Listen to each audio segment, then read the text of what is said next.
Honourable members, the prayer.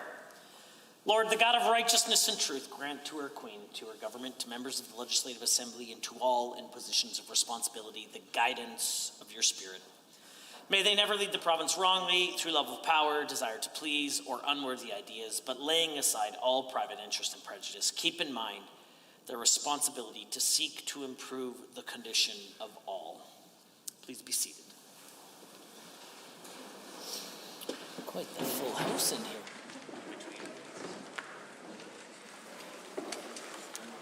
Introduction of visitors. Introduction of guests. Ministerial statements. Members' statements. The Honourable Member for Edmonton, Beverly Clairview.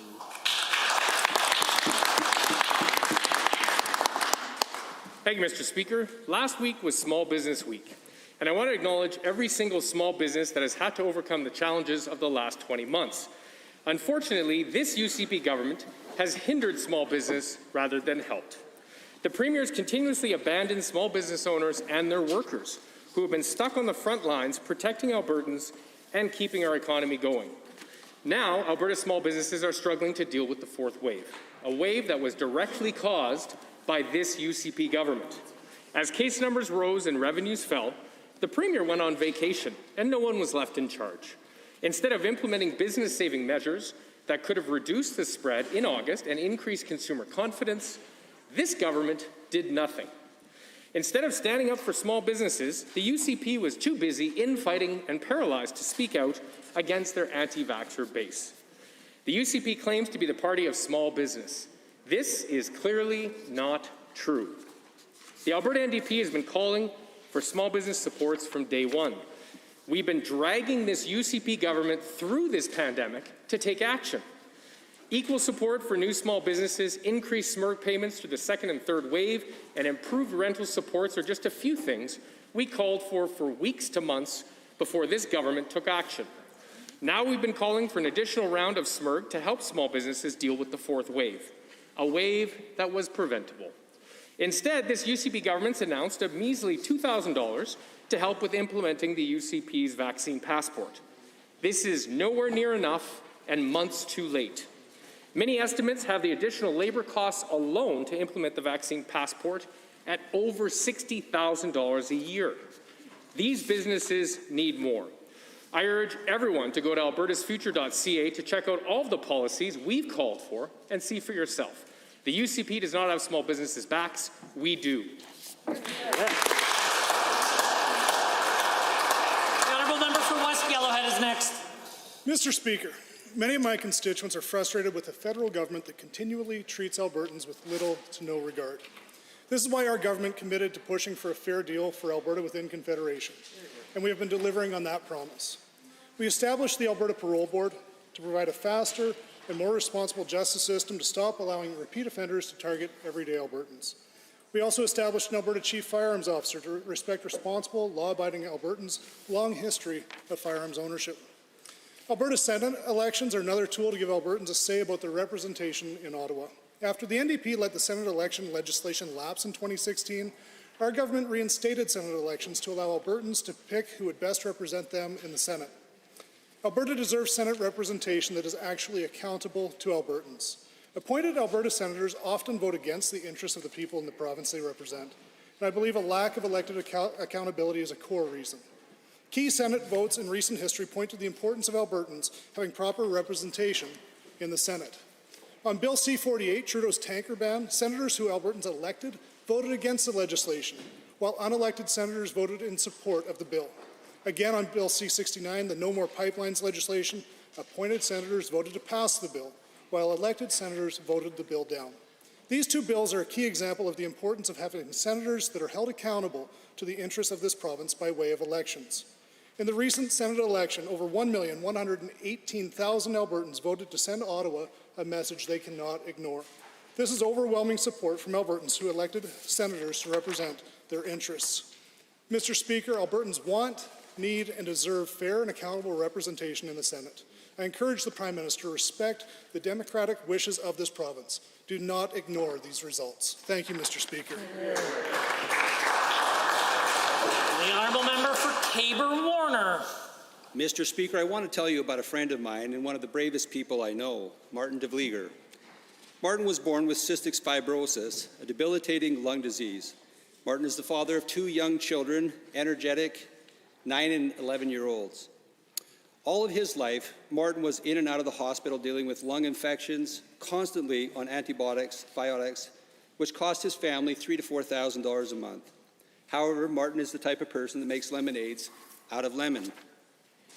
When he was just 17 years old, he invented the Monarch Airway Clearing System that is now available in most countries throughout the world. This vest vibrates the lungs, clearing away some of the mucus. His invention has helped CF patients throughout the world cope a little better. Today, Martin and many other CF patients in Alberta will be the beneficiaries of a new innovation, a drug called Trikafta.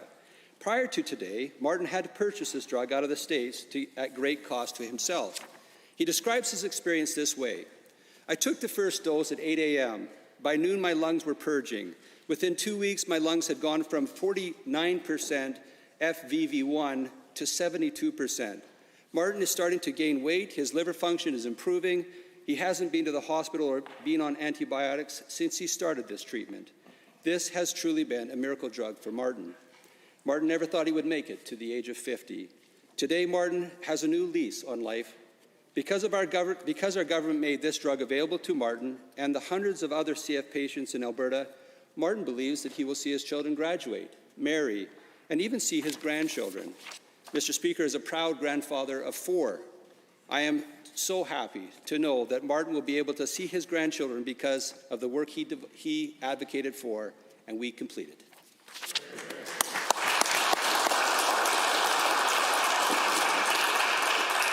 The honourable member for Edmonton Riverview has a statement to make. Over 3,000 people have tragically died from the COVID-19 virus, and thousands have been impacted by cancelled surgeries. My heart goes out to every one of them who has lost a loved one during this pandemic. COVID-19 has caused stress and uncertainty and is taking a toll on Albertans' mental health. An article by Calgary physician Dr. Eddie Lang revealed that hospital admission regarding mental and behavioral disorders related to alcohol use, depression, and withdrawal increased during the pandemic. And this has gotten worse as the pandemic has continued. Dr. Shaheen at the University of Calgary said, patients wait longer to come to the hospital. They tell us we're afraid that if we come, then the same pre-COVID treatment won't be available. They say they try to manage on their own. In addition, Alberta is experiencing a tragic overdose crisis where 4 Albertans are dying each day. We know these are preventable deaths. And as this pandemic rages on, healthcare workers' mental health is being compromised. Alberta is experiencing a mental health crisis, and the UCP has yet to adequately respond. In fact, they've made things worse. The UCP have made it harder to access addiction services. For example, they moved a detox facility to a remote location at the edge of Edmonton, far from other services. They continually ignore health experts on the overdose crisis and have closed supervised consumption sites across Alberta. And instead of helping staff in healthcare, they have continually failed to address the pandemic, are trying to lower the wages of our healthcare heroes, and some UCP members have even taken to blaming health staff for limited healthcare capacity. When I hear the UCP talk about mental health, they're often concerned about COVID-19 restrictions. They do not recognize that these restrictions are needed because of their failed response. Albertans are being hit by multiple crises right now. They need leadership and a government that understands the problems in mental health. Hear, hear. The honourable member for Highwood is next. Thank you, Mr. Speaker. After some time away, I will admit it does feel good to be back before you in the House. Since last session, Highwood has continued to show its strength and resilience, and I truly am proud of the way people in Highwood continue to support our community.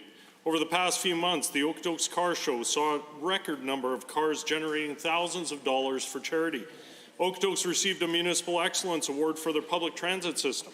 The Sinclair Smith family was awarded the Farm Century Award.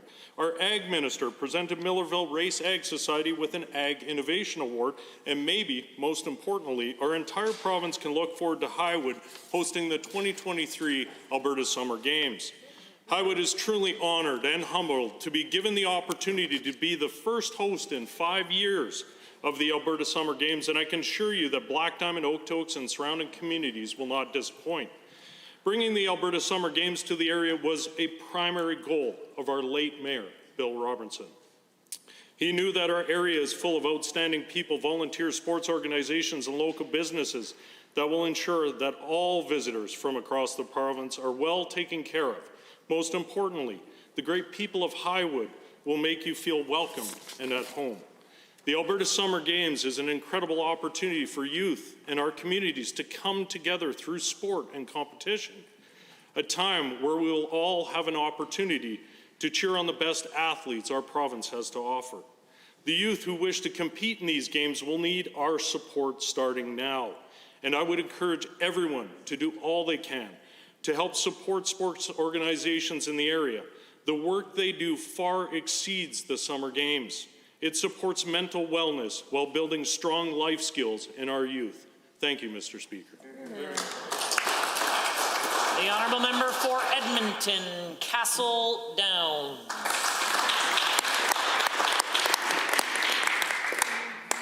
Thank you, Mr. Speaker. First to close, last to open. That is a common description now for the live event and art industries across the world due to COVID-19 pandemic.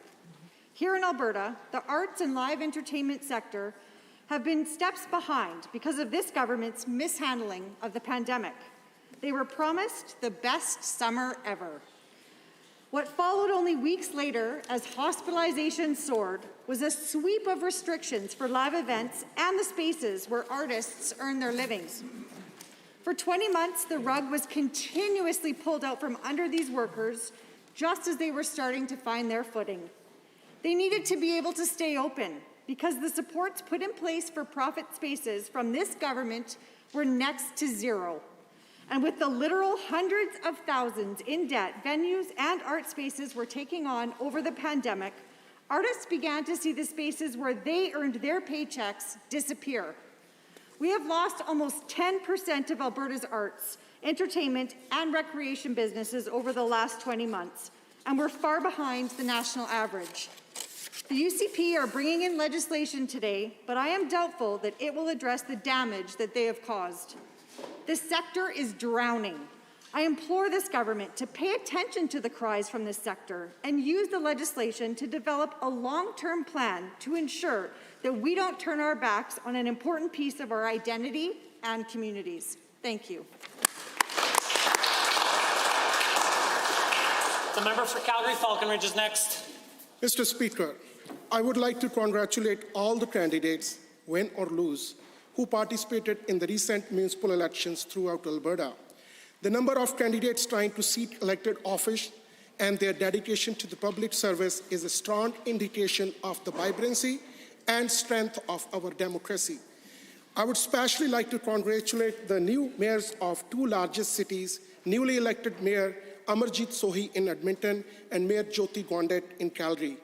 Both mayors represent first time for our province as the first bid city mayors of Punjabi descent. In addition, Mayor Gondet is the first female Calgary mayor. This again speaks to our cultural growth as a community, and as Albertans should be proud of what this represents for the growth of culture mosaic and the confidence that demonstrates in our future.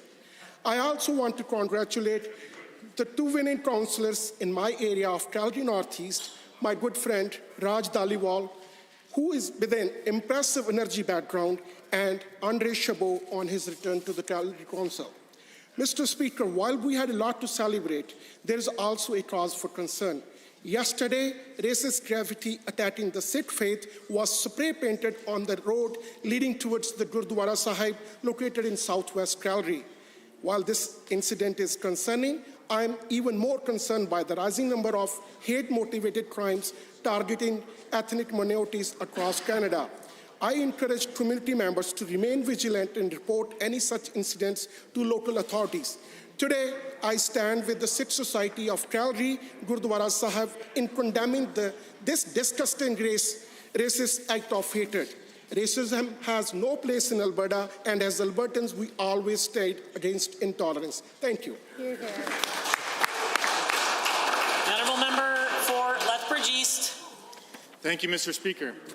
I would like to take time today to talk about a remarkable man, former Lethbridge West MLA Clint Dunford, who passed away on October 14th of this year at the age of 78. Clint was first elected to the Legislative Assembly in 1993 and re-elected for a fourth term in November of 2004. He held the seat until 2008. During his time in the legislature, he held positions as Minister of Alberta Advanced Education and Career Development, Minister of Alberta Human Resources and Employment, and Minister of Economic Development. He was responsible for the Personnel Administration Office and the Alberta Labour Relations Board, Workers' Compensation Board, and the Appeals Commission for the Alberta Workers' Compensation. Despite being an important figure here in Edmonton, Clint never forgot the community who elected him, and he fought extremely hard for Lethbridge, securing funding for many important projects in the city, most notably for renovations at the Norbridge Senior Centre, which named its restaurant after him, the Dunford Diner. When I was elected in 2019, I attended a local political leaders event held by the Lethbridge Chamber of Commerce. The next day, Clint stopped by my office and told my staff that he was at the event the night before and wanted to let me and my staff know how I had done. This story highlights who he was, a veteran politician going out of his way to make me, a rookie politician, feel valued and appreciated at the early stages of my political career. He was a gentleman, a husband, a father, a statesman, mentor, and a friend.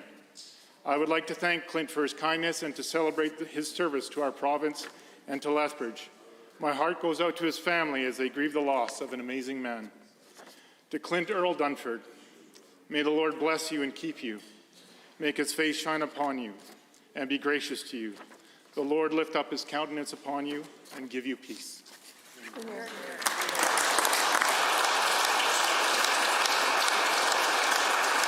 honourable member for Spruce, Grove, Stony Plain. Thank you, Mr. Speaker. October 16th was World Spine Day, which highlighted the importance of spine health and the role of chiropractic care to combat long-term pain and disability. Taking care of your back health is important, especially because back pain is the largest cause of disability and one of the costliest conditions to address. More than 1 million Albertans will suffer from musculoskeletal pain this year, with more than 50,000 heading to emergency departments for care. While some aches and pains are natural, many Albertans are experiencing new spine-related pains or the return of chronic back pain due to working from home or other measures brought on by COVID-19. This highlights the needs for Albertans to engage in physical activity every day and to meet with a chiropractor for pain for preventative reasons. Alberta's chiropractors provide valuable drug-free treatment to protect your spinal health, reduce pain, and prevent injury. Mr. Speaker, I'd like to give a shout-out to the many fantastic chiropractors in my riding, Dr. Friesen, Dr. Kulak, Dr. Stefanik, and Dr. Kubos, for working hard every day to make sure our residents receive great back and spine care that everyone in Spruce Grove and Stony Plain requires. Whether we are on the trains performing back-breaking work or working in an office or at home, we all need to keep our back and spine in good shape to do our jobs to the best of our abilities.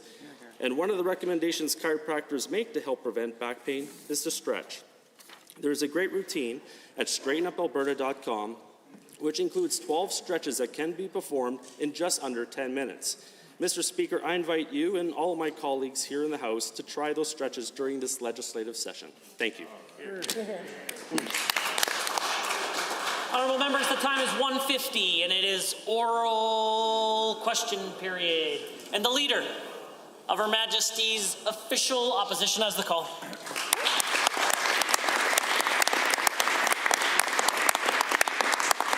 Mr. Speaker, yesterday when the Premier was asked about his inaction during Alberta's fourth wave, he took no responsibility. He then made excuses for why his whole cabinet vanished in August, and none of them coming anywhere close to the definition of leadership. Now the Premier insists he was regularly briefed and fully in charge while he was overseas. So let's test that. To the Premier, on August 16th, faculty at the University of Calgary wrote you an open letter signed by more than 550 staff and students. What did they ask for? Can you tell us? Well, the Premier. Yeah, Mr. Speaker, Indeed, during my 2 weeks of personal time in August, I was briefed by my staff daily on ongoing developments and have had regular briefings from officials about the state of COVID in Alberta. Policy changes were made during that time. For example, the extension of the booster shots to the residents of long-term care. We began preparing, for example, for the $100 incentive, which has helped to increase vaccination rates. And of course, during all of that period, like every day, different organizations and individuals are offering their views on COVID policy. They're welcome to do so. The government has to take responsible action. It has done so. Leader of the Opposition. Well, there's over 500 people from his city that signed that letter, and they asked for mandatory masking and a provincial process for a vaccine passport. Now, on August 20th, AHS was recalling nurses from vacation so they could work mandatory overtime in the ICU. Kind of funny, given the escalating crisis was not enough to recall the Premier from his vacation, but regardless, health experts on that day were deeply concerned as hospitalizations passed a critical milestone. What was that milestone, Mr. Speaker? Or Mr. Honourable the Premier. Mr. Speaker, the Leader of the Opposition seems to be mystified about the fact that COVID has hit jurisdictions hard all around the world at various times, in different waves, for a number of different complex reasons. We have seen a very significant spike in our entire region of the U.S. Northwest and the Canadian West. Our friends in Saskatchewan are experiencing a more difficult situation than Alberta right now, but neighboring states, including Washington, Montana, Idaho, faced very strong fourth wave spikes. Thankfully, thanks to the diligence of Alberta, however, we appear to be getting this fourth wave under control. The Leader of the Opposition.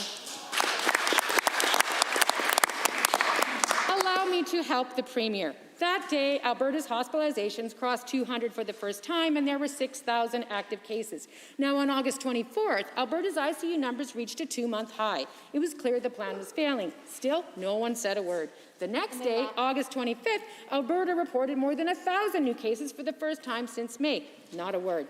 On August 26th, a day later, hospitalizations crossed 300, and guess what? The health minister spoke for the first time. Does the Premier know what he announced? The Honourable the Premier. Yes, Mr. Speaker, once again, we as a province took on board the public health advice based on the performance of COVID-19 in jurisdictions with similar levels of vaccination in moving towards endemic status from pandemic management.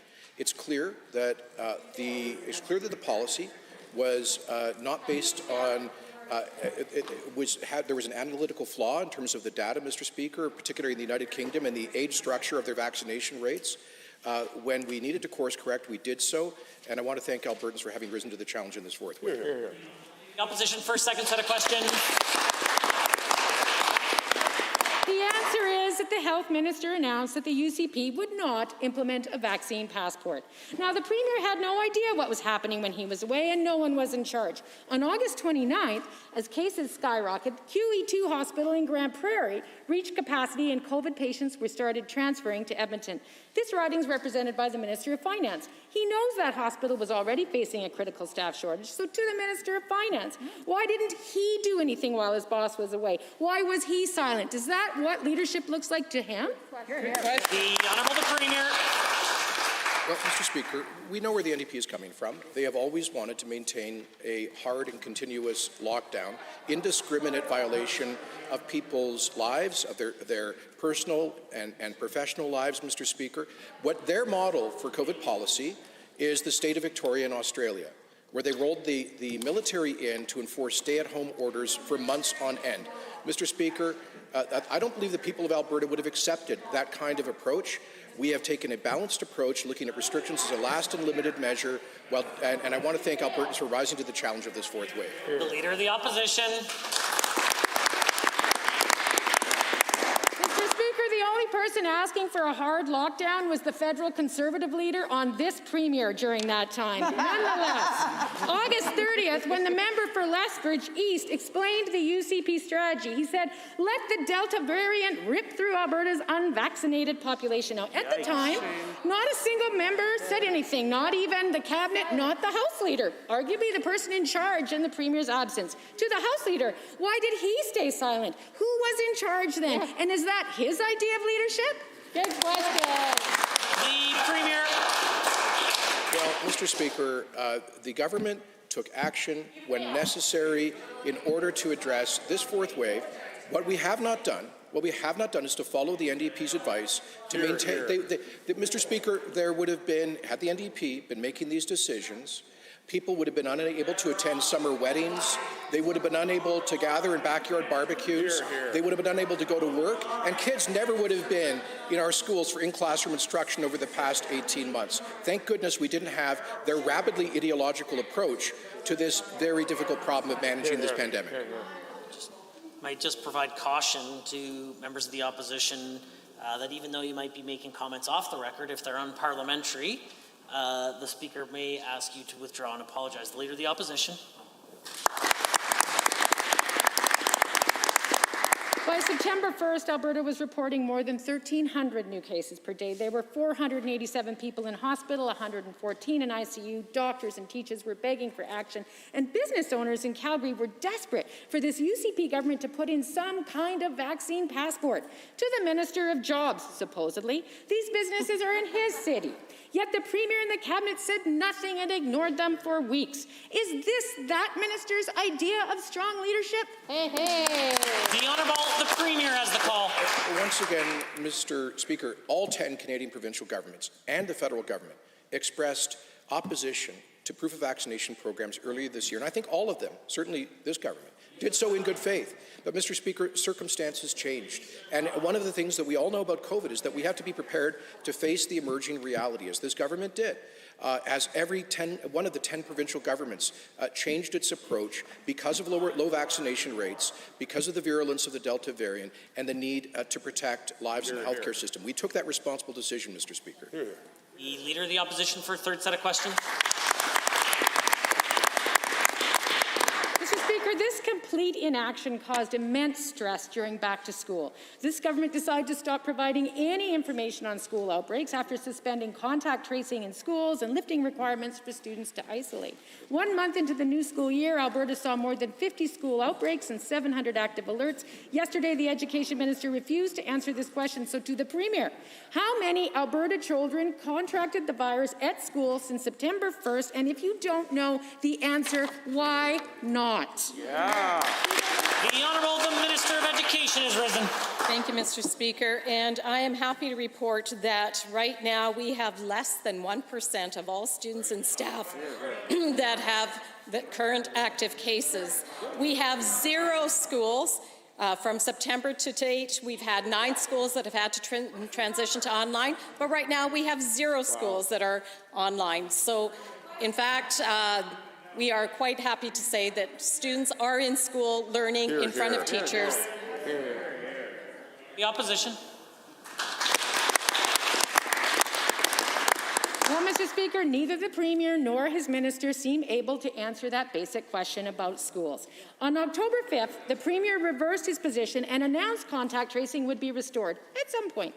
This was after an entire month where parents were kept in the dark and teachers tracked cases themselves through word of mouth. To alleviate the stress that he caused originally, the Premier announced 6 million home-based rapid testing kits for unvaccinated children. Almost a month later, no tracing, no tests. Where are the tests? You're here. Oh, yeah. The Premier. Well, Mr. Speaker, if the Leader of the Opposition was paying attention, she would understand that there is a significant scarcity of rapid antigen test kits available in Canada, and that is in part because Health Canada has only approved 12 rapid antigen test kit products, as opposed to the European Drug Administrator, which has approved over 100, which is why I raised this with the within the Council of the Federation and got the concurrence of all 10 premiers to write to the Prime Minister asking that Health Canada accelerate approvals of rapid antigen tests. The Leader of the Opposition. What I understand is what the Premier promised Alberta families 3.5 weeks ago and has failed to come clean on since. Yeah. Now, quote, there are so many families that have already had kids get sick and family members get sick from the cases that we've seen in schools. Mr. Speaker, that's Lori Hill, an Edmonton mother and a teacher from Edmonton Public. School boards like her spent millions of dollars trying to do this themselves, and now they're waiting for AHS to take over.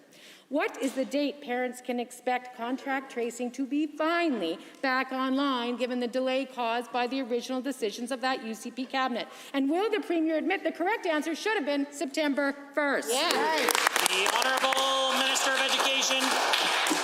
Mr. Speaker, I'm happy again to report that we have less than 1% of students and staff that are absent due to COVID. But I also want to share that when I was across the province touring in August and early September, I met with teachers and parents and school boards, and overwhelmingly I heard, thank God the NDP weren't in charge during this pandemic. That's what I heard from parents, and they were happy to know that they were going to start in school in a more normal setting. Thank you.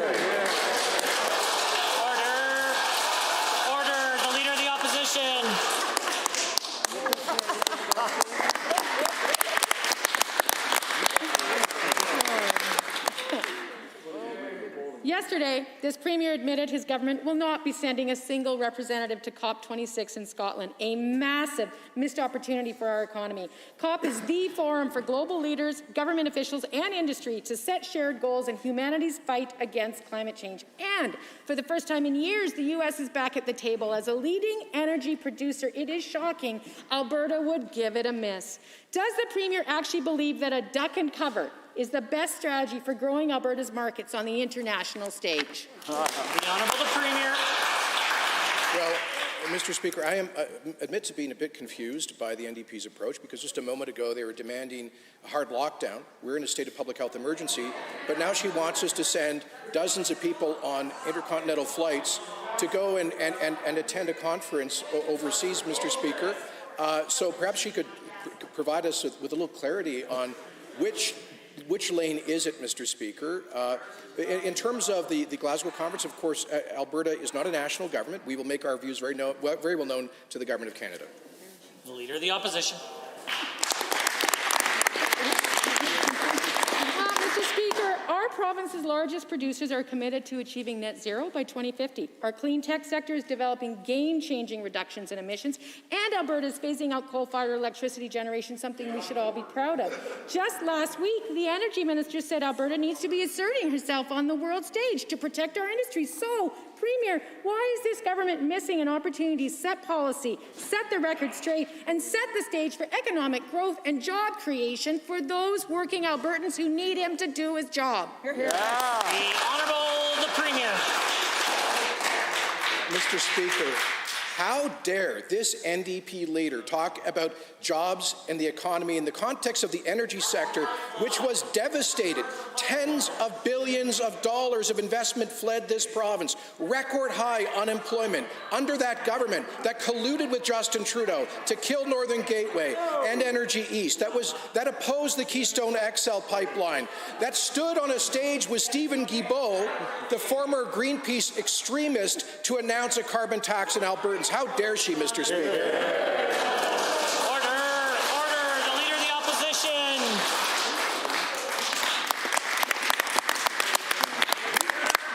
Well, Mr. Speaker, Murray Edwards was on that stage too, so I guess the Premier has something to take up with him. You know what? He claims he's worried about case counts and COVID, when just a couple months ago, the Premier was fine to fly to Spain or Paris or wherever he went overseas. I won't judge. Those sound like lovely vacations if you'd left someone else in charge. But he should explain, why is it safe for him to fly to Europe for his own personal vacation, but somehow it's too dangerous for any of his ministers to meet with world leaders on behalf of the working people of this province? The Honourable the Premier.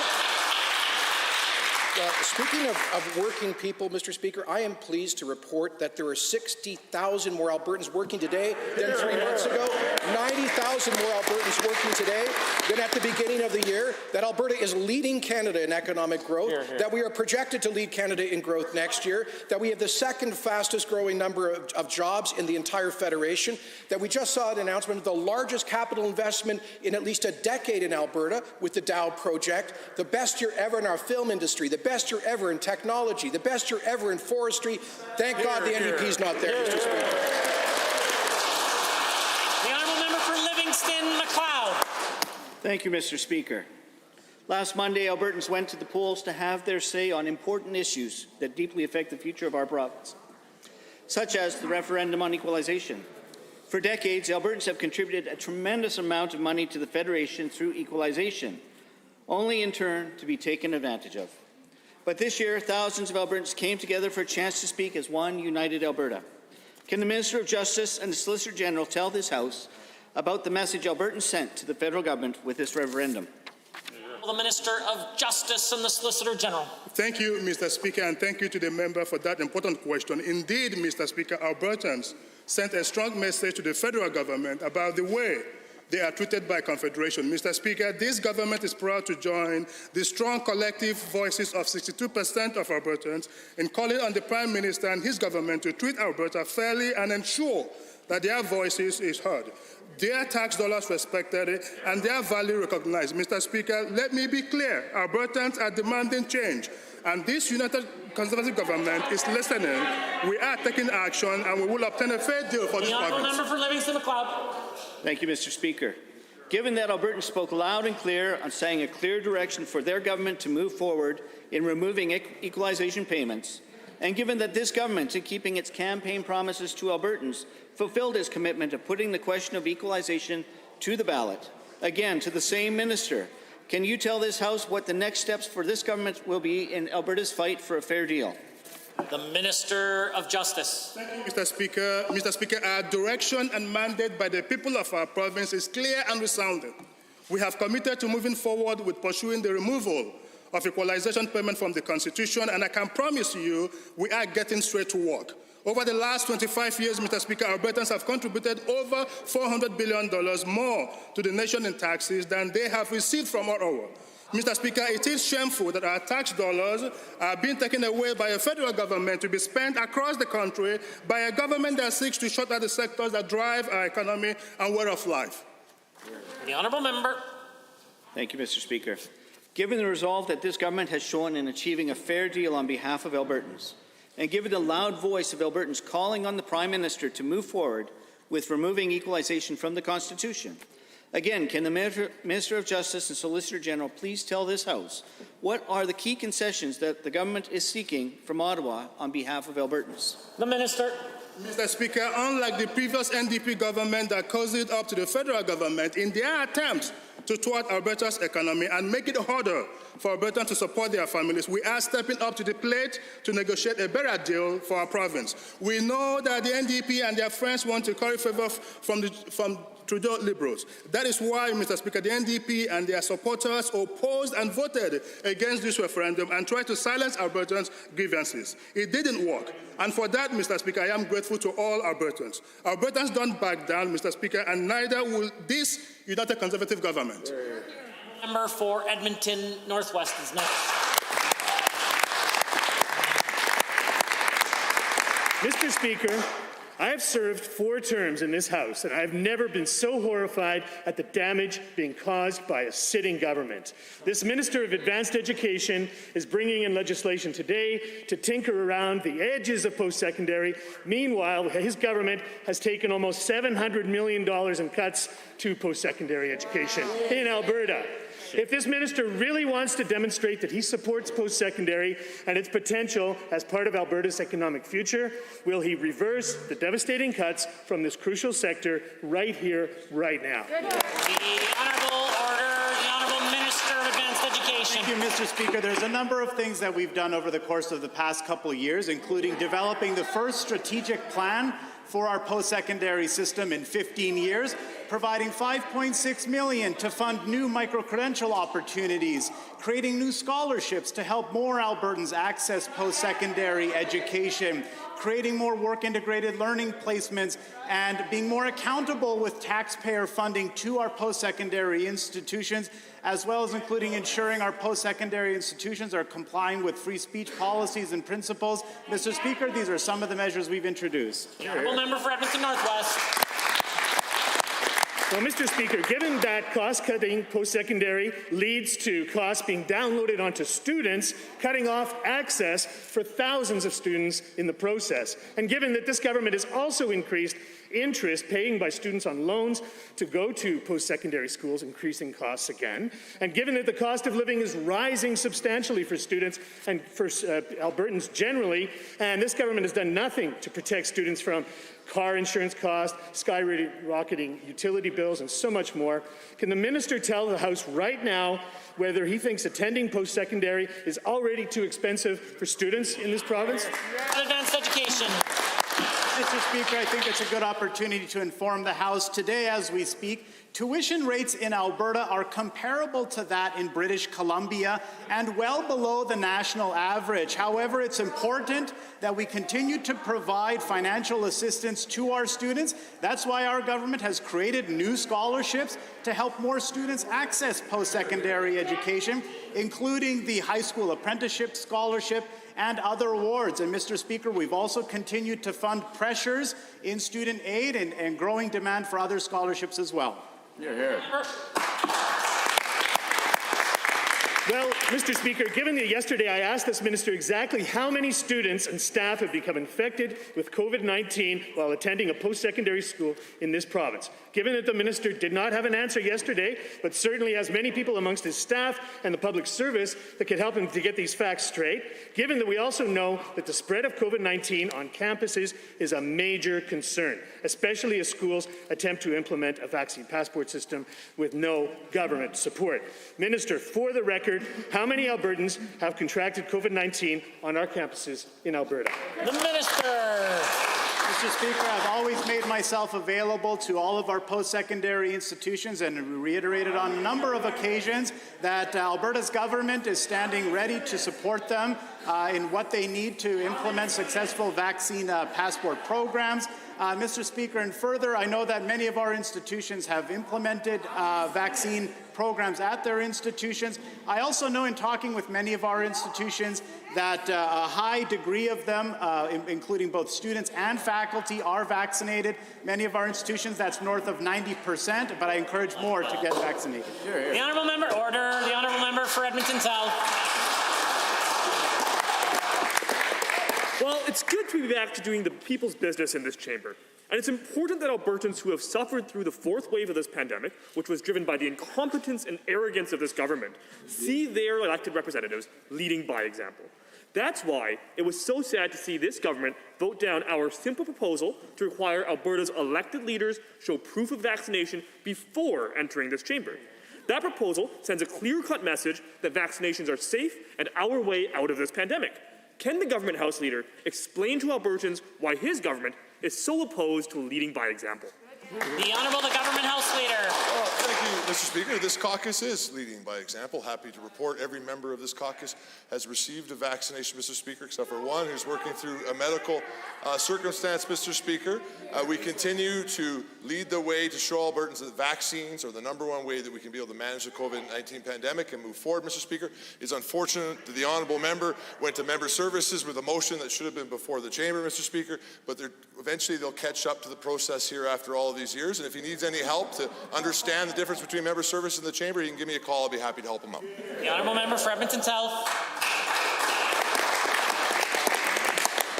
Given that Albertans don't believe a word coming out of this minister's mouth, and given that this premier steadfastly opposed vaccine passports, he even campaigned and fundraised against them, and given that we've all seen this government time and time again put the needs of their anti-science caucus before their responsibility to serve Albertans, given they traveled internationally after telling Albertans to stay home, they demanded people cancel in-person meetings, and then spent a night partying at the Sky Palace. Will the Minister of Health explain how he hopes to maintain credibility when encouraging Albertans to show proof of vaccination when he himself and his own colleagues won't do the same? The Honourable the Minister of Health.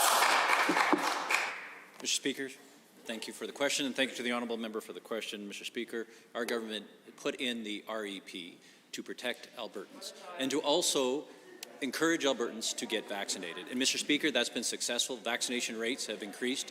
First doses from 78%. They're now pushing 86%, Mr. Speaker. And the focus of our government and my focus over the next little while is to be able to increase the vaccination rates, deal with vaccine hesitancy, because we know, Mr. Speaker, that is a way out of this pandemic. The honourable member for Edmonton South. that the vaccine passport program that this Premier refused to enact until the very last minute has been driving up vaccination numbers, and given that Albertans are looking for us to lead by example, and given that the Premier, and by extension his government, is the least trusted in Canada, can the Minister of Health or the Government House Leader tell this House whether they have personally collected proof of vaccination from every single member of the Government Caucus?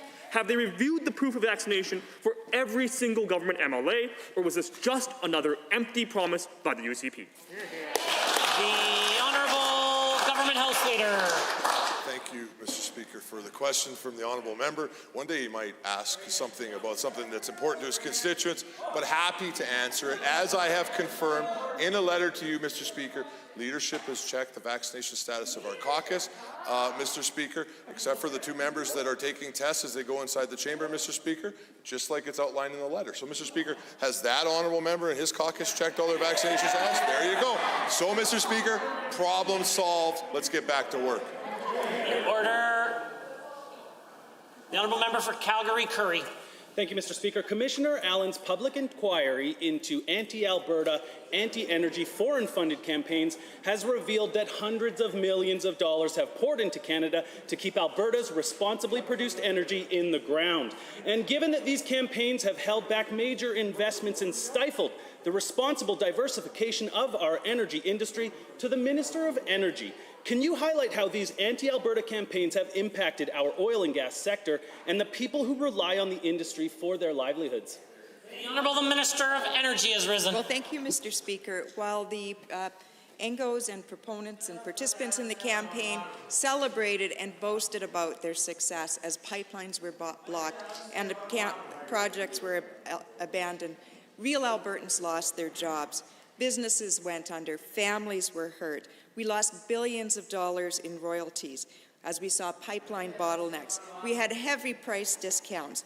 Mr. Speaker, while other jurisdictions were able to build infrastructure, we were blocked. And now we're in a global energy crisis where countries are stockpiling and we can't supply. Curry. Thank you, Mr. Speaker. Alberta's economy continues to work hard to diversify with the development of emerging energy resources such as hydrogen, small modular reactors, and LNG. Given that these clean tech investments and projects represent an important and growing aspect of Alberta's energy industry mix, to the same minister, do you expect that these foreign-funded campaigns, do you expect that they will continue to target these other developments and investments as well? The Honourable the Minister of Energy. Yes, Mr. Speaker, we're already seeing evidence that these campaigns are targeting the energy resources of the future, things like hydrogen, LNG, carbon capture, utilization, and storage. It's already happened, and I think we can take the key findings from the public inquiry and learn from them, and know that we can use those things to protect the energy resources of the future.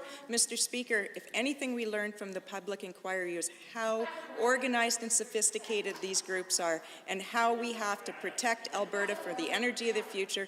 Mr. Speaker, that's what we're elected to do, and that's the Honourable Member for Calgary-Curry. Mr. Speaker, given that this government is committed to protecting the interests of Albertans, and I know personally people, neighbours in Calgary-Curry who have lost their energy sector jobs concurrently with these foreign-funded campaigns. And not only given, but therefore then, these foreign-funded campaigns have proven to be a serious threat to Alberta's ESG leading energy sector. To the same minister, how does the government plan to mitigate the negative effects of these anti-Alberta campaigns on a go-forward basis? The Honourable Minister. Mr. Speaker, we've learned what these campaigns have done to energy projects of the past, but that's the past and we can't change it. What we need to do is learn from their tactics, learn how they did it to make sure they can't do it again in the future. And that's what a number of the recommendations in the report addressed. How can we learn from how they operated? How can we do better? And Mr. Speaker, there's a number of recommendations in there around collaboration, about working with our energy sector to make sure that we are bringing out the best in each group. Mr. Speaker, the previous government did nothing of the sort to collaborate and counter these. The Honourable Member for Edmonton, West Henday, has a question. small businesses have been devastated by the fourth wave. The Premier promised that Alberta would be open for good, but then delivered restrictions with not nearly enough supports. As Alberta is still in a public health emergency and small businesses are still struggling, this government needs to step up to ensure that they survive this pandemic, both with funding and also legislative protections. Will the minister commit to reinstating the commercial eviction ban immediately? And if he can't, will he at least explain to small businesses why he's fine with them paying the consequences for his government's dangerous incompetence? Minister of Jobs, Innovation and the Economy. Thank you, Mr. Speaker, and thank you to that member for the question. Mr. Speaker, we've been meeting with business organizations from across Alberta for the last few months on a weekly basis, Mr. Speaker, getting their feedback in real time. In response to that, Mr. Speaker, we put in place the $2,000 for the businesses that put in place the REP program, Mr. Speaker. We're working with the federal program as well, Mr. Speaker, working with the federal government and their new cabinet as well on programs going forward, Mr. Speaker. But I really want to thank the small businesses across Alberta for the last 3 months that have created 60,000 jobs for Albertans, Mr. Speaker. We're leading the country in growth. We're leading in job creation as well for the future, Mr. Speaker. Lots of work ahead. The Honourable Member for Edmonton West End. Mr. Speaker, given that a commercial rent ban would send the message that the Alberta government stands in support of small businesses, and given that all members of this House supported a commercial eviction ban in the first wave, but given that we are hearing small businesses are in much worse shape today as they have endured 4 waves of COVID and are facing mounting debt and challenges with attracting customers, will the minister let me know what I can tell all the constituents and businesses in my constituency that are struggling? The minister can yell all he wants about the minuscule supports that they've put forward, but it's just not nearly enough. The Honourable Minister of Jobs, the Economy and Innovation. Mr. Speaker, we have listened to businesses across Alberta in real time on a weekly basis, Mr. Speaker, bringing in solutions that actually solve the issues on the ground, Mr. Speaker. When there was a challenge with food courts, Mr. Speaker, we solved that within 24 to 48 hours in the REP program, Mr. Speaker. We're going to continue to listen to small businesses across this province, Mr. Speaker. But again, to the member opposite, he should listen to small businesses as well. They're having success on the ground as well. 60,000 Albertans over the last 3 months. We're seeing labor shortages in every industry, from restaurants to cafes to construction, Mr. Speaker. Alberta has a good economic rebound right now. The Honourable Member.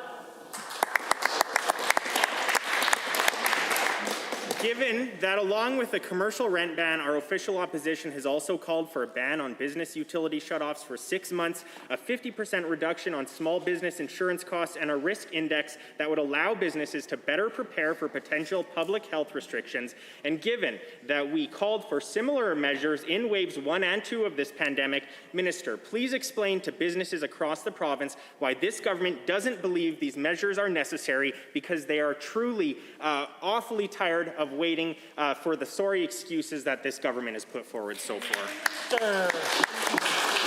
Mr. Speaker, again, we're going to make sure we continue to work with businesses in real time, Mr. Speaker, on providing them with the supports they need.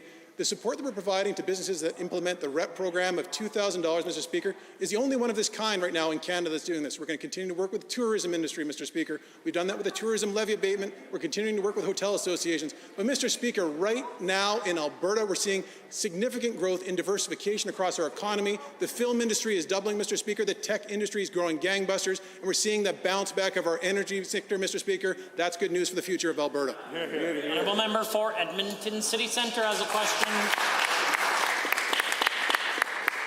Thank you, Mr. Speaker. Now, Albertans remember that before the member for Calgary Varsity was named the Minister of Health, there was another member in that role. The Minister of Labour and Immigration was in charge of our health system as, thanks to the negligent incompetence of the UCP government, the healthcare system headed towards collapse. Yet during the month of August, as cases rose, our ICUs filled, and hundreds lost their lives, that minister sat silent and unseen. Can the Minister of Labour tell us when he was warned about the impending fourth wave and why he failed to take action? The Honourable Minister of Health. Mr. Speaker. Mr. Speaker, thank you very much for the question, Mr. Speaker. I was appointed as the Minister of Health a month ago. And Mr. Speaker, my focus is on 3 key things. First is ensuring to help us get through this wave, Mr. Speaker, and I'm very pleased to say that we're making progress. Numbers are down in terms of the number of cases. ICU cases are down. We're not out of the woods yet. So the second key focus is actually ensuring we have capacity now into the future to deal with surgeries And finally, Mr. Speaker, we need to develop a contingency plan to deal with future waves. That is my focus, Mr. Speaker, and that's what I'll continue to focus on with this government. Happy to provide the member the citation in a moment, but I just would provide some caution about asking a member about a previous portfolio. House of Commons Procedures and Practice makes many comments about this. I will provide them to you shortly if you'd like, but the Honourable Member for Edmonton City Centre is up next.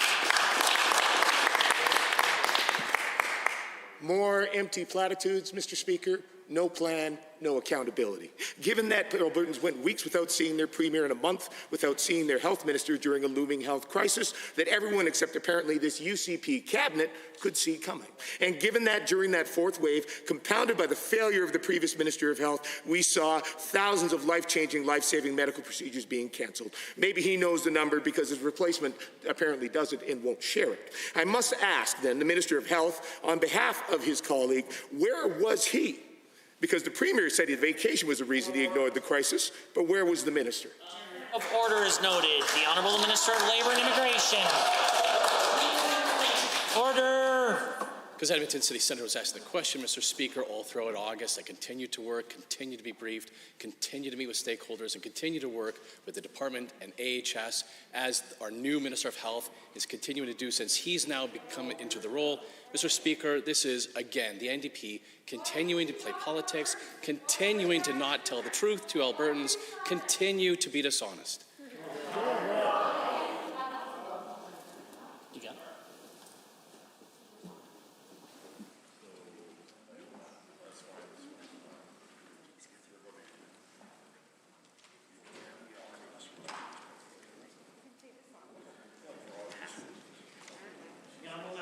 City Centre. It's okay. I did not direct that to you. Go ahead. For your second supplemental. Thank you, Mr. Speaker. Now, given that we've heard stories about those who were forced to live in agony or who were unable to get necessary cancer surgeries because this government allowed our healthcare system to reach the brink of collapse, and given the Premier has failed to take responsibility and apologize for the pain his failures inflicted on Albertans, will any minister who sat on their hands throughout the month of August as case counts rose and took no action, gave no word to Albertans, and allowed this tragedy to unfold, stand and have the humility to apologize? Here, here. The Honourable Minister of Health. Thank you, Mr. Speaker. And Mr. Speaker, I want to go to a question that raised by the honourable member in regards to surgeries, a conversation that we had yesterday. Mr. Speaker, as I said yesterday, I feel for all the patients and families who had their surgeries cancelled or postponed during this process. Mr. Speaker, in order to respond to the fourth wave, the COVID wave, we needed to react and ensure that we had the ICU spaces. We canceled 50% of the surgeries, continue to be at 50%. Mr. Speaker, the number of surgeries are actually increasing day by day. And as I indicated yesterday, the honourable member, once we have a tally and a plan forward of when we're going to get to 100%, I'll be happy to share the data with the members opposite. Just for the benefit of the House, for those of you who are following along at home, Chapter 11, page 509, House of Commons Procedures and Practice addresses the issue that I previously mentioned. And if you just want to stop the question period timer so that we're not taking any members' time. But more importantly, Beauchene's Parliamentary Rules and Forms, 6th edition, page 121.6, a question must be within the administration competence of the government. The minister who's responsible for the question is responsible to the House and his or her present ministry, and not for any decision taken in a previous portfolio. I hope this will guide questions in the future. The Honourable Member for Athabasca, Barrhead, Westlock. Good. Thank you, Mr. Speaker. As part of our government's COVID measures, employers and service providers can apply to receive free rapid test kits for use in their organization's screening programs. Rapid test screening programs can identify people who don't know they're infected with COVID-19, so they can be isolated early to stop the spread. Isolating people early can prevent even larger numbers of people from getting sick. To the Minister of Health, what is the current eligibility criteria for an organization to be granted rapid testing supplies?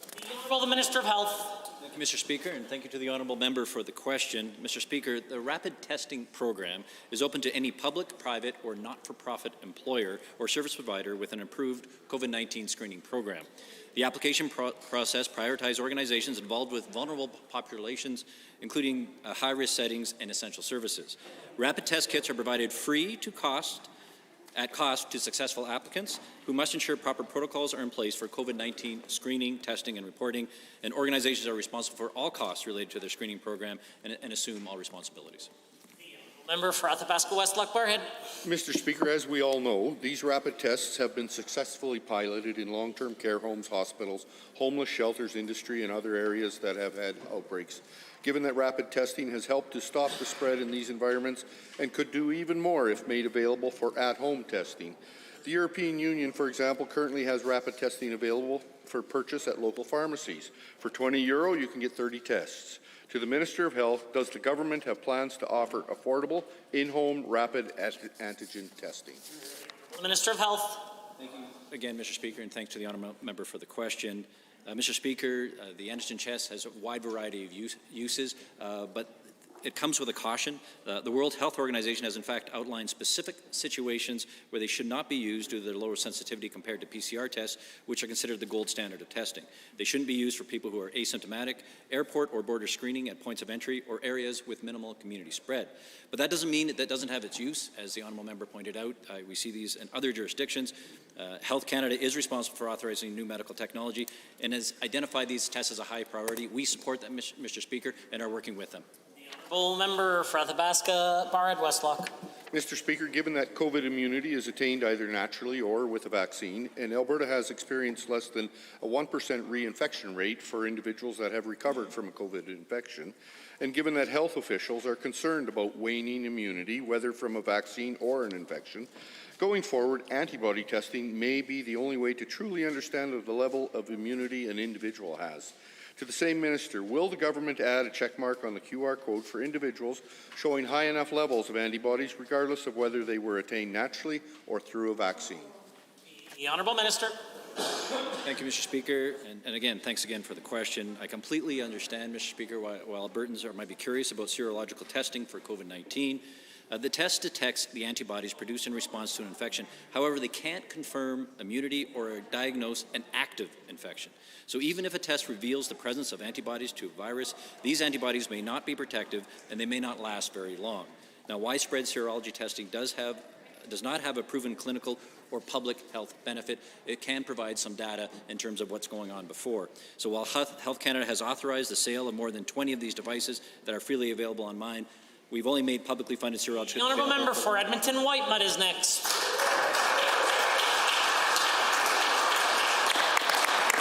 Mr. Speaker, the decision by the UCP to recklessly open for summer with no plan if things went off the rails directly affected Alberta children who could not be vaccinated. The Premier went on holidays and didn't trust any of his UCP cabinet ministers to speak on behalf of Alberta children, including those ministers most responsible for children. They all failed to take actions to keep schools safe and childcare safe. To the Minister of Children's Services, parents and children feel abandoned by this government. Does she still support the Premier, yes or no? Good question. The Honourable the Minister of Children's Services. Thank you very much, Mr. Speaker. Now, throughout this pandemic, I do want to say that childcare programs and preschool programs have done an excellent job keeping children and staff safe throughout the pandemic.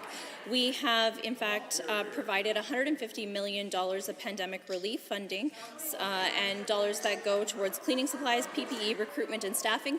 Mr. Speaker, throughout this pandemic, childcare operators have been in constant contact with the government, and I do support the fact that our government has absolutely supported childcare, preschool, and out-of-school care operators throughout this entire pandemic. Good job. Edmonton Whitemud. I think that's a no, given that on October 5th, the UCP announced the return of contact tracing for schools and expectations around mandatory vaccines for school staff, and given that the same day I wrote to the Minister of Children's Services requesting similar measures to protect children in childcare programs, including contact tracing, rapid testing, and vaccine mandates, And given that in her response, the minister indicated those measures weren't necessary because, quote, her government continues to be responsive to changing circumstances. And we all know that's not true. So to the same minister, why doesn't the UCP believe all children, including our youngest, deserve the same levels of protections from COVID? Minister of Children's Services. Thank you very much, Mr. Speaker. As I said in the letters to the member opposite, we do continue to follow the direction and guidance of Alberta's Chief Medical Officer of Health, and the health guidance for childcare is continually updated as needed to reflect the current health situation. Each time that happens, Mr. Speaker, we do in fact reach out to childcare operators to make sure that they are aware of the guidance at the time.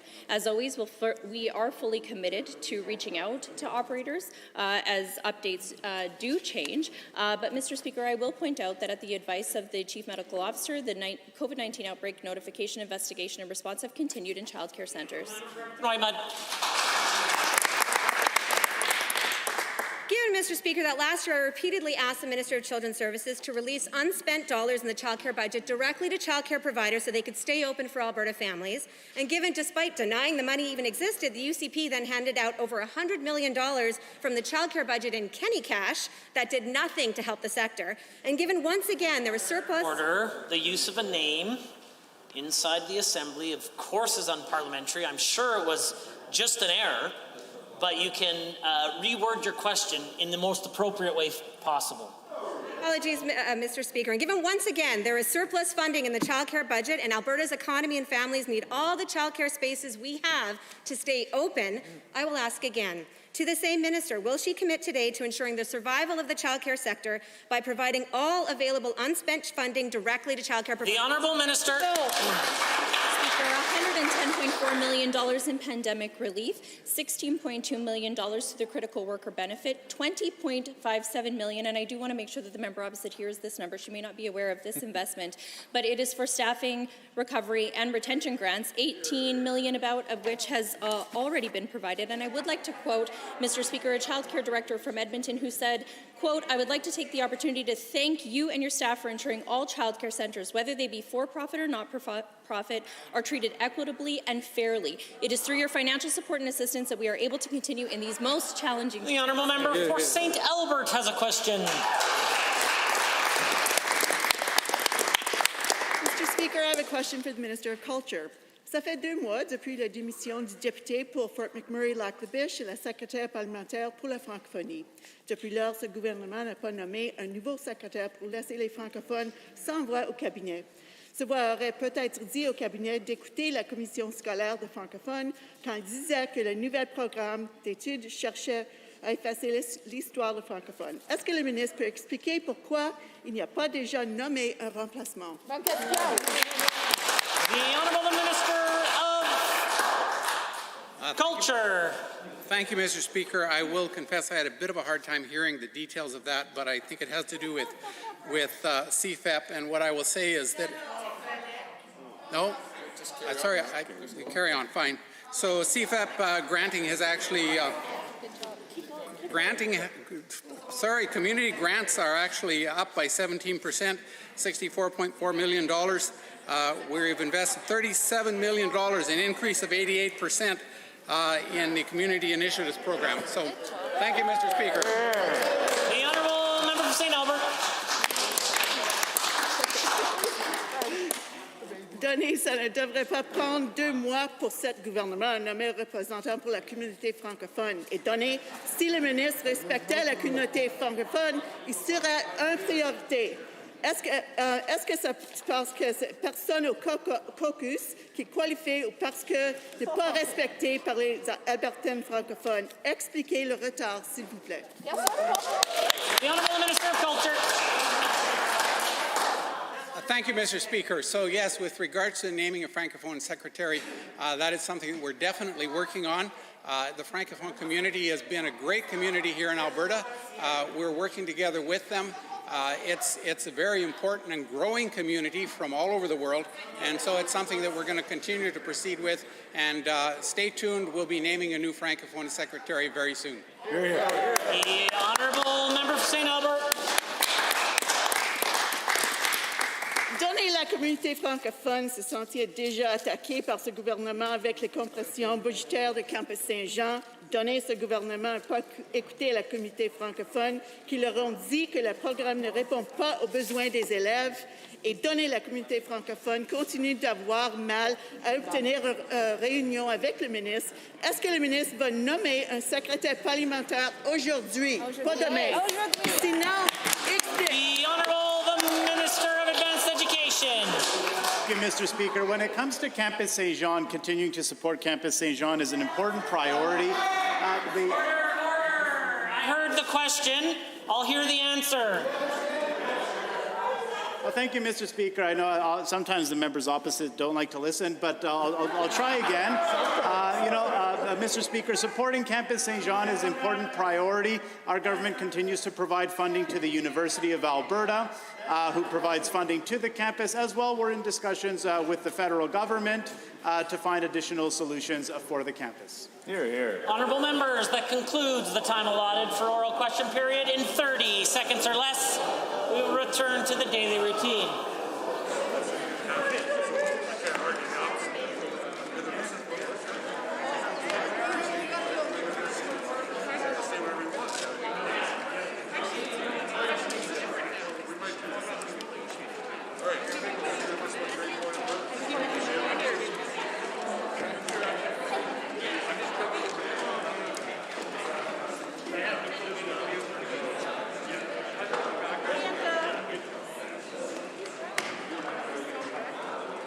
You got closest. Out of the three, you were the closest. It was clear.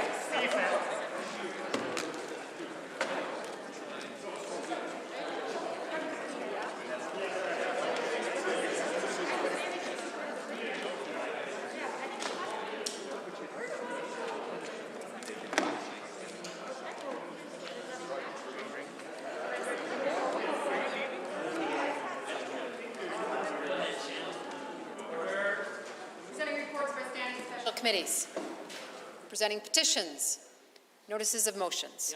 House Leader. I rise to give oral notice of Government Motion 101, sponsored by the Honourable the Premier, as follows. Be it resolved that the Legislative Assembly recognize the results of the referendum held on October 18, 2021, where 61.7% of voters supported removing Section 36(2) of the Constitution Act 1982, Parliament and Government of Canada's commitment to the principle of making equalization payments. B, reaffirm the principle articulated by the Supreme Court of Canada in its 1998 Quebec secession reference that it is the constitutional right of each participant in the freedom to initiate a constitutional challenge, and that this right implies a duty on the other participants to engage in discussions to address any legitimate initiative to change the constitutional order. C, authorize Her Excellency the Governor-General to issue a proclamation under the Great Seal of Canada, amending the Constitution of Canada in accordance with the schedule set forth below. And D, direct the Government of Alberta to take all necessary steps to secure a fair deal for Alberta in the Canadian Federation, including the reform of federal transfer programs, the defence of provincial powers in the Constitution, and the right to pursue responsible development of our natural resources.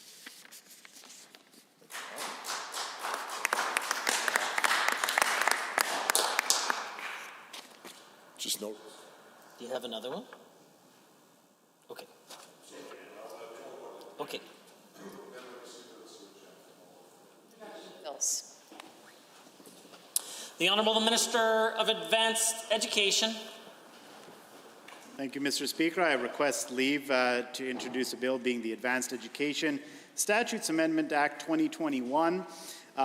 Bill 74 will make a number of amendments to both the Post-Secondary Learning Act and the Skilled Trades and Apprenticeship Education Act. These changes will help facilitate the implementation of Alberta 2030, Alberta's first 10-year strategic plan in over 15 years, and to help respond to stakeholder feedback. Members, the Minister of Advanced Education has moved first reading of Bill 74, Advanced Education Statute Amendment Act 2021. All those in favour of the motion for first reading, please say aye. Aye. Any opposed, please say no. In my opinion, the ayes have it. That motion is carried and so ordered. Bill 74, Advanced Education Statutes Amendment Act 2021 is now read a first time. The Honourable Minister of Culture. Thank you, Mr. Speaker. I seek leave to introduce Bill 75, the Arts Professions Recognition Act 2021. This is an act that will formally acknowledge artists' rights and contributions to Alberta, making their artistic enterprises profitable and sustainable. It will help to protect artists' economic and contractual rights and emphasize in law Alberta's continued commitment to the freedom of artistic expression. And lastly, it will model the way for private and non-profit employers and contractors in Alberta's economy to uphold the professional nature of artists' work. And so I look forward to debating the bill in the House. Thank you, Mr. Speaker. Honourable members, the Minister of Culture has moved first reading of Bill 75, Arts Professions Recognition Act. All those in favour of the motion for first reading, please say aye. Aye. Any opposed, please say no. In my opinion, the ayes have it. That motion is carried and so ordered. 75, Arts Professions Recognition Act is now read a first time. Tabling returns and reports. Honourable members, the Minister of Justice and Solicitor General has a tabling today. It is a requirement by legislation for him to table in the House, and being no other vehicle for him to deliver remarks, I have allotted him up to 2 minutes to provide the tabling. Thank you, Mr. Speaker. As the Minister responsible for the Referendum Act, it is my responsibility and pleasure to officially report to the Legislative Assembly the results of the referendum questions asked of Albertans during the recent municipal elections. As you know, Albertans were asked 2 referendum questions during the recent municipal elections, one about the principle of equalization and one about daylight saving time. These are 2 important issues to Albertans, and this was an opportunity to ask them directly. Our government cherishes the voices of the people of our province, and the question about equalization was, should Section 36, Sub 2 of the Constitution Act 1982 Parliament and the Government of Canada's commitment to the principle of equalization permit be removed from the Constitution? Mr. Speaker, I can report that 61.7% of those who answered the question voted yes. It should be removed from the Constitution. As this referendum question is binding, government would move forward with pursuing this issue with the federal government.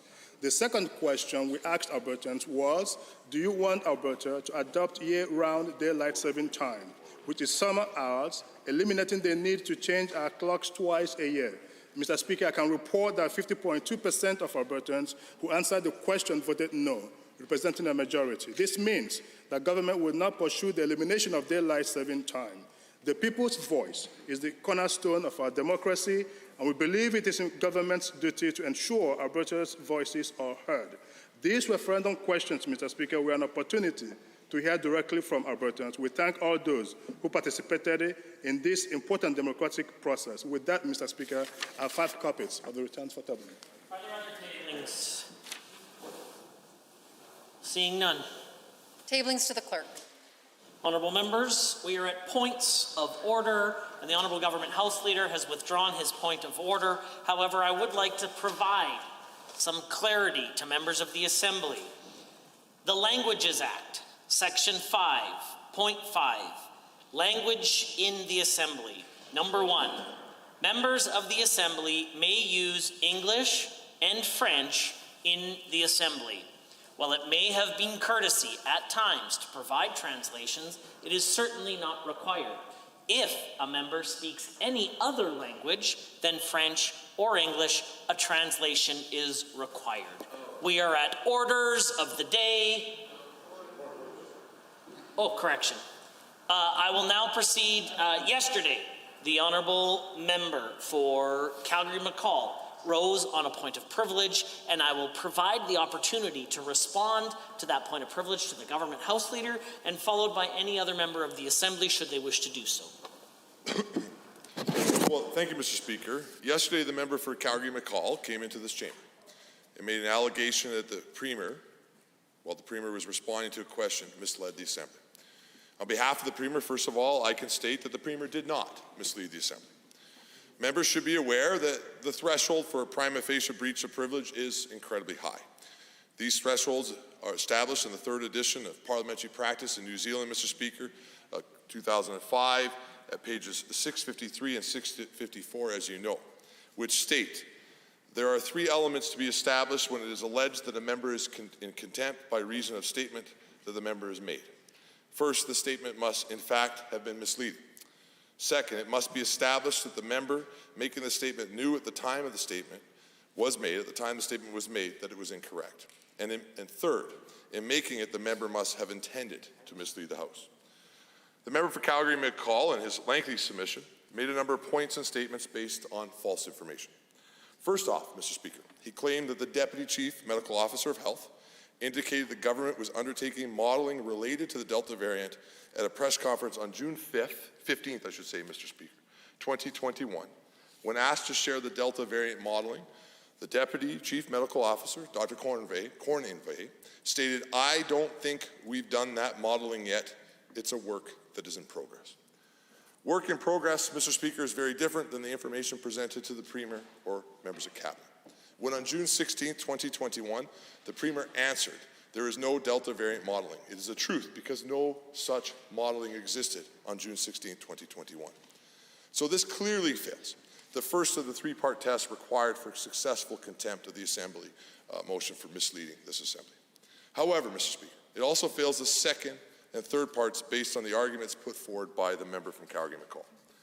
The member for Calgary-McCall tried to back up his false claim by pointing to sections of the document released on September 2nd, 2021, entitled Shifting from Pandemic to Endemic. He states that because the key modeling parameter values used in that September 2nd, 2021 document were from April 25th to June 5th, that the information must have been available on June 16th. That is a false premise because as stated on June 15th by the Deputy Chief Medical Officer, that information had not yet been compiled. So the member for Calgary-McCall is wrong in his assertion that the Premier had the information at the time he answered the question on June 16th.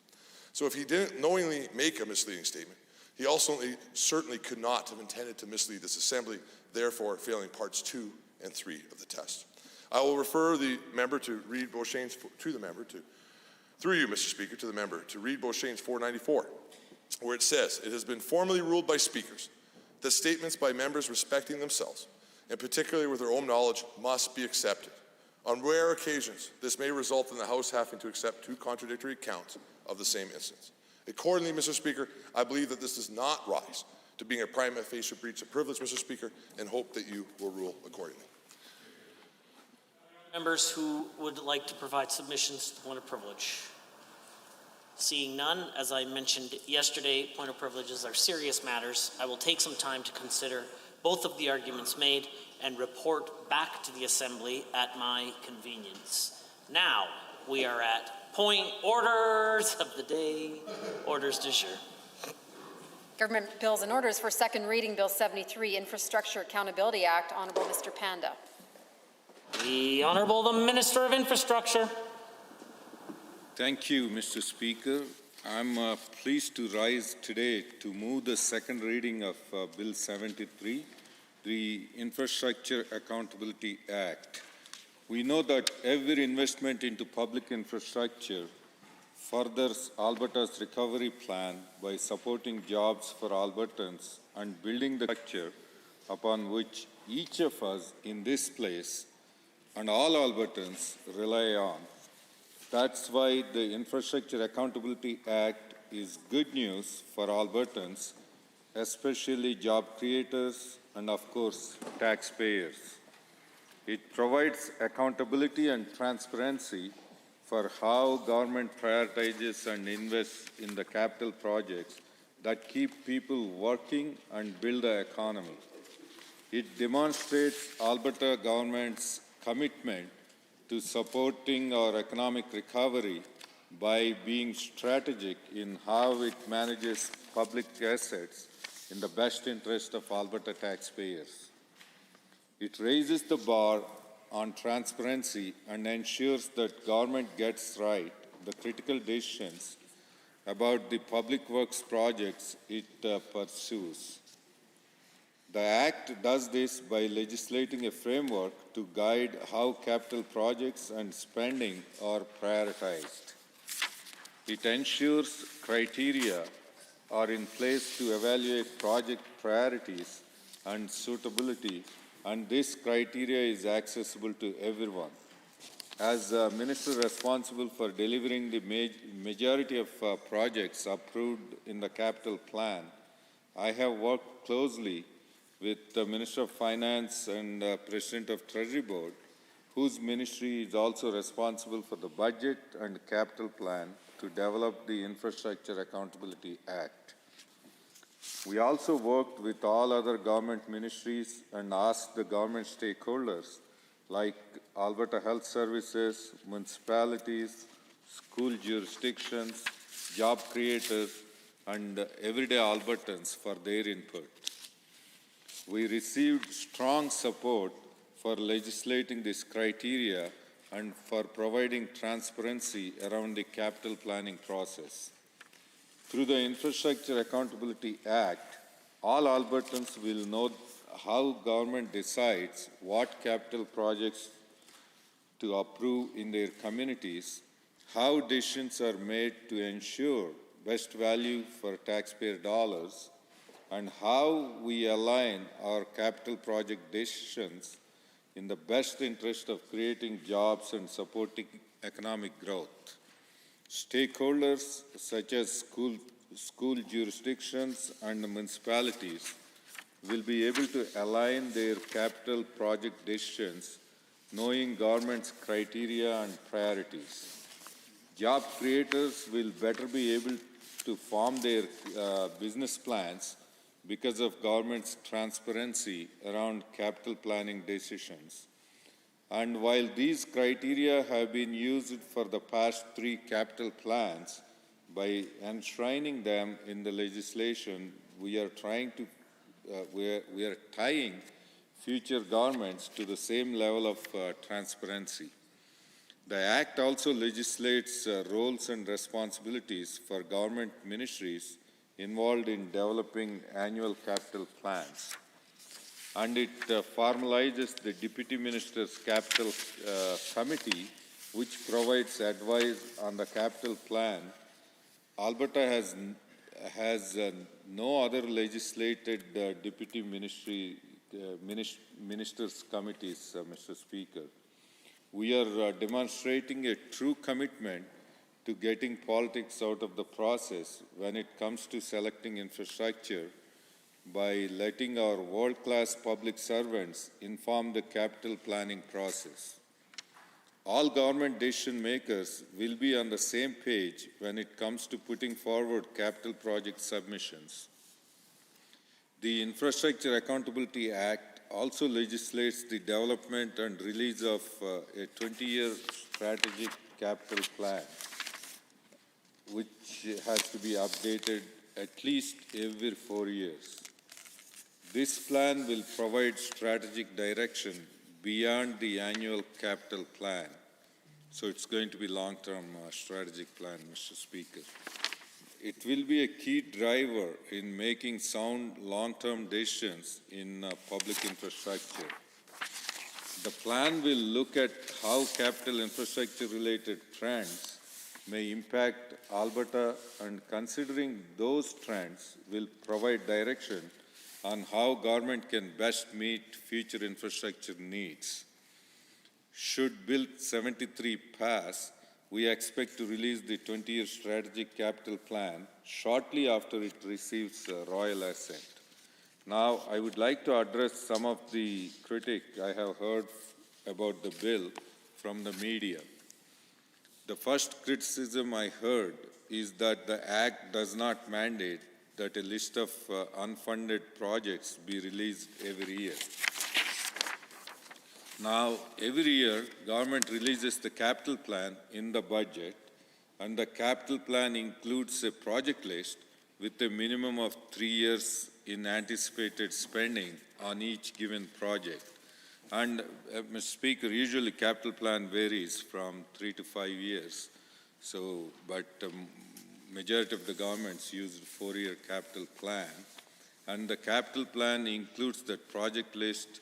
And every year, the government also produces an annual infrastructure report detailing progress on every project. And no other jurisdiction legislates the release of unfunded project lists. But let us be clear, Mr. Speaker. Only Ontario and Quebec come even close to what we are doing here. We are providing transparency where it didn't exist before for how projects that did make into the capital plan were selected. They were evaluated against the 6 criteria legislated in the Infrastructure Accountability Act. Now, I'm sure when the members opposite were in government, they evaluated projects using certain criteria too, but the public never knew what those criteria were because it was not public.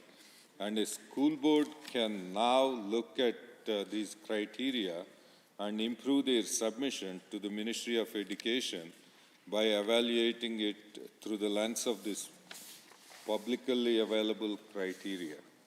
Another important aspect of this legislation is that every proposal government receives now needs to take into account the full life cycle cost of each project. While in the past, ministries might consider only the upfront construction cost in their project submissions, now years of maintenance must be factored in that must be factored in their planning, and we are legislating a more fulsome accounting for project cost. Another criticism might be, what's the point of this legislation if the government was already using these 6 criteria to evaluate the capital plan submissions? Why does it need to be codified in the legislation? In the newspaper today, I saw that the NDP claimed that the bill will not affect this year's capital planning process. In fact, we have used this same criteria for the last 2 budgets as we were piloting the effectiveness of the criteria, Mr. Speaker. In addition, they claim that it is the criteria by which any government should be selecting infrastructure projects. In fact, these criteria were brought in under the UCP government. Again, we don't know how the NDP evaluated the capital project submissions because they never told Albertans. Alberta taxpayers now have a great deal more transparency, Mr. Speaker. This legislation, in my view, provides 3 things: criteria, process, and foresight. A standard has been set, and it won't be easy for future governments to ignore. Another question I have heard is, how does this legislation create jobs? How does this legislation create jobs? It's a very important question. But for one thing, one of the criteria is the economic impact of the project. That's an important lens through which government will evaluate every project that comes through. Now, are you going to evaluate an elementary school based on its economic impact? I think members can agree that this isn't the most important criteria for an elementary school. But this government has spent unprecedented amounts on irrigation, for instance. Should an irrigation project's evaluation include the economic impact? Absolutely. Having such legislation also provides job creators with the confidence that Alberta is a transparent jurisdiction with a governance framework and a long-term vision in the form of a 20-year strategic capital plan. This positions us as a leader and makes Alberta an even more attractive place to do business. Additionally, I want to be clear that this government has made unprecedented investments in public infrastructure. $10 billion in the year 2020, $20.6 billion over the next 3 years, Mr. Speaker, on the top of the $10 billion in 2020.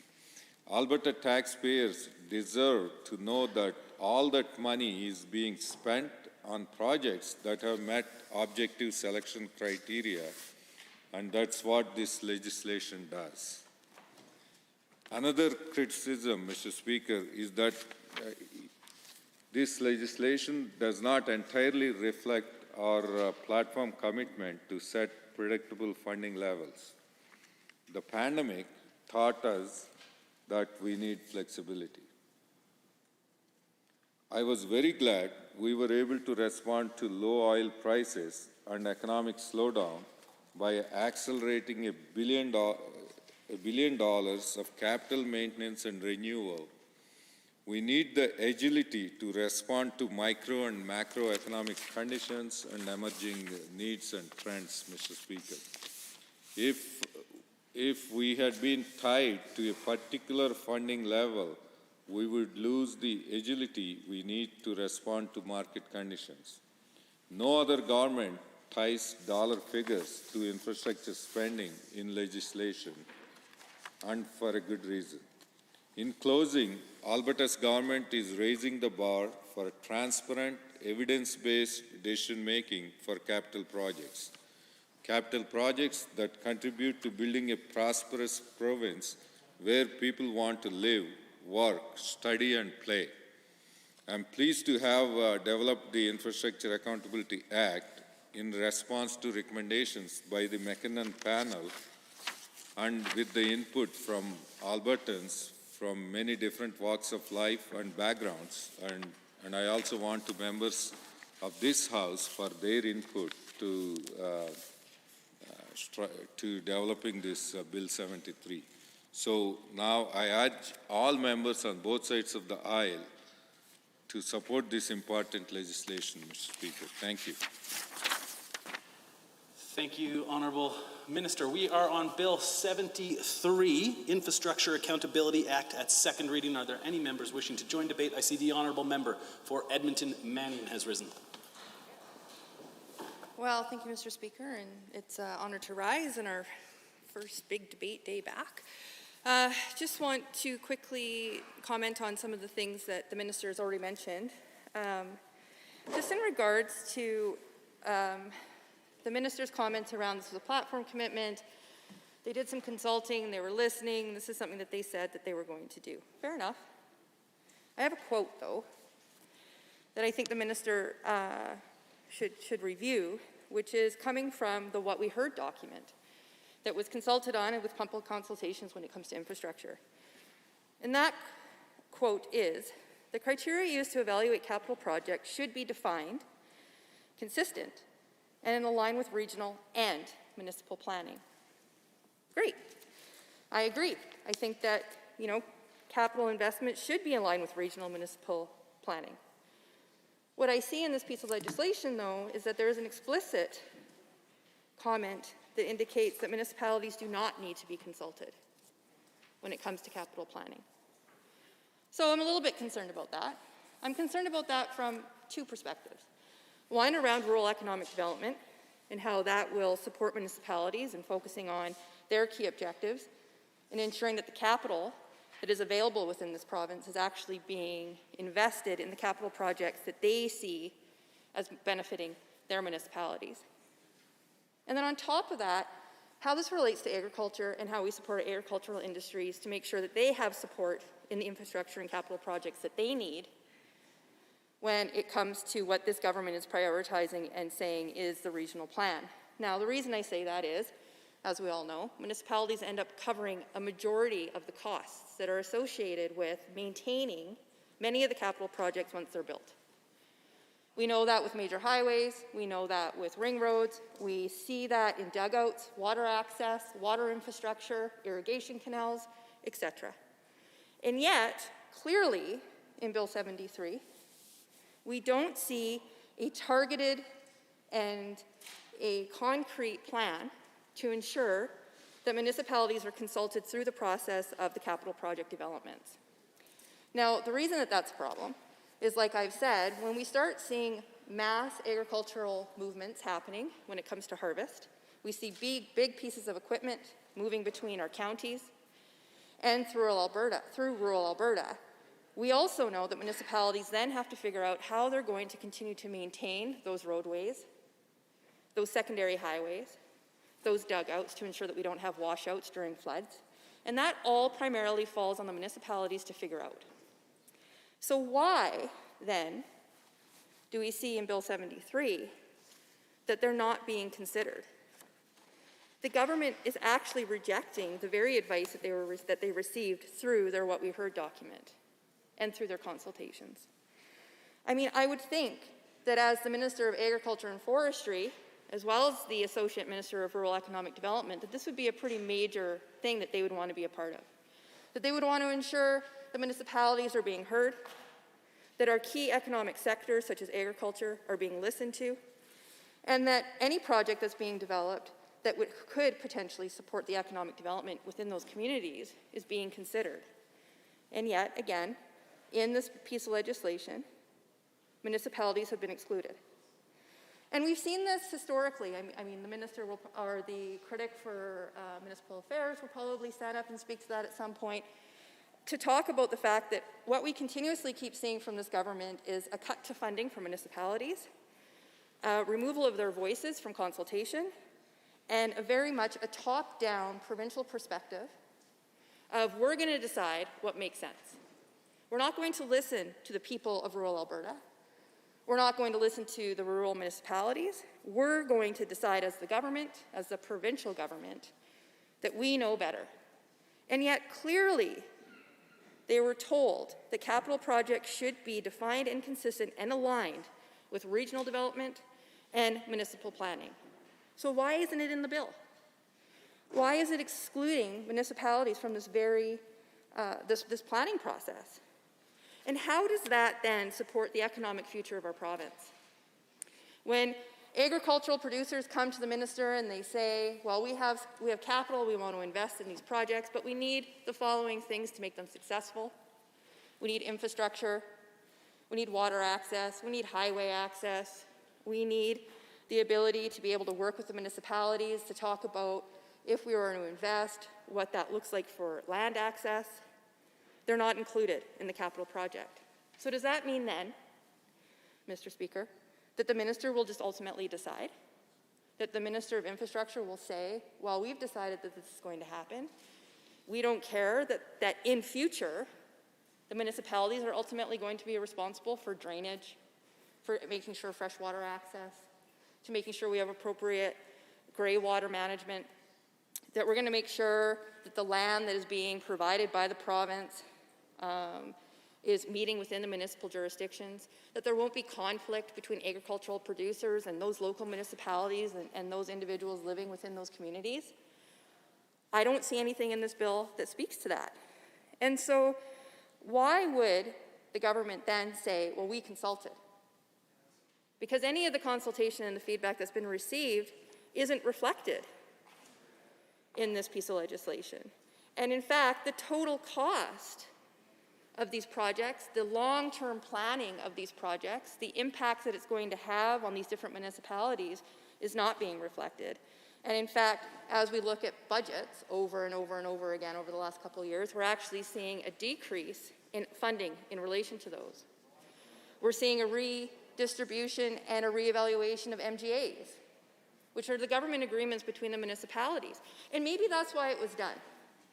Maybe the reason that the MGA was reviewed and this government decided to make significant changes was because they knew that this piece of legislation was going to be coming forward, and that in fact they wanted to be able to have the full control on the capital plan without interference from counties and from those municipalities. But what I don't see is that these capital plans and this piece of legislation is actually addressing any type of economic development. In fact, what I see it doing is that it's actually removing the ability for the municipalities to decide what their economic future will look like and how they will invest in their capital projects, how they will bring an economic future to their local communities, and how they will be heard by this government in setting the priorities of the municipalities to make sure that it all makes sense. Because not to consult, not to align the regional municipal plans with the capital plan from the province is a significant disconnect from what is the reality of going on across the province. And it can't just be these urban capital plans. Ring roads, extensions of major highways around Calgary and Edmonton are great, and of course they're needed for transportation, they're needed for movement of goods and looking at addressing our trade partners and access to the airports. I get all of that. But there's major infrastructure projects that need to happen in rural Alberta that need to be supported by this government through a partnership with municipalities. So what does the economic future look like based on this piece of legislation? What are the capital plans? And in fact, a capital plan was tabled in this legislature not only 9 months ago, I'd say, somewhere around that time. Does that capital plan now get redone? Is that being honored with the changes of this legislation? How does that capital plan today, the one that was provided to the legislature, the one that was provided to the current municipalities that are hoping that they're going to have access to those pieces of infrastructure, are they going to be honored? Or does this bill now say that all of those capital plans and all of those future investments that were promised no longer are valid? So the timing of this bill is also a little bit strange. It's not aligned with the capital plan. It's not aligned with a future budget. And it doesn't speak to the commitments that have already been made by this government to those municipalities, to Albertans, to know what their future infrastructure is going to be. Municipalities have based their budget on the budget of this government and on the infrastructure plan of this government. So I have questions that I would appreciate the minister speaking to, but I'd also like to know across all of the different ministers in the cabinet how they feel about how this is going to impact the work that they need to do. We would see consultation need to be required with Indigenous communities about capital projects. I don't see Indigenous communities being highlighted in this piece of legislation, and how that would mean for the Minister of Indigenous Relations and how that will impact his work in looking at providing capital plans to First Nations communities. I don't see anything around agriculture. I see economic projects, but what does economic projects look like? Who gets to define what the future of the economy looks like if the municipalities aren't being consulted? If industry isn't being consulted, is that just oil and gas? Does that include agriculture? Does that include AI? Does that include tech? Does that include our hydrogen and lithium projects? How does that relate back to the structure of how this bill is written? And so, again, I think that there is a very high level, very top-down perspective where the minister solely gets to decide where these projects get to be built and who gets to build them. It doesn't include consultation. It doesn't speak to the other stakeholders across the province and their wishes or responsibilities. All it speaks to is the minister shall, the responsibility of the minister, that there will be departments. What I don't understand is why the municipal legislation isn't included in this, why Indigenous consultations are not included in these pieces of legislation. And then what are the priorities? A 20-year strategic capital plan is a long vision to not include municipalities. It doesn't tell them where the money is going to come from and who's going to maintain these projects as they're built. And that is where ultimately the financial burden lies, is with Albertans and within their municipalities. So again, I'll just highlight that roadways, rural highways, looking at water, looking at dugouts, looking at flood mitigation, all of those things are part of the capital project. And yet, all of that needs to be done in consultation with municipalities. And I don't see any of that happening here. So I would be interested to hear from not only the Minister of Infrastructure, but also the Minister of Economic Development, the Minister of, or Associate Minister of Rural Economic Development, as well as our post-secondary minister as well. I just feel like I should highlight him. And just see, you know, when we're looking at those infrastructure settings, how does that work across the cabinet if the consultation isn't required and the sole responsibility only lies with the one minister?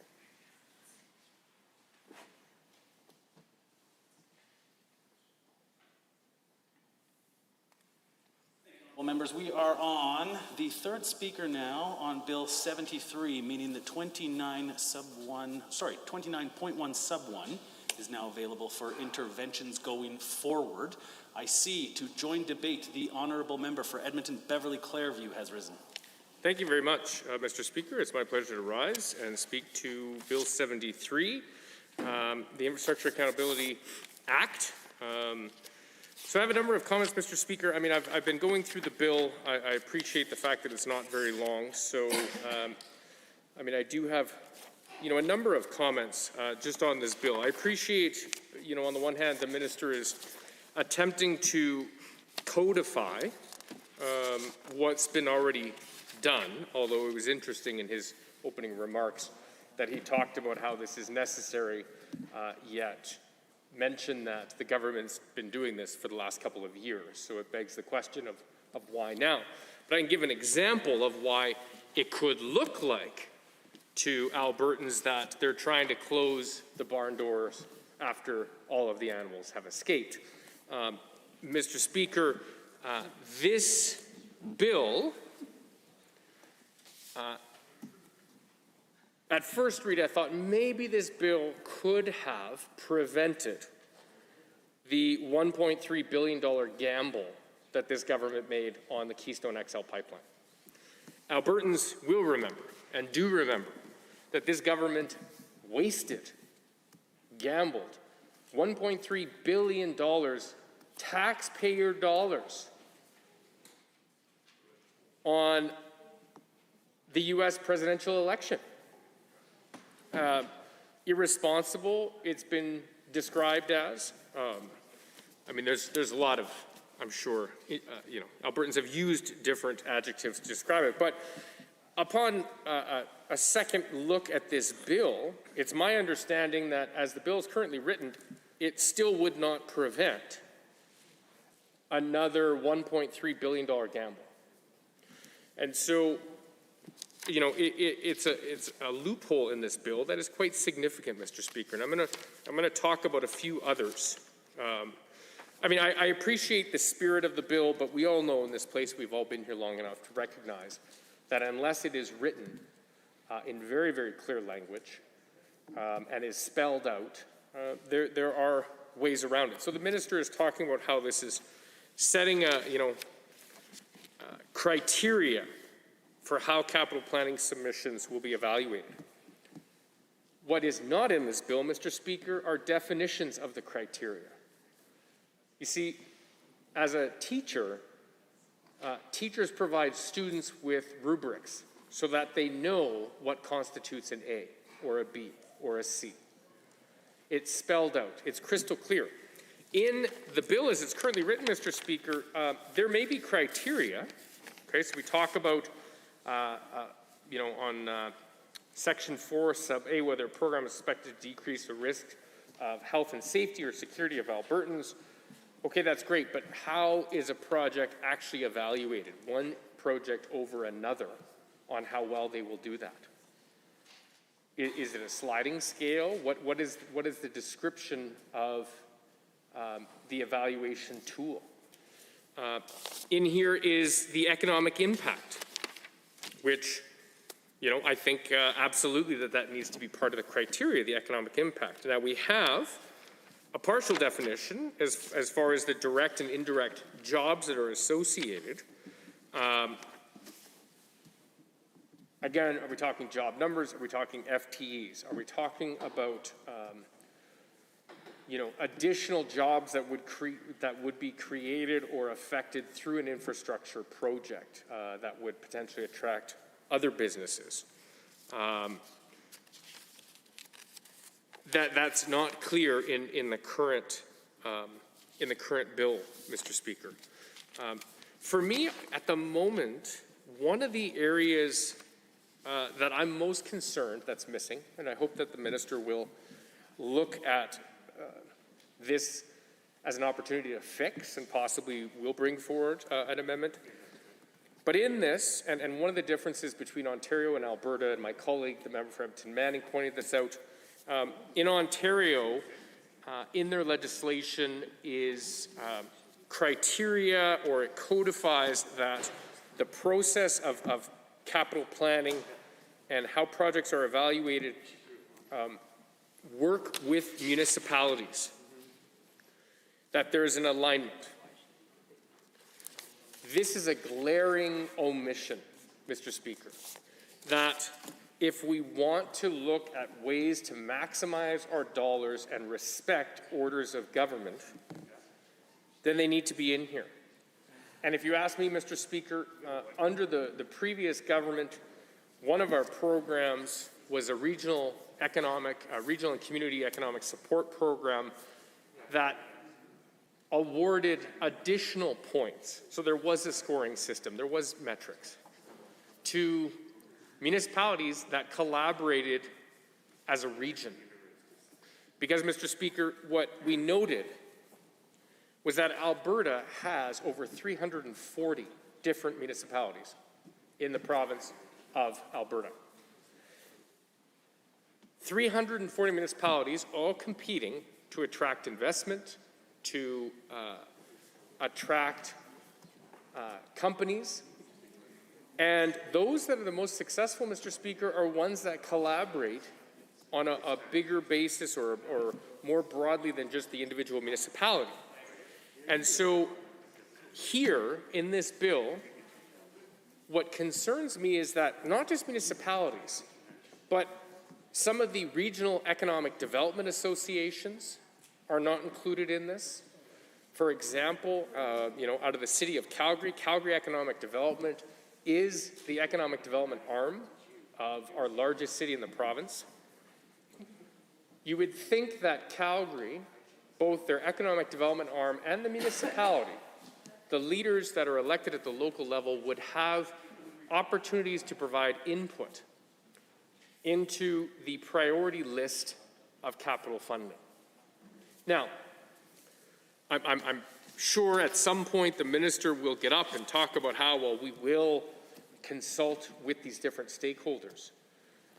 But the minister also knows that if it's not codified in legislation, then at worst it's lip service, at best it could be potentially a phone call or some way of reaching out. But if we're codifying the process to approve projects or how they get on a list, then I would argue it is equally as important to include who's on that list of consultations, who will be involved to provide, not just provide submissions, but to actually work collaboratively.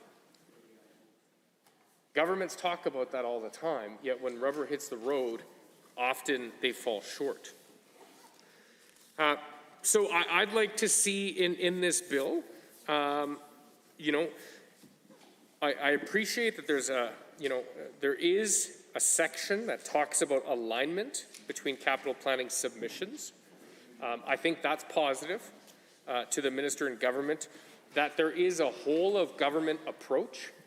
My colleague from Edmonton Manning talked about agriculture and forestry and the role for the Minister of Jobs, Economy and Innovation in this. I think there needs to be more of an emphasis on a whole of government approach and not housing different projects or programs in specific ministries that operate in isolation of each other.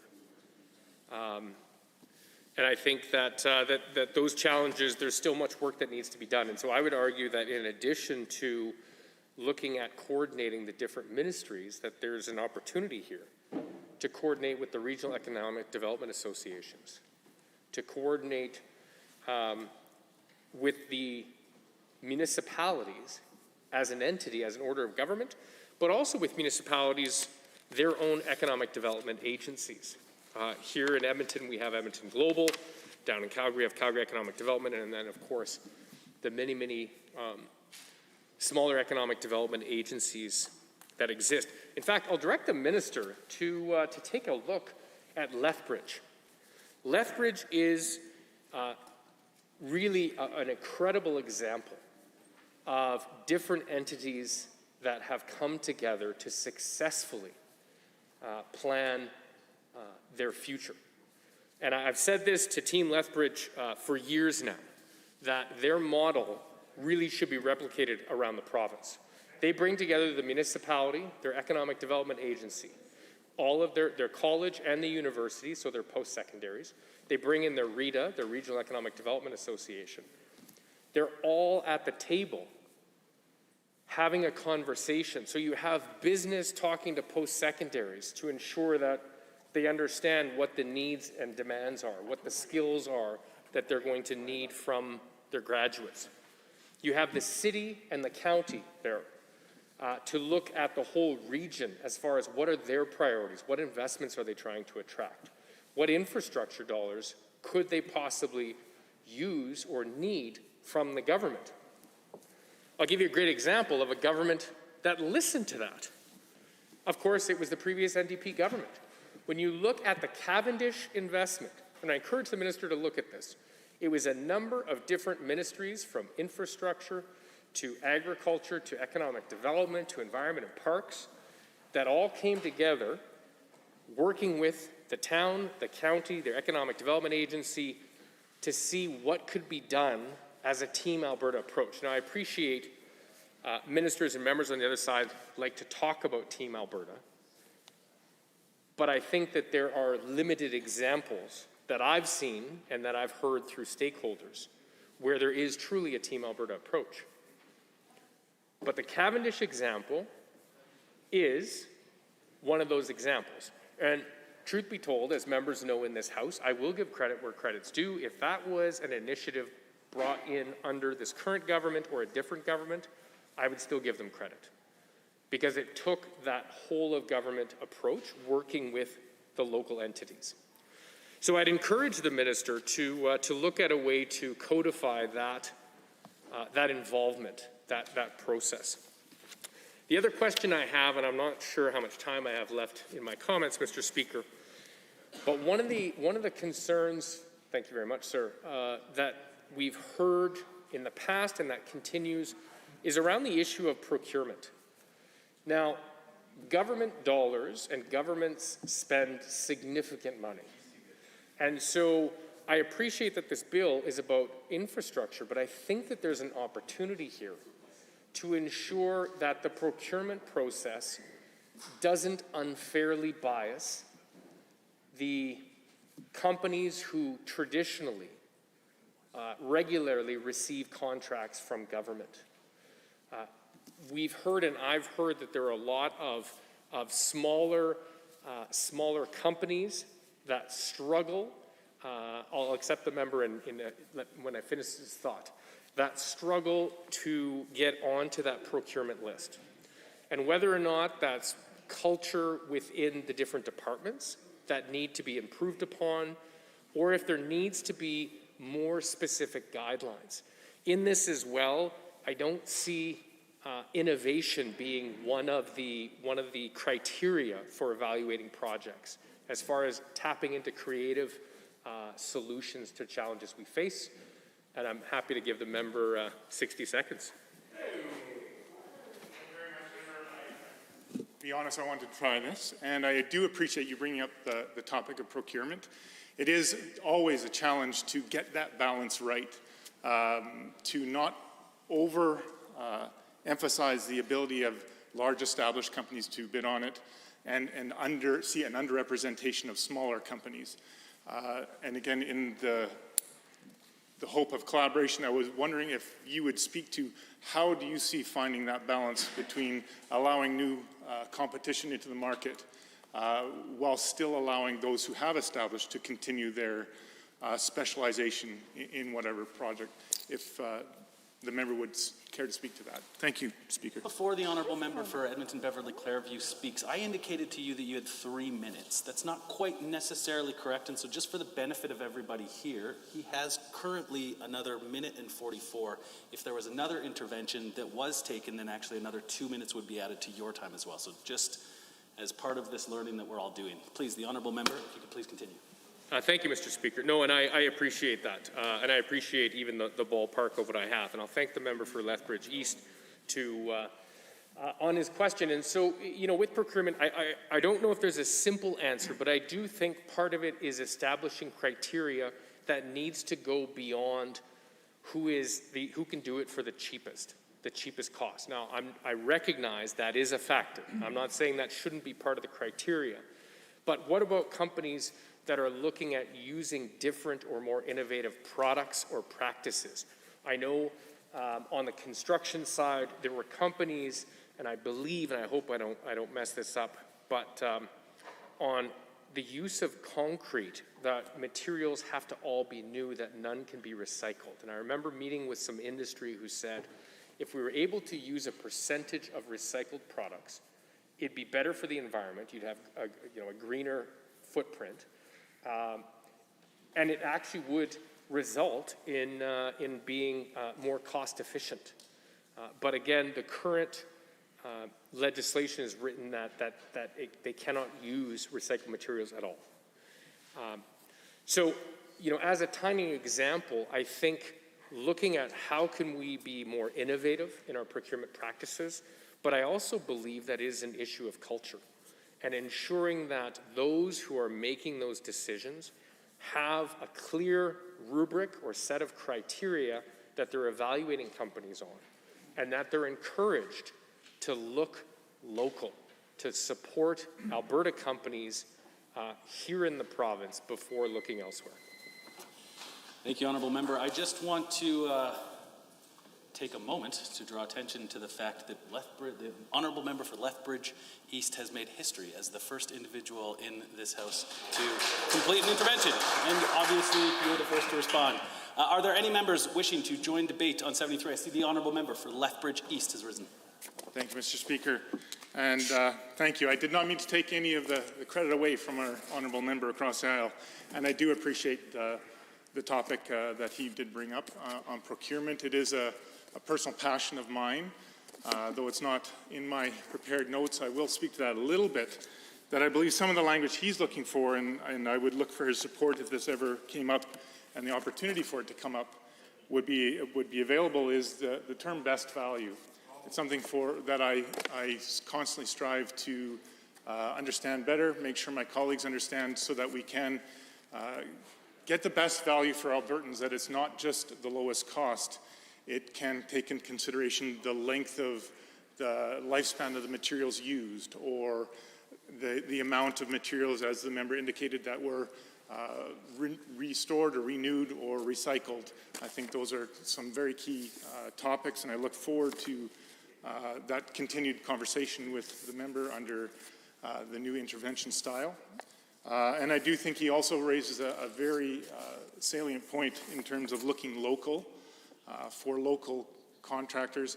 Unfortunately, much of the language on some of our international interprovincial contracts and agreements very much limit that kind of, shall I say, favoritism towards those we would like to see.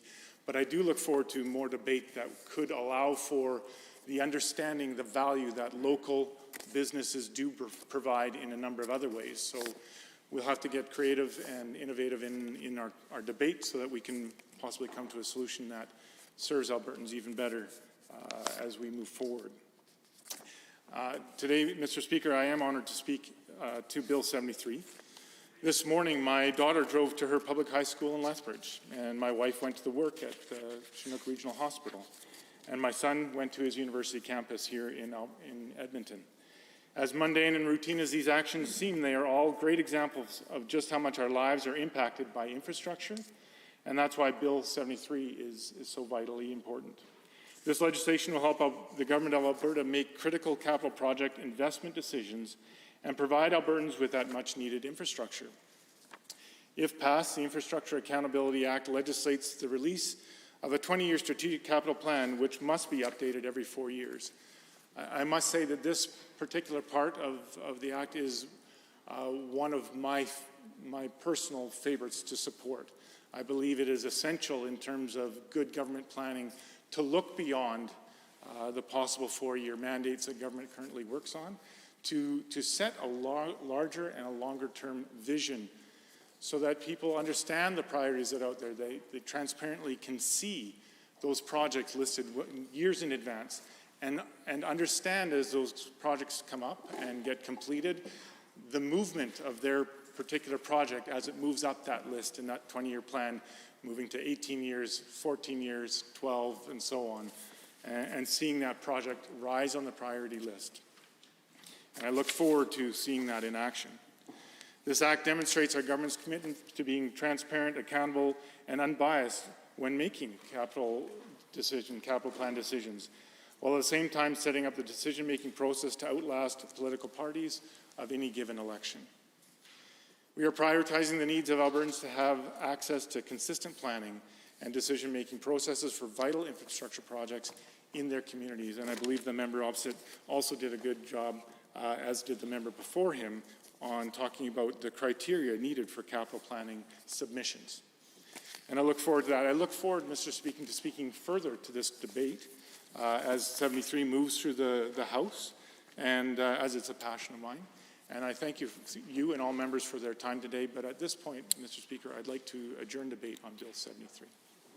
Thank you, Honourable Member. I would just state that it may or may not move its way through the House, however, that said. Having heard the motion as proposed by the Honourable Member for Lethbridge East to adjourn debate on Bill 73, all those in favour, please say aye. Aye. Any opposed, please say no. That is carried and so ordered. Under Government Bills and Orders for second reading, Bill 49, Labour Mobility Act, Honourable Mr. Kenny. Honourable members, I see the Honourable Premier, President of Executive Council and Minister of Intergovernmental Relations has risen to debate. Yes, thank you, Mr. Speaker. I am delighted to rise in support of the Labour Mobility Act. This is a bill that I have a deep personal interest in, and I think it's hugely important for the future of Alberta's economy, and it could be for Canada's economy. Mr. Speaker, the dream of Confederation was first and foremost of an economic union in 1867, and when Alberta acceded to the Federation as a province in September of 1905, it did so with the expectation of entering an economic union. But regrettably, in this federation, we see more restrictions on the movement of goods, services, and people than amongst the 28 sovereign member states of the European Union. That, Mr. Speaker, I submit, is a betrayal of the vision of Confederation, and it has very real life consequences for people. It makes us all poorer. Every restriction on the movement of goods, services, and people has an economic cost, and those costs add up enormously. In fact, some economists have estimated that the total negative economic impact of interprovincial barriers to goods, services, and labor, it could be quantified by as much as $130 billion in costs to our economy, and tens and tens of thousands of jobs. The Labour Mobility Act, Mr. Speaker, is a bold and historic effort by Alberta, should it be passed, to effectively strike down any remaining barriers to labour mobility for the province of Alberta in welcoming Canadians from the other 9 provinces. Mr. Speaker, I am conscious that I am moving this bill at second reading on the very same day that Elections Alberta has published the results of the last week's referendum on equalization, where Albertans spoke clearly and loudly in favor of a fair deal in the Federation. 62%, thank you, of voters supporting an amendment to the Canadian Constitution to strike the principle of equalization as an important statement, a political and legal fact that together we have created to demand fairness in a federation where we have made an outsized contribution. At the same time, Mr. Speaker, I want to convey to members of the Assembly and fellow Albertans that in pressing for fairness in the Federation, in pressing for equalization reform of other federal transfers, in vigorously defending our constitutional jurisdiction, including our ownership and control of our natural resources, in fighting for our right to develop our economy and do so in an environmentally responsible way. In doing all of those things, we are not, as Albertans, narrow-minded parochial provincialists. We are, I submit, with the exception perhaps of a very small number of people committed to making Alberta a separate country, with that exception, I believe the vast majority of Albertans are big Canadians, are patriotic. And I believe that this is the most Canadian of provinces. As I pointed out before, this is the only assembly that displays all of the provincial flags, a wonderful reflection of our patriotism, our friendship with our fellow Canadians from coast to coast. We're the most Canadian province, not because of these flags, but because of our people. We have a greater percentage of Canadians born outside of our province than any other jurisdiction in the country. Let me restate that more simply. There are more Albertans who are born outside of our province than of Canadians who moved here than is the case for any other province. And so we are a reflection. We are a reflection in a very real way of this country. And every one of those fellow Canadians who chose Alberta, who are Albertans by choice and not chance, who came here to participate in our opportunity society, to work hard, to prosper, those who reinforced our historic entrepreneurial culture by coming here from all across Canada, they have helped to fuel the growth and economic diversification of modern Alberta. Our province has more than doubled in our population since 1985, in the last roughly 40 years, Mr. Speaker. And that has been the single greatest contributing factor to diversification of our economy, as they have driven demand in services like in the services industry, in construction, in home building, and so many other sectors. And of course, so many of those new Albertans, I shouldn't say new Albertans, I mean so many of those Canadians who chose Alberta are the folks who brought their work ethic and ingenuity, yes, to developing our oil and gas resources in our traditional industries. And so the vitality, the prosperity of modern Alberta is closely connected to the patterns of migration, yes, newcomers from around the world who have joined us, but also Canadians from coast to coast who've done so as well. And of course, in this province, we welcome them all with open arms. One of the things I love most about Alberta, you know, down east, Mr. Speaker, they have a saying in the East Coast provinces that if you weren't born there, but you moved there, you're a come from away. Oh, you're a CFA. Oh, the fella, he's a CFA. That means you moved there, and even if you've been there for 40 or 50 years, your whole life, if you were born somewhere else, and it's done in a joke, in a lighthearted fashion, it's not xenophobic, it's just a lighthearted recognition that you might not have been born and raised. That's not the Alberta attitude at all. I often, when I meet people who moved from across the country, I say, how long have you been here? They say, oh, well, I just came in 6 months ago. Well, you're a true blue Albertan now. And that's, I think, the attitude of this province, welcoming, knowing that people come here to work hard and pursue opportunity. And so if we want to ensure our future prosperity, we must continue to attract and welcome hardworking people who have that entrepreneurial instinct. And that's what the Labour Mobility Act, Bill 49, is all about. I look at one of my friends here, born and raised in Nova Scotia, knows exactly what I'm talking about. So, Mr. Speaker, I started by talking about the balkanization, the barriers to the mobility of goods and services and people in the country, which is a real shame. According to the experts, all of the think tanks, the academics, the economists who have looked at this issue of interprovincial barriers for many years, they identify that the single costliest aspect of interprovincial barriers, or the lack of free trade and movement in Canada, is around labor mobility. I got in trouble once for using a phrase, Mr. Speaker, I probably will again. It's a standard economic phrase. It shouldn't be regarded as something that's controversial. It's the concept of human capital, which is to say the acquired skills and knowledge that people have, which they can bring in to the workforce. And more modern economists are recognizing that the most important aspect of capital in an economy, more important even than human capital, is, more important even than financial capital, is human capital. And that is to say the skills and abilities that people have and bring to their work.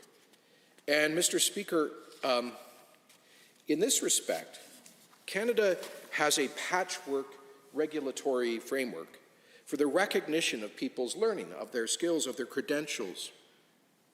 We have in this country about 100, depending on the province, about 100 regulated professions or trades.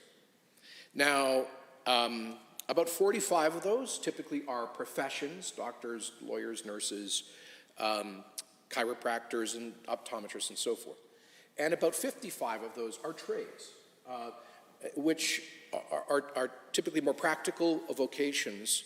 And I say practical, I mean often people in the trades require higher levels of education and increasingly high levels of applied science and math in the trades. So as you know, Mr. Speaker, it is critical that we honor trades as being equivalent in prestige and status in our society as professions. Now, having said that, we have over 400 regulatory bodies across the country for these various trades and professions. And they all have different rules. Like here in Alberta, we'll have the College of Physicians and the Law Society and the College of Dentists and the trades. Each of them have their own a specific regulatory organization. They all have criteria and to evaluate whether an individual has the knowledge and relevant knowledge and experience, human capital, to work safely in that field. And that is important. It is necessary. This government does not like red tape, but we do recognize, and that's why we've eliminated some 118,000 Alberta government rules. But we do recognize that to ensure safety, to ensure consumer protection, to ensure a high level of confidence in professional services and in tradespeople, that we do need regulation of those occupations. And that regulation establishes a high standard. It maintains the prestige of those occupations. It's all important. So we are not proposing, to be clear, in the Labour Mobility Bill to eliminate or to diminish the very high levels of professional and trade certification in Alberta, but rather the goal of the bill is simply this: to eliminate any unnecessary barriers to the entry into Alberta's job market of credentialed workers from across the country. And the principle is this, Mr. Speaker. If you're visiting relatives or friends over in British Columbia, and you get a toothache and you have to go to the dentist, you go to that dentist and you don't ask to see whether they are certified with the Alberta College of Dentists, simply because you're an Albertan. You assume, quite rightly, that is a Canadian certified dentist, and they are going to give you a professional service at a high level of safety. If you are visiting, the member from West Yellowhead is back visiting relatives in Nova Scotia, and he falls ill and has to go into a medical clinic, he doesn't ask if the doctor is certified with the Alberta College of Physicians and Surgeons. He trusts the Nova Scotia regulatory system. So if that doctor chooses to join us here in Alberta, or that dentist moves to this province, why then suddenly do we force them, in too many instances, to go through a whole separate certification process? The principle of Bill 49 is we are saying to the professional regulatory organizations, the roughly 100 regulators of these occupations, we are saying, and I'm just putting this in plain English, we are saying you must automatically grant Alberta certification or validate the other provinces' certification for Canadians who are migrating to Alberta as quickly as possible. And in fact, what the bill says, and I'll actually quote from a couple of the relevant sections. It says, right here in the first substantive section, section 2, a regulatory body shall ensure that its registration practices and registration decisions in respect of a labour mobility applicant to whom any domestic trade agreement that is in force in Alberta applies are consistent with that domestic trade agreement. Now, that's referring, Mr. Speaker, really to two primary agreements. The New West Partnership Agreement, which is a legal platform for, amongst other things, a high level of labour mobility in the 4 Western provinces. But this also brings in the Canada Free Trade Agreement, which also has commitments in principle to mutual recognition of provincial credentials. And then subsection 2, a regulatory body shall ensure that its registration practices and registration decisions in respect of a labour mobility applicant to whom a prescribed intergovernmental agreement applies are consistent with the prescribed intergovernmental agreement. So we're basically saying, for the first time ever in law, we're telling our professional regulatory bodies that they are obliged to respect our legal commitments on labour mobility. But here is section 3.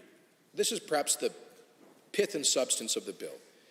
A regulatory body has a duty to carry out registration practices and registration decisions in respect of labour mobility applicants that are transparent, objective, impartial, and procedurally fair.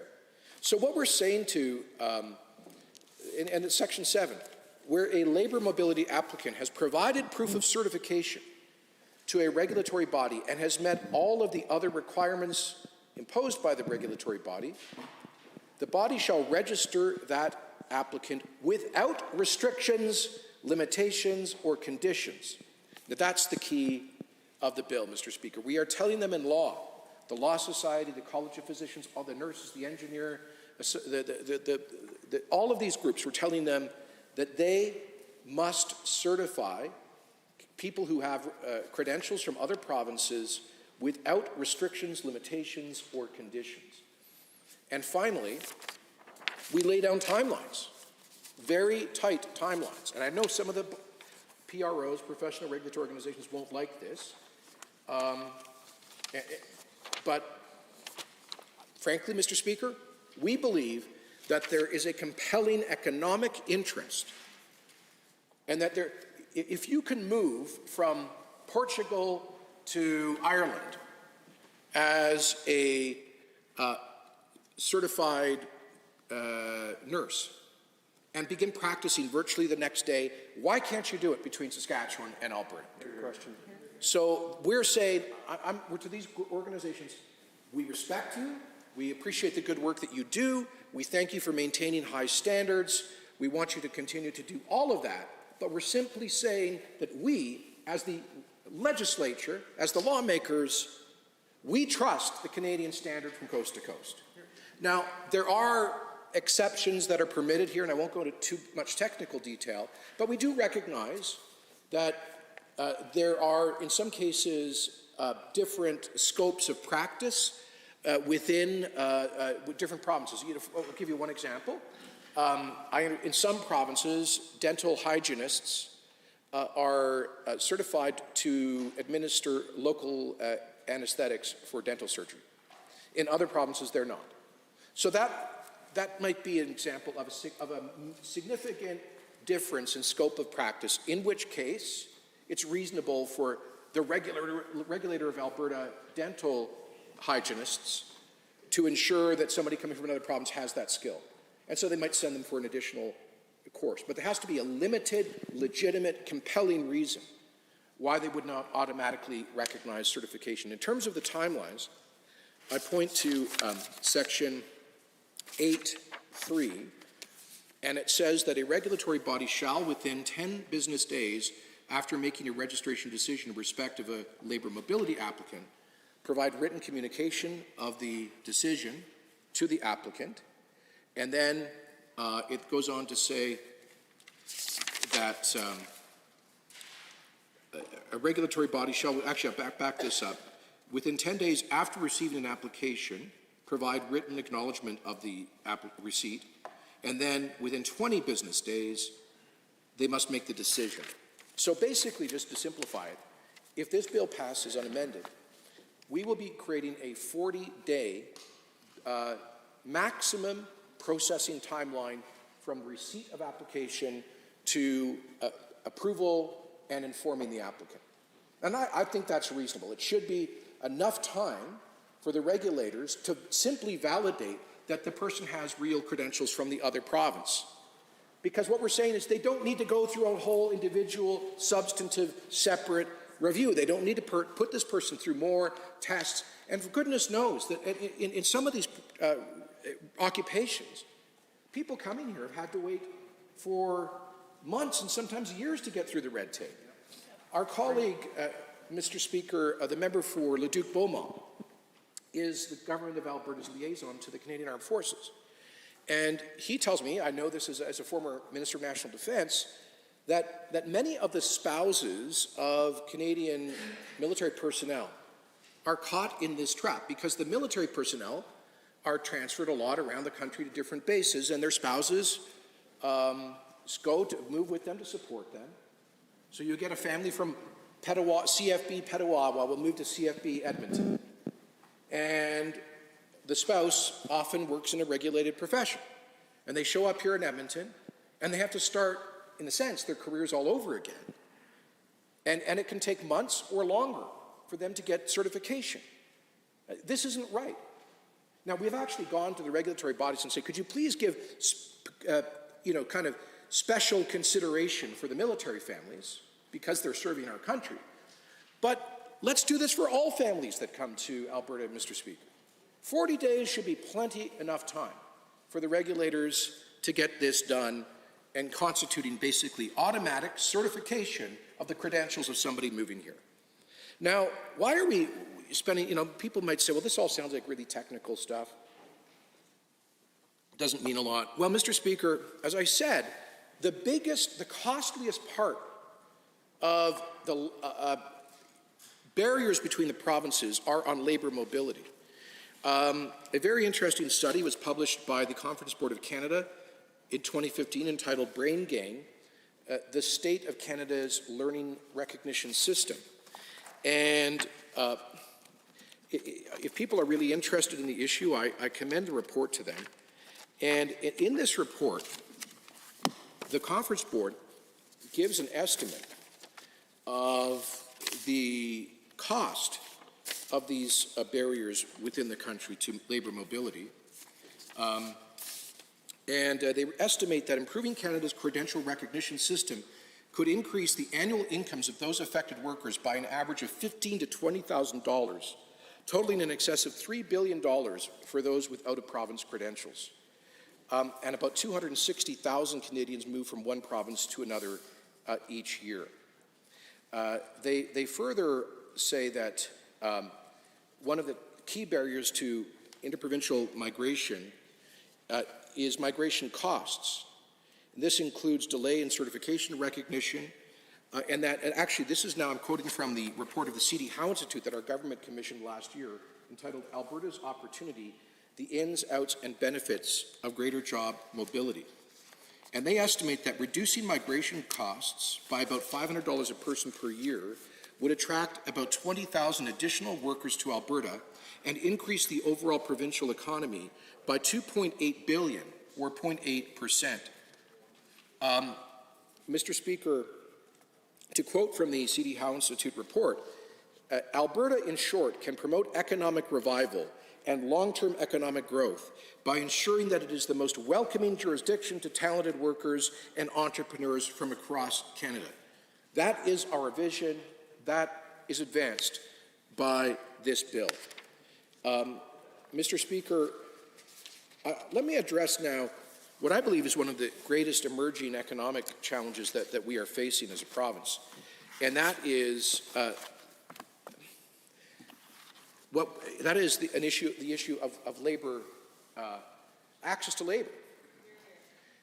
Mr. Speaker, in the last month or so, I have done Zoom meetings with about 20 of the province's largest industry associations, construction, road builders, Canadian Association of Petroleum Producers, the Association of Oilfield Drillers and Contractors, the Petroleum Services Association, the Hoteliers, the Restaurants Canada, the Retail Council of Canada, members in Alberta, and on and on. About 24 of those. And in those meetings, there have been dozens and dozens of their corporate members, their business members. So I have been speaking directly or indirectly to hundreds of the province's largest employers in the past few weeks. And every single one of them reports that their single largest challenge and barrier to growth right now is shortage of labor. Is a labor shortage. And I see a lot of members nodding. Now, Mr. Speaker, we don't yet have labor market information, hard data, that would validate this. And I must confess, there is a paradox that we must address as a province. The paradox is we still have 8% unemployment. We've been through 5 tough years, 20 brutal months, and too many Albertans are out of work. And our first priority must be getting those folks to work. We've got to bridge them in to gainful employment. That's what we are trying to do with programs like Jobs Now, the largest ever government investment in job training to link the unemployed into the growing number of available jobs. In some cases, this may mean career shifts for people. In other cases, it may mean skills upgrading or skills updating. Some people will have spent much of the past 18 or 20 months at home. And they've been reconsidering what they're going to do next and maybe changing gears in terms of their career path. We are there to support them in those choices with programs like Jobs Now, a record investment. In fact, we are spending 400 million tax dollars this year on jobs training program, plus another 400 million, 50-50 with the federal government, on the Jobs Now program. So $800 million that we are investing in skills development in Alberta. We also have the Minister of Higher Education, Advanced Education is leading Alberta's very exciting Skills for Jobs strategy, which is to retool our vocational training and post-secondary education systems to support strong labor market outcomes, basically to deliver people the skills that they need to succeed in the economy of today and the future. And we believe that means a much bigger emphasis on experiential learning, practical learning, micro-credentials, on vocations and trades, not just academic formation and professions, as important as those are. And I want to thank and commend the Honourable Minister for his visionary leadership in this regard. We are also, to address these emerging labour shortages, Mr. Speaker, the Minister of Labour and Immigration, and prior to him the current Minister of Health, working with the Honourable Member for Calgary North, the Associate Minister for Immigration, they are working on the implementation of the Alberta Advantage Immigration Strategy, which is a modernization of the Alberta Immigrant Nominee Program, better to identify, recruit, and attract skilled newcomers from around the world. But all of that is good, Mr. Speaker, but we need to do more when it comes to promoting domestic labor mobility. Now, as you know, I talked earlier about how Alberta's population doubled in 40 years, and that drove so much growth. But since about 2005, coincidentally the beginning of the previous NDP government, we started to see a reversal in the trends of interprovincial migration towards Alberta. And I believe that is now coming to an end. In fact, I was speaking to one of Alberta's largest home builders recently, and he said that inventory they cannot build enough houses for the demand that we are seeing in Alberta's housing market right now. And he estimated that there are about 100 families every week moving to Calgary alone from Southern Ontario. I know anecdotally, I know 2 or 3, one relative, a former staffer and a friend in the last month have all informed me they've given up on the insane housing market and the congestion and, well, I don't want to spend too long bashing Toronto here, but they've given up on that and they want to have a fresh beginning in this land of opportunity with lower taxes, with a stronger economy, with more affordable housing, with great quality public services, with our magnificent natural environment. So I think we are starting to see the wheel turn on interprovincial migration coming back net to Alberta. Last year, and this is the amazing thing about this province, last year, while we were the hardest hit in COVID economically, because we had the global COVID recession and then we had the collapse of energy prices, we were the hardest hit, with the possible exception of Newfoundland and Labrador. And yet, we were one of only 2 provinces whose population grew. So that is encouraging. By the way, another interesting factoid, Mr. Speaker, last year we saw record numbers of new business incorporations.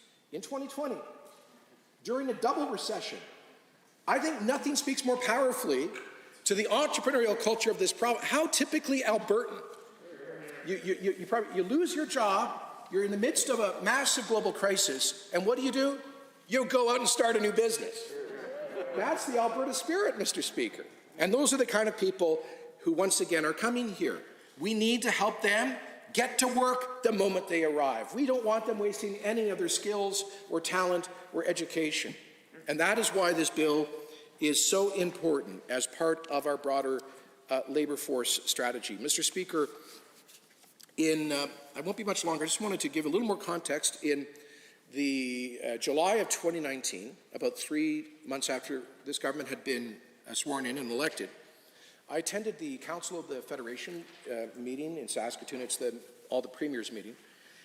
And I said to my colleagues there that Alberta, at least under this government, was sick and tired of waiting and haggling over the goal of free trade in Canada. I said, we are just going to start acting because we believe, as free traders in this province, that it is to our own advantage to knock down those barriers unilaterally. And so I announced at that meeting that Alberta was dropping 85% of our exceptions to trade and mobility under the Canada Free Trade Agreement, eliminating all of our exceptions with respect to government procurement. And it's right, I've been attacked by the NDP for having done that unilaterally. But, Mr. Speaker, we know that free trade creates more wealth and more opportunity, and protection is the path to poverty. And so we did that unilaterally. And I also told my colleagues, the other premiers, that we would study the possibility of unilateral and automatic recognition of learning credentials and skills from across the country. Made that commitment in summer of 2019, and we went to work. We sponsored this really good study from the C.D. Howe Institute, which I commend to the House. And actually, we were hoping to introduce this bill about a year ago, in the fall of 2020. But we were still so hard hit with double-digit unemployment that we just thought it would be, frankly, the wrong timing to bring this forward when people really couldn't move anyway because of the COVID context and such high unemployment at that point. Now, some will say to us, and I think it's predictable, some will say, well, we still have 8% unemployment, why are you promoting people coming here? Well, we've never taken a beggar thy neighbor approach in this province, Mr. Speaker, where a rising tide lifts all boats. And to borrow a Alberta hockey metaphor from Wayne Gretzky, you've got to skate to where the puck is going. And where the puck is going in this province is a very strong period of, I believe, sustained high economic growth.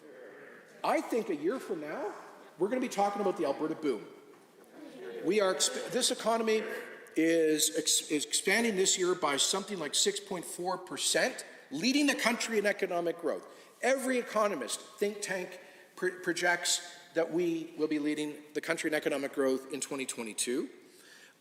We are second only to British Columbia in job growth in 2021. We have seen the creation of 60,000 net new jobs over the past 3 months, 90,000 net new jobs since the beginning of this year, and I think we're just getting started, Mr. Speaker. As I said in question period today, and I know our friends opposite hate this good news. It's like the good economic news for them seems to be like dangling garlic in front of a vampire. They just can't, they flee in the other direction. But I invite our colleagues and friends in the NDP to join with us in celebrating the job creation and economic growth and newfound investment that is reviving Alberta's economy. Mr. Speaker, this is the best year on record in Alberta's forestry industry. I look at Member Laxton Parkland, big forestry industry in his constituency and region. Record profits, but it's not just about price. We have seen a significant shift of capital from the BC forest industry to the Alberta forest industry, and not coincidentally, I see our Minister for Ag and Forestry is joining us, and he can confirm this. And this is because the BC New Democrats have layered on more and more and more red tape, and this government has been cutting and cutting and cutting red tape. This minister has given them, per our platform, a access to fiber guarantee. They don't know if they're going to have the fiber to make those investments in new plants. I'm looking at the member for, actually a forestry worker, the member for West Yellowhead knows this better than anyone. You can't invest hundreds of millions of dollars in lumber mills if you don't know that you're going to have proximate access to fiber. We have guaranteed them that access to fiber. We have reformed our labor legislation, and we are doing everything we can to maintain competitive industrial electricity prices, something we still have to work on for sure. And we, of course, we cut the job creation tax cut, made us so much more competitive. The best year ever in Alberta forestry. Now, Mr. Speaker, we had bad weather for many of our grain farmers this year and livestock producers. But last year was the second best year in history in terms of farm gate receipts and revenues in the sector. And we are, despite the bad weather this year, seeing record investments in new agricultural technology and food processing. Every month, the Minister of Ag and Forestry sends me an update on his ambitious investment goals. 1.4 billion investment target. 1.4 billion investment target. We're already exceeding the target. And we are, from Lethbridge to La Creek, we are seeing new investment in food processing, in agricultural value-added industries. So weather will be good and bad from time to time, but this bodes very well for the future of that historic industry. Oil and gas. I know another thing they don't like hearing about, Mr. Speaker. It's a small industry, you know. It employs 800,000 Canadians. And I know they can't stand it. They wish we would just surrender like they did to Sapura Berman and Stefan Guilbeault and all that crowd. Mr. Speaker, this government, the United Conservative Party, was mocked and ridiculed by the cognoscenti, by the people with fashionable opinions, those columnists and academics and left-wing politicians, that we were just a bunch of backward-looking hicks and hillbillies because we were defending the oil and gas industry. And they were telling us a legacy industry. We've reached peak oil. There's no more global demand. And everybody's going to be driving Teslas and no one will be consuming hydrocarbon energy. You know the story. We've all heard it. Mr. Speaker, how wrong they were. This government's strategic defense of our oil and gas industry has been vindicated. I can report to the House that as I speak, West Texas Intermediate crude oil is trading at $84, and WCS, Western Canadian Select, the key benchmark for our heavy oil, is trading above $71 for the first time in 6 years.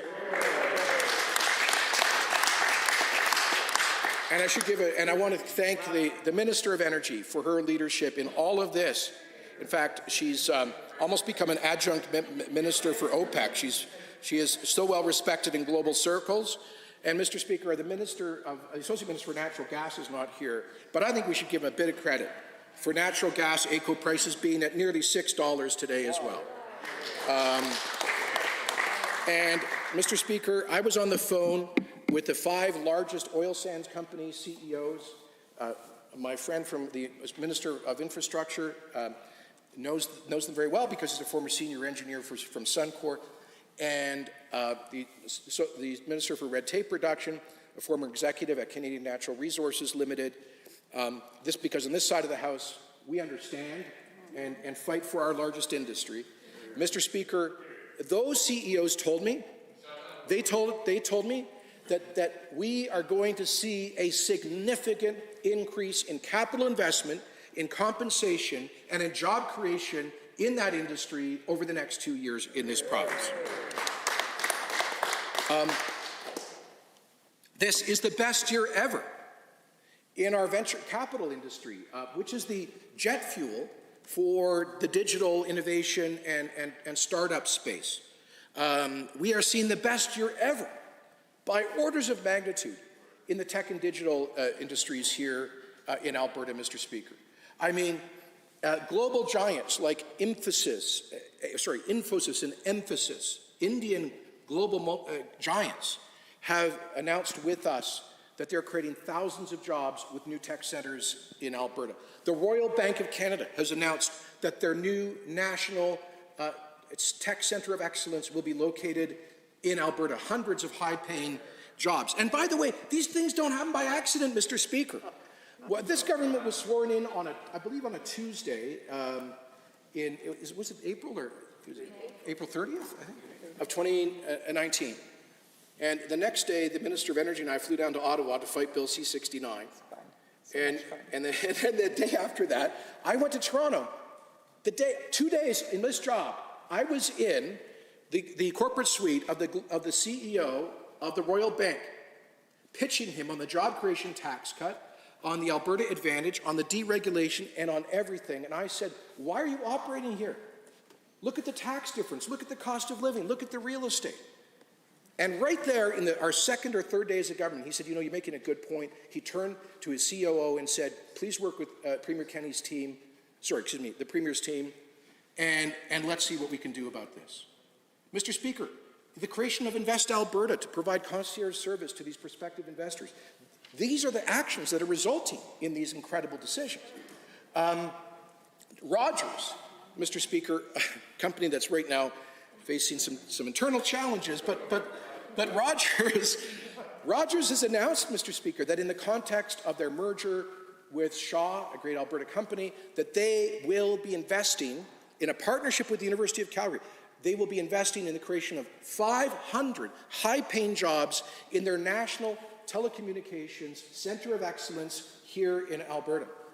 Mr. Speaker, I feel like a kid on Christmas Eve, because I know there's some other gifts under the tree that are about to get unwrapped, and they're very exciting. I'm not supposed to peek or let on, Mr. Speaker, but let me just tell you, Mr. Speaker, there'll be many glum days for the NDP to come. One of the biggest things we found under the tree recently in terms of economic opportunity was an announcement by one of the world's largest companies, Dow Chemicals Limited, $130 billion of annual revenue, operating in over 6 countries around the world. And Dow announced 2 weeks ago that they have chosen the Edmonton area, Fort Saskatchewan. Do we have the MLA for Fort Sask here? Who's worked so hard on this? Fort Saskatchewan, that they will be building the world's first net zero carbon emitting ethylene cracker and polyethylene plant. Now, Mr. Speaker, I know what the big B number is. I'm not supposed to tell because they haven't gone to their board for a final investment decision.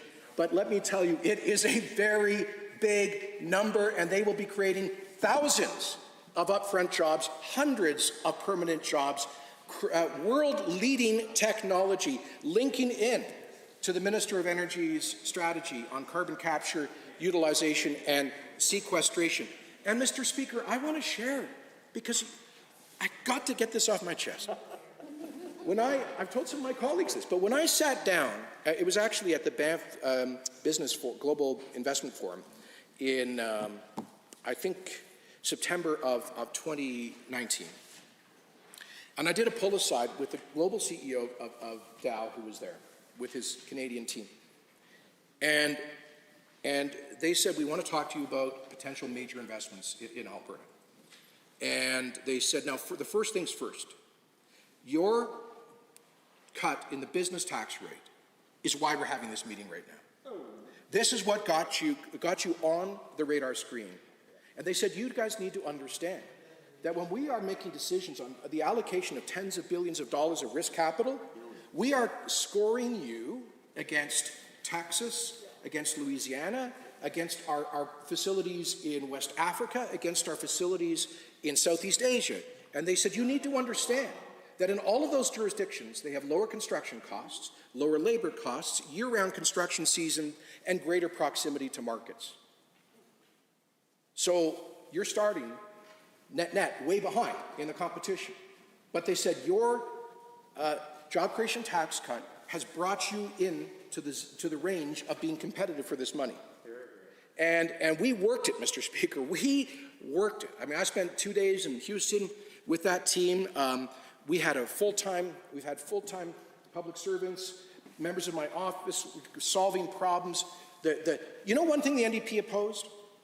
Well, they opposed every good economic policy. One of them was giving municipalities the ability to offer local tax breaks, because that's what they do in Texas and Louisiana. We can be a bunch of Boy Scouts and lose the competition for this investment, or we can actually go head-to-head with the big guys. And that's what we decided to do. We decided to go big for jobs in Alberta. And so we gave municipalities like the industrial heartland out there east of Edmonton, they asked for this power. We gave it to them. The NDP voted against it, predictably, because, you know why they voted against that, Mr. Speaker? Because it might lead to lower taxes. Oh my God. So they voted against it. And I don't mind sharing a little inside scoop here. So Dow said to us, this is awesome, this is great, this is going to help out. But you know what? It doesn't apply in the law that we adopted. It didn't apply to machinery and equipment. And if you really want to be a difference maker against Texas, Louisiana, it's got to go against M&E. Mr. Speaker, I was in Houston. I picked up the phone. I called our then Minister of Municipal Affairs, the now Minister of Justice. I said, we need to fix this problem. He brought that amendment into this House, and this caucus passed that into law within 1 week. I can tell you, Dow was impressed with this government moving at the speed of business. These things are not happening by accident, is the moral of my story, Mr. Speaker, and there's some more big ones to come. And my point is, in traditional industries, ag and forestry, oil and gas, but in emerging industries, like I talked here about cutting-edge technology in the petrochemical industry, how about hydrogen? One of the most exciting things happening in this province right now is our colleague, the Honourable Minister of Energy's hydrogen strategy, which we're working on with the Minister for Natural Gas. Hydrogen is estimated to be the game-changing fuel of the future that may become a multi-trillion-dollar industry. And Alberta is being more and more identified as potentially, well, it will be, I believe, a world leader in the emerging hydrogen industry. That is what the president of Air Products, a global company, said when he announced a $1.5 billion blue hydrogen project east of Edmonton. He has said publicly that they're likely going to triple that investment. And we are in discussions with several major Canadian and international companies on potentially huge capital investments in the hydrogen industry. And I know my colleague, the Minister of Energy, is involved in all of that work. It is really exciting. And it's because, again, of our competitive, yes, access to abundant natural gas as a feedstock, an incredibly well-educated workforce, and that's where this bill comes in, to grow that workforce. And the visionary leadership of previous Conservative governments in developing carbon capture and storage infrastructure, that was always opposed by the NDP, Mr. Speaker. Again, always opposing economic progress. but a previous Conservative government took a bold risk on cutting-edge CCUS technology, and now the world is knocking on our door because they want to be part of that. So, Mr. Speaker, the moral of the story here, and I'll bring it back to this bill, is that we are leading the country in economic growth. I believe by the end of this calendar year, within the next 8 weeks, we will have finally and fully regained the gross domestic product, the economic output of Alberta as it was before the disaster of the NDP in 2015. We are finally recovering, Mr. Speaker, finally recovering. And then the sky is the limit. The sky is the limit. And Mr. Speaker, in that context, we're doing all the right things in terms of economic policy, but there's one thing that keeps me awake at night increasingly in terms of our future economic opportunity. And that is, will we have enough people here to take advantage of all of these new investments? When I talk to these mega investors, this is one of the first issues they raise with me now. Is, if we do this project, and next door some other guys are doing a project of similar scale, and you're building a couple of pipelines, and you've got hydrogen, and you've got petchems, and you've got construction, and generally, and everything, how are you going to, and you've got upstream exploration and oil and gas, and everything else is going on, how are you going to have enough qualified workers? And that is why, Mr. Speaker, we need to be bold. We need to take leadership. That is why we are doing this unilaterally with the Labour Mobility Bill. I know some will say, well, you just want to give jobs away to people from other provinces. Mr. Speaker, there are going to be more jobs, I think, in the next couple of years than we can adequately address with our labour force today. So, I'll wrap up by saying this bill underscores our commitment to Canada, our commitment to the economic union, our leadership in the Federation. But it also is, I think it's altruistic in one way for us to go out there and do this unilaterally, but there's also a little bit of self-interest in this too, Mr. Speaker. Because every one of those talented, hardworking Canadians that comes and joins us, because they can get their recognition, skills, and experience recognized here automatically, they are going to contribute to our future prosperity. So the message of the Labour Mobility Act is, welcome to Alberta, we're open for business.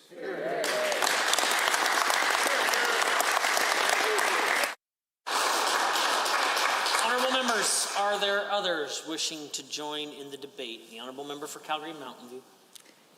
Thank you very much, Mr. Speaker, and I'm pleased to rise and speak to this bill.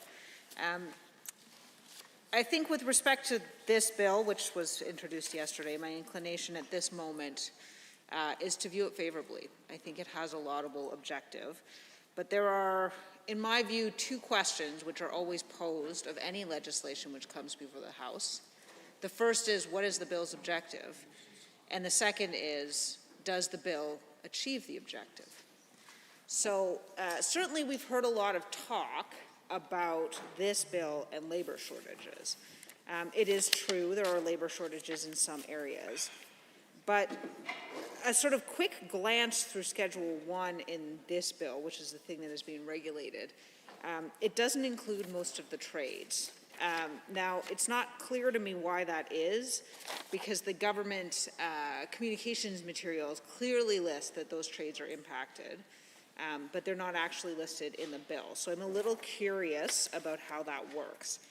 Now, I do know that under the Red Seal program, there is some ability to move back and forth, but most professions listed in here, I think of engineers and lawyers off the top of my head, have such similar sort of mobility agreements as between their regulating bodies. So I would love to hear from the minister or anyone else how exactly that is being accomplished, because currently the bill applies to those who are listed in Schedule 1 and then persons listed in Schedule 2, and the persons in this instance are ministers. So it references directly the ministers. Now, there may be some way in which that is having a collateral impact on professions whose regulatory bodies are impacted under those ministers, so it's possible that that's how it's working, but in light of the fact that having read through this, it was not immediately evident to me, and I think it may not be evident to your average Albertan reading it, I would like to know how this applies to those trades, because the majority of those skill shortages are in skilled trades. That's sort of where the concern is coming from. And so in order for this bill to do the thing which it purports to do, those people definitely need to be covered. So I think that's the sort of first question I have about this bill is sort of how that is being covered. And I hope that a member on behalf of Executive Council will be willing to rise and respond to that. So the other questions I have about this, and again, noting that this is, I think, a correct objective. I think this is a good objective. It's just the question of the sort of details, because there are sort of two things working. One is labor mobility, which is an important goal, and the other is ensuring that regulated professions are regulated by their regulators and not by the government. And so, you know, the application requirements, like the process itself is inflexible. It has very short timelines, which again may be fine. I'm hoping, and my colleagues are, as I understand, reaching out as we speak to regulators themselves who are listed in Schedule 1 to see what their take on this is, because you know, in some cases there are already agreements between those regulators. Again, I'm most familiar with the Law Society, so that's kind of where most of my understanding stems from. And they have sort of pretty good processes for moving these things back and forth. I'm not sure whether all professions have that. This is a fairly long list. I'd also like to know sort of when it is that we are anticipating the regulations, because you know, there's some fairly important details, shall we say, left to the regulation. For instance, you know, they can include exclusions. That's probably not the best way to frame that. The regulations can allow for exclusions, so they can allow for people to essentially get around what the Act is currently doing. So it will be important to see those to understand how the Act itself functions. In addition, I would be interested to know whether the government has done sort of cost estimates in terms of how this will impact these regulators. So, you know, this is imposing a bunch of additional paperwork, essentially, on regulators, right? So some regulators who are already doing a good job of this will now have the sort of additional burden of meeting a bunch of additional requirements that require sort of taking what they're already doing and documenting it in different ways in order to prove it to different people. It's fine. I don't have the sort of reflexive sort of hatred of all things regulation the way those across the aisle normally do, but when you are imposing a requirement on someone, you should consider kind of what the upsides and downsides of that are. So I would be interested to know sort of what the cost estimates are in terms of how much this is going to impose on those bodies, because they're also required to keep a bunch of information for a really long time and submit to audits and produce documents on demand. So it does seem like a lot of sort of additional regulatory requirements, what the members opposite would call red tape, being imposed here. I also find it interesting, and so now I'm looking at section 12 here, and it refers to the minister. In this case, the minister is defined under the Government Regulation Act, which will be sort of set out by Cabinet. Essentially, Cabinet picks who the minister is for any given act, and that can move around. I assume it will be the minister of Labor, though it may be the Minister of Intergovernmental Affairs in this case. So I will be interested to know sort of how that's going to work in the context of each profession. Because in this case, the minister is in a position to review registration assessment practices, make recommendations, but also to audit. And the minister can conduct a review of specific cases. And again, and it says the minister shall not be involved in a regulation decision, but the minister may review a registration decision or an internal review application. This interests me only because, again, the context I'm familiar with is the Law Society. Even as the Minister of Justice at the time, I was still someone who is regulated by the Law Society, so they still had the ability to regulate my conduct, and I think that that is appropriate. And so the question then sort of becomes, like, this is the minister delving quite far down into the internal sort of regulatory mechanisms of any body, and if the ministers involved are themselves regulated, that, I don't know, it doesn't initially feel like the best process to me. But again, I will await hearing, and of course we are still sort of waiting to hear back because this bill having been introduced yesterday, the professions themselves who are regulated by this need some time to review it and to develop a response and to take a position. This is one of the reasons when we're in this House we sort of talk about, you know, the government loves to talk about, oh, there have been all these hours of debates on X, Y, or Z. Well, it's not really about hours of debate, because what we're doing in this place isn't about us, or it ought not to be about us. It ought to be about the people of this province, the people who are affected by the legislation, because this legislation is designed to benefit those people. Now, again, the aim of this legislation seems intended to do that. The question is where the sort of rubber meets the road, if you will. Does it actually have that impact? So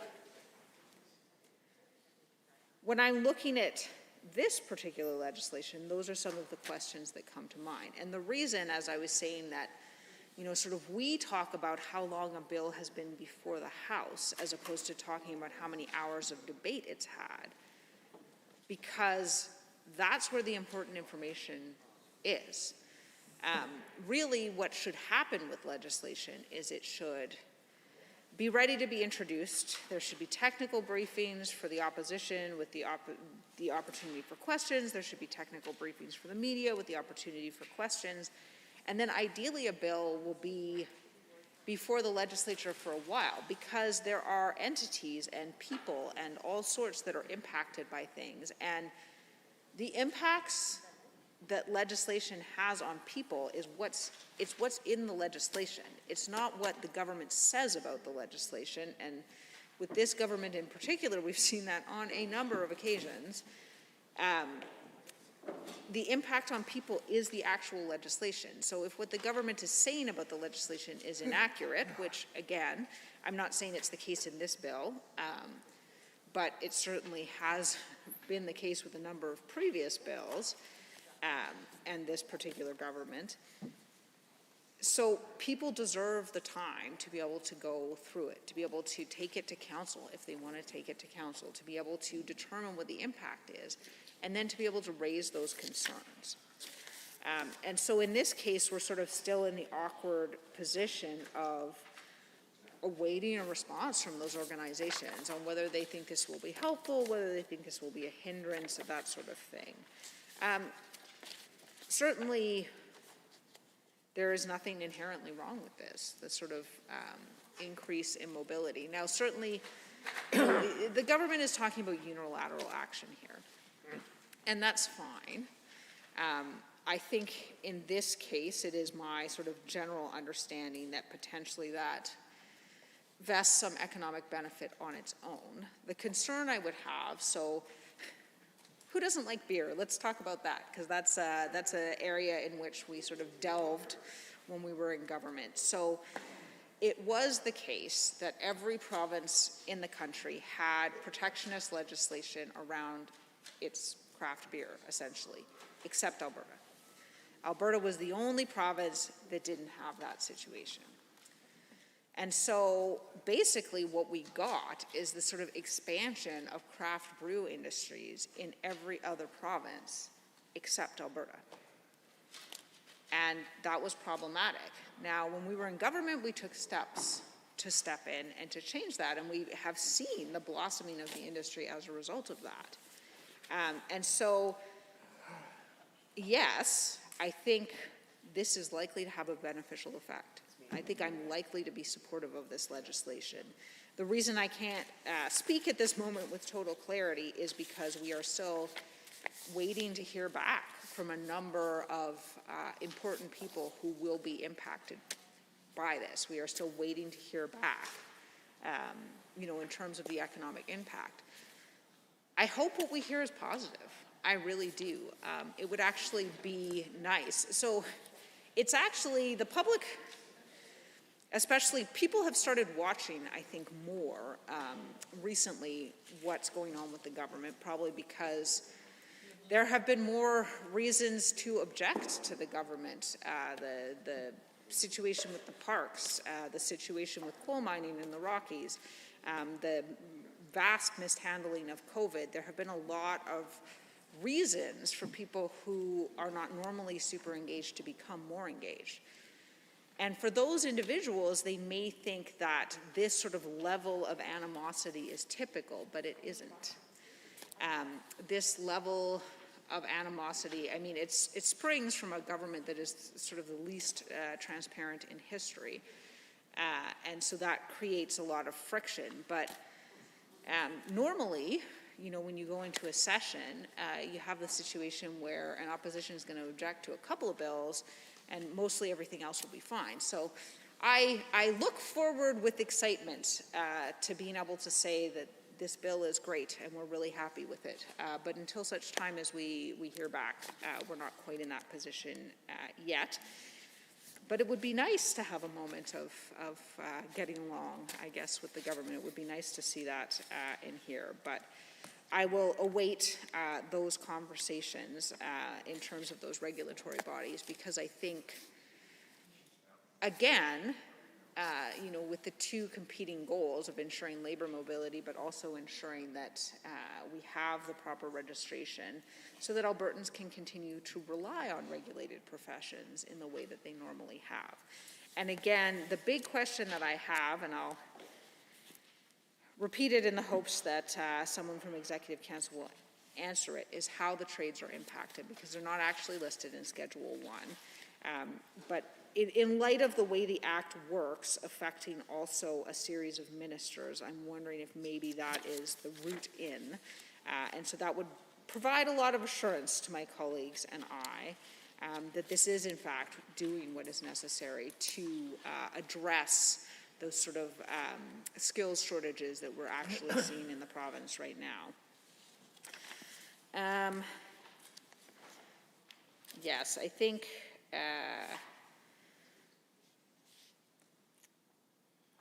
other than that, yes, the second question would be sort of what consultation was done with these folks and what the responses were. I mean, obviously, this bill, the government is saying, has sort of been kicking around within government for a number of months, maybe even a year. And so in that time, I would assume that they had the opportunity to perform a robust consultation with all of these different folks. So hopefully, if that did occur, if the government did do that robust consultation, then those people should sort of have their positions developed already and be able to communicate them back to us quickly. Some of the difficulty, I would say, that we have had in terms of being able to fulfill our general function in this place of holding the government to account have been because the government has not done those robust consultations. And the result of that is that stakeholders are ill-prepared to respond to a bill. So they don't know what their position is, good or bad. I kind of wonder what that is, because in a lot of cases, the position has wound up being positive. So had the government simply taken the time to do that consultation, the whole process sort of could have been streamlined. But in any event, they, I suppose, will run their processes as they choose to run their processes. But at the end of the day, I mean, my reading of this bill suggests that the aim will have kind of a positive impact. The questions for me just remain around the details and the implementation, and whether that positive impact is being had without generating other sort of negative sort of collateral impacts that, you know, folks wouldn't be interested in.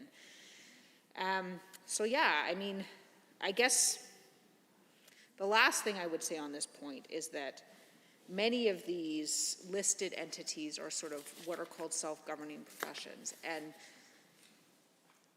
that's important. I think self-governing professions are incredibly important. I actually think there's a number of folks out there, a number of different people who want to become self-governing professions, and the reason they want to do that is because for someone who's good, who is respected in their profession, it's much easier to compete on the open market with your skills if you know that everyone is being held to a minimum standard, right? So, you know, as a lawyer, I have to perform work to a certain standard.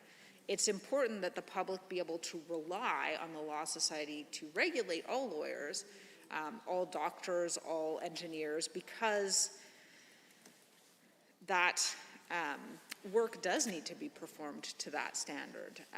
You know, imagine if our electricians were not regulated, the things that could go wrong, or if our welders were not regulated, that would be a huge concern.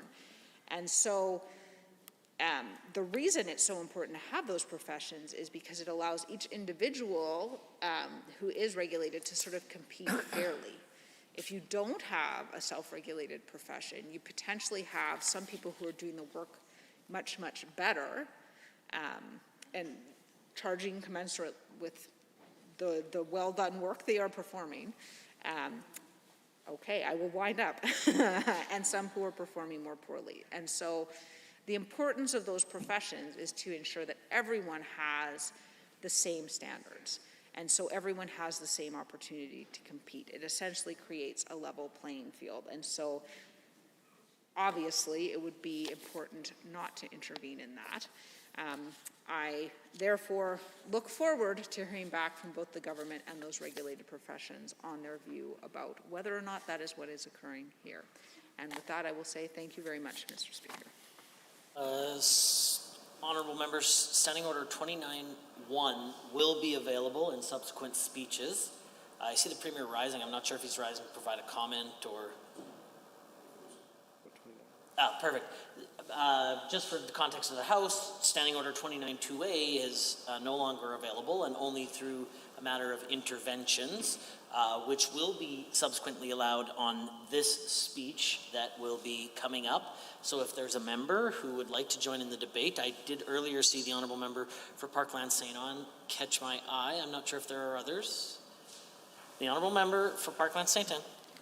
Oh, thank you, Mr. Speaker, and it's good to be back. And you know, it's good to be talking about something that's exciting and something that's hopeful and something that's thoughtful that actually pulls together a bigger plan. So a little while ago, I was harassing the Premier and several other cabinet ministers about economic corridors and how we could look at gathering and garnering a bunch of corridors, looking at industries, knitting together province, and I was fortunate enough to be granted the opportunity to lead an economic corridor task force, and this falls within it. So with the work that we've been doing with this Economic Corridors Task Force, we've got a ton of people from across the province, kind of north, central, and south.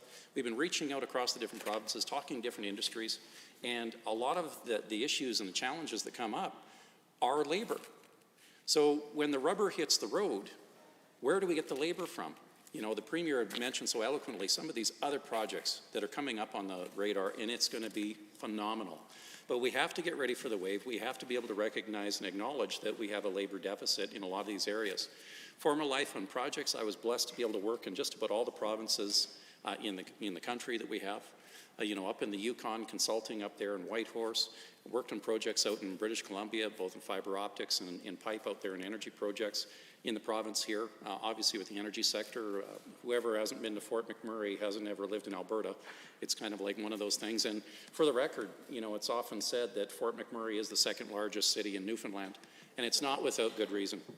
We bring in a lot of folks from across this province, and coincidentally, when I was consulting and back in the Newfoundland side of the equation, there's subdivisions and towns out there outside of St. John's that they refer to them as Little Alberta.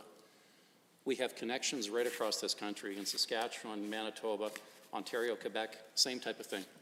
And when you're on these big major projects that I was so blessed to be part of, and I'll give you an example of sitting in the territories, Northwest Territories, building a diamond mine, which is the Acadie Diamond Mine, one of my first industrial projects. I was a project coordinator from Alberta that managed a structural steel team one was from British Columbia, another one was from Ontario, another one from Quebec. And here's what happens when you bring Canadians together from across the provinces, across this beautiful country of ours, and get them together working on one of these projects.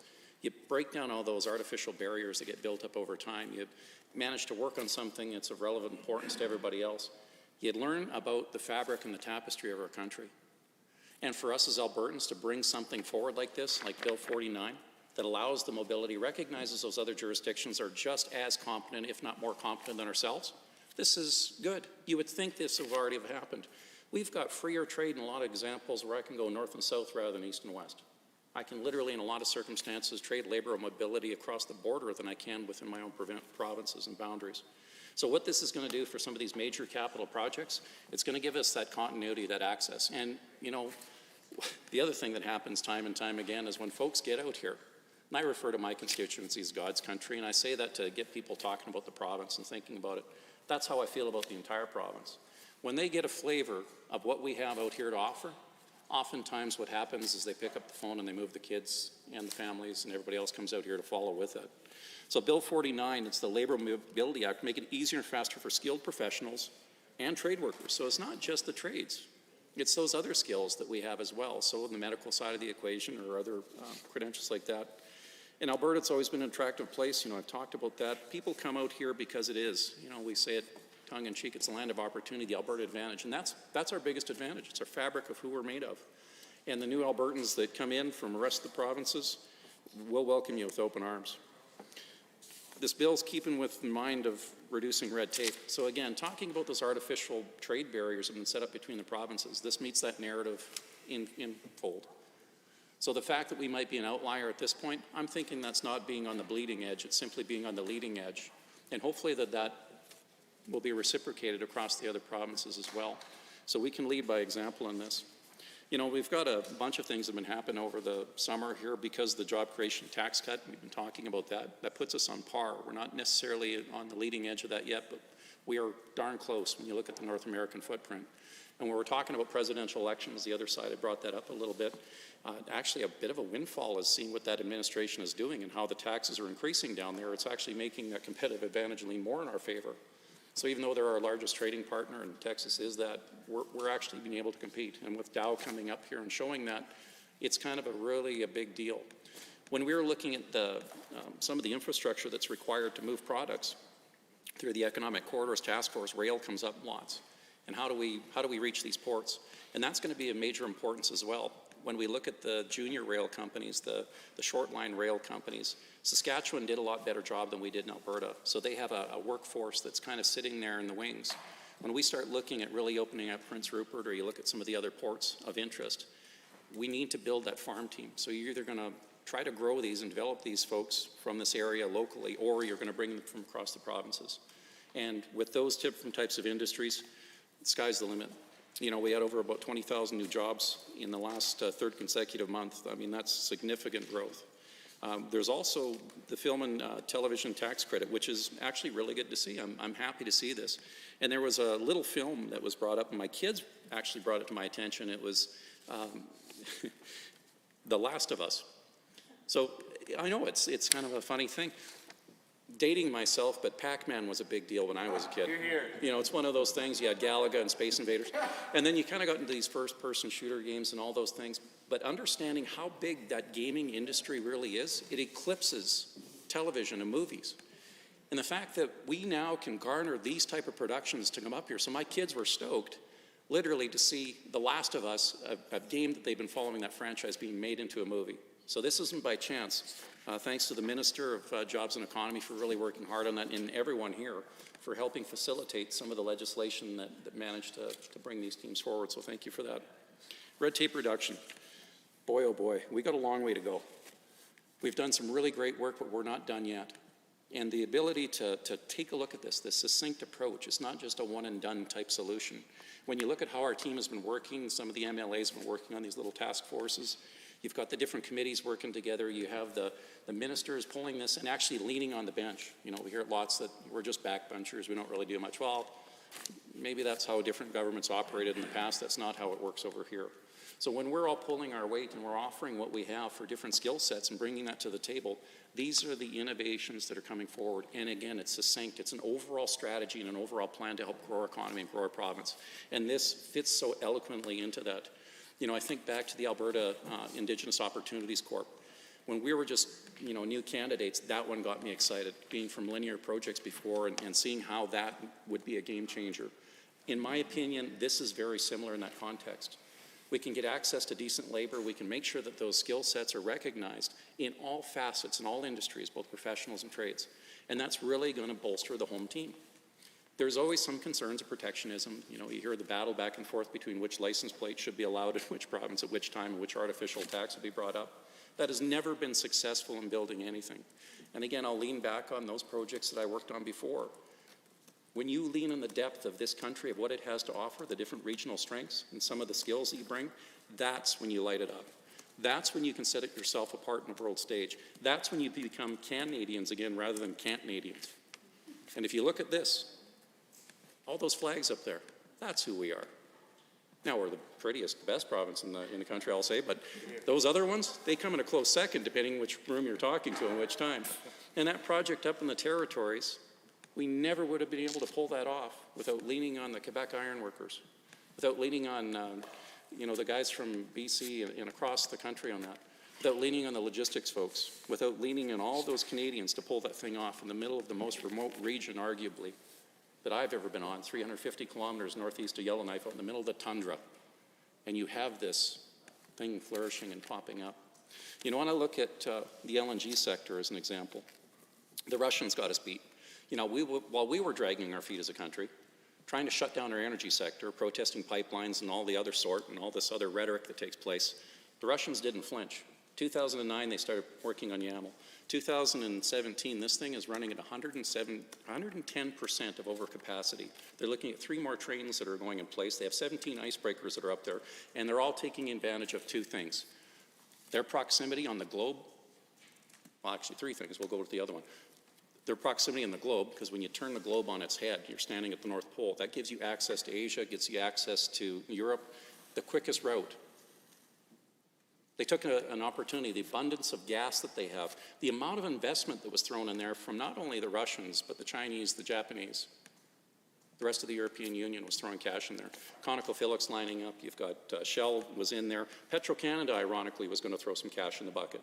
So there's an interesting thing when you got a Canadian company going to invest in Russia because we can't get our act together back home. Wow. So now the Russians have figured this out. They're tied into Europe. Now, I'm not sure if anyone heard, but the lights didn't just go out in Georgia. The lights are going out in Europe. They're not getting enough energy. Guess what? Good, clean Canadian energy can be brought to the forefront if we put things like this in place, if we take the lead, if we start working together. Now, Churchill gets really interesting. The Minister of Finance had asked me, is Churchill viable? Well, yeah, 20 years ago, maybe not. But we've had this other thing, this global climate change. It's actually the first time in 10,000 years that Northwest Passage might be open. Right now, with talking to the Coast Guard with Stephen King, not to be mistaken with Stephen King, one tells a good horror story, the other one tells great things about the Arctic and how to move boats and ships up in that region. So when I pick up the phone and call up Stephen, he's telling me about 3 ports of interest that really make a lot of sense. Churchill's one of them, Grays Bay is another one, and then also Tuck. So when we start connecting these dots together, can we viably do this? Yes. The ice isn't seasonal ice. It's seasonal ice now. It's not 40 or 50 years. You have to look at the drift in those ports and those corridors. But when you start looking at the global fleet, it's already being built up for Arctic-type conditions. And when you have Russia and China both taking a very lion's share of that portage of that crossing when China says they're an Arctic nation, it's not because they just want to take a look at the polar bears up in Churchill and kind of move on through. This is where we're changing. So this type of initiative, this is where we tie things together. This is where we take our presence in the global stage. This is where we get behind each other as a country. This is where we give the world the clean energy that it needs. We can be major players in this. So as you can tell, Premier, I'm pretty stoked about this one. The rest of my colleagues as well, because this is the way the government should work. This is the way this legislative assembly should work. The opposition, you're on board with this too. I know you want to explore it a little bit more, but this is really opening the conduit to a bunch of those things that we can really become. And as far as, the other transferable skill sets, this one, aerospace and defense. So I'm not sure if you guys heard of this Alberta International Air Show. We managed to get it off the ground this year. About 40,000 Edmontonians came out. You're welcome. That was in God's country. So we got that one going. Now on the field, from there, we've got this little company called Pegasus Imagery. They're two former Canadian Airborne regiment is where they were from. They literally are building up this little miniature tech hub right in that area. And they're able to tap into the U of A because they have the artificial intelligence group. And I know the member from Beverly, him and I have sparred back and forth on that, but I honestly, him and I can talk. I think he's the most capitalist member of that caucus over there, so we can get along in a few things. That was one of them. So they're developing this little tech industry right over there. They're also tying into defense. So they've signed contracts with Boeing and General Dynamics, and one of the reasons for this is that we're sitting right on that major superpower in the back door, and we've got an access to a skilled workforce, and we're the closest thing to that Arctic strategy. So these type of things are well within our wheelhouse. And when you look at those transferable skill sets to the aerospace and defense industry, 80% of them can come from the energy sector because of the high proficiency, the quality that we have in the education. So when we only have to convert 20% of the skill sets to bring them back over to another industry that is massive and booming, we definitely have an advantage, and this will go a long ways towards that. So I could go on for hours. I don't want to take up and burn up the shot clock. As you can tell, I'm fully caffeinated and excited about the Alberta Advantage. I'm fully caffeinated and excited about what we're doing here. Very proud to be back with my colleagues. Very glad to be talking about something other than that doom and gloom that's out there. Because a guy cannot catch a break, or a lady cannot catch a break for all the headwinds we've been facing. And I'll give you an example. Talking about air shows. We were out there in a little investment, about $2.15 million into the Villeneuve Airport by putting in a little water line out there. That's going to facilitate this facility to grow. So I was literally standing out, Mayor Natu, hats off to her and the Villeneuve Landing Network for pulling together a bunch of like-minded people, taking a run really at aerospace and defense. Edmonton International Airports, Steve was there and he made his announcements, and both of them thanked me as the MLA for the area to help pull this across the line and to get some funding in here. So now we're going to see this industry start taking off because they're building hangar space. They couldn't get enough hangars out there because they didn't have access to water. So I'm literally on top of the stage, and I'm sure this has happened to the Premier lots and lots of my colleagues as well. I'm up there, CTV News is asking me a bunch of questions, and I'm knocking it out of the ballpark. Like I hadn't been out in front of people in a while. It was feeling kind of like it is today, where you actually get to look at real live people rather than, that screen that we've been dealing with. And we talked about aerospace, we talked about the facility, we talked about the air show and how it's all going to be coming together, and things were starting to coalesce. 10 minutes of questions. The next day in CTV, in their report, the MLA from Lac Saint Parkland wasn't even there. What? That's right.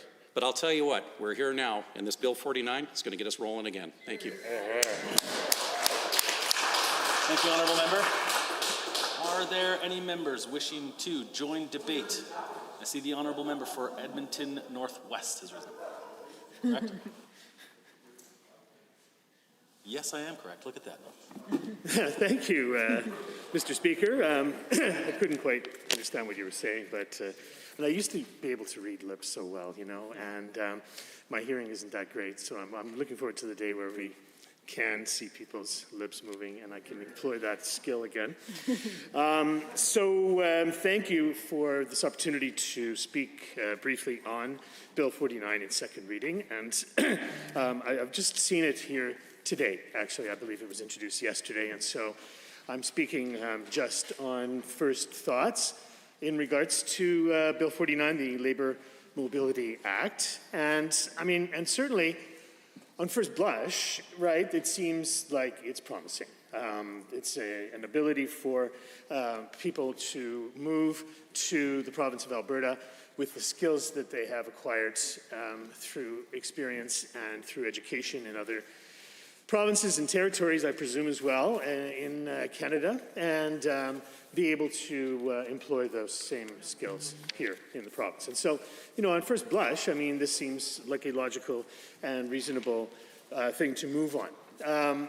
There are some questions, though, in regards to how this might be executed and how it can be positively received by the general public and by the professional associations that are affected and by the workers that would presumably use this new opportunity for their own lives. Because, of course, when we do build legislation, we're doing so to help facilitate something on the ground, right?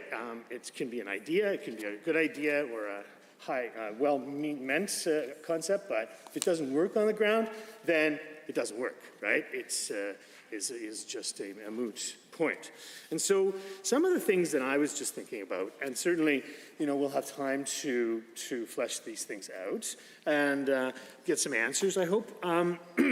I guess the first thing that came to my mind was that not so long ago, this same UCP government also spoke about credentials and for people moving to Alberta and being able to use their credentials. And this was in regards to international credentials and to be able for someone to pursue the profession in which they trained from another country. And so I'm curious to know, since we've already gone down this path, it's not a dissimilar path, Mr. Speaker, right? Labour Mobility Act within Canada, Labour Mobility Act, and credentials from international sources as well. And so I would just like to maybe open the door and just review how successful was that initiative from this government so far? How is it working out so far?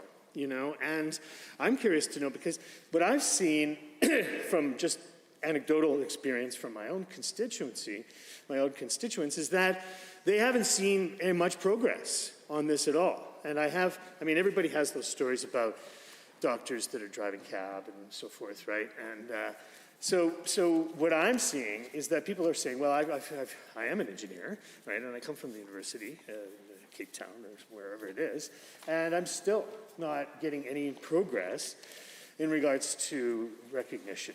Or I'm having to spend a tremendous amount of money in order to get that credential moved through. So since we're moving down something that's not a dissimilar path here with this bill, I'd like to know, how's that other initiative going? And can we learn from that? And can we help to make this bill better and to make the situation for the recognition of international credentials better too? Because it is an important thing. It's to be working is a fine thing. It's an important thing, but working in your profession, it's even better. It's better for our economy, it's better psychologically, and it's better for the economic circumstances of those people who are affected. And so that's my first question, right? And I think it relates directly to Bill 49, which, has some merit, I think, categorically. The second question that I have, and again, this is coming from understanding the demographics of our province, is that we have a young province and we have a high level of post-secondary education as well. However, those educated professionals are bringing their degrees with them from other jurisdictions, right? And we, in fact, have a low participation rate for our own domestic population in post-secondary, that being including trades and polytechnics and college degrees and university, right? All of those things.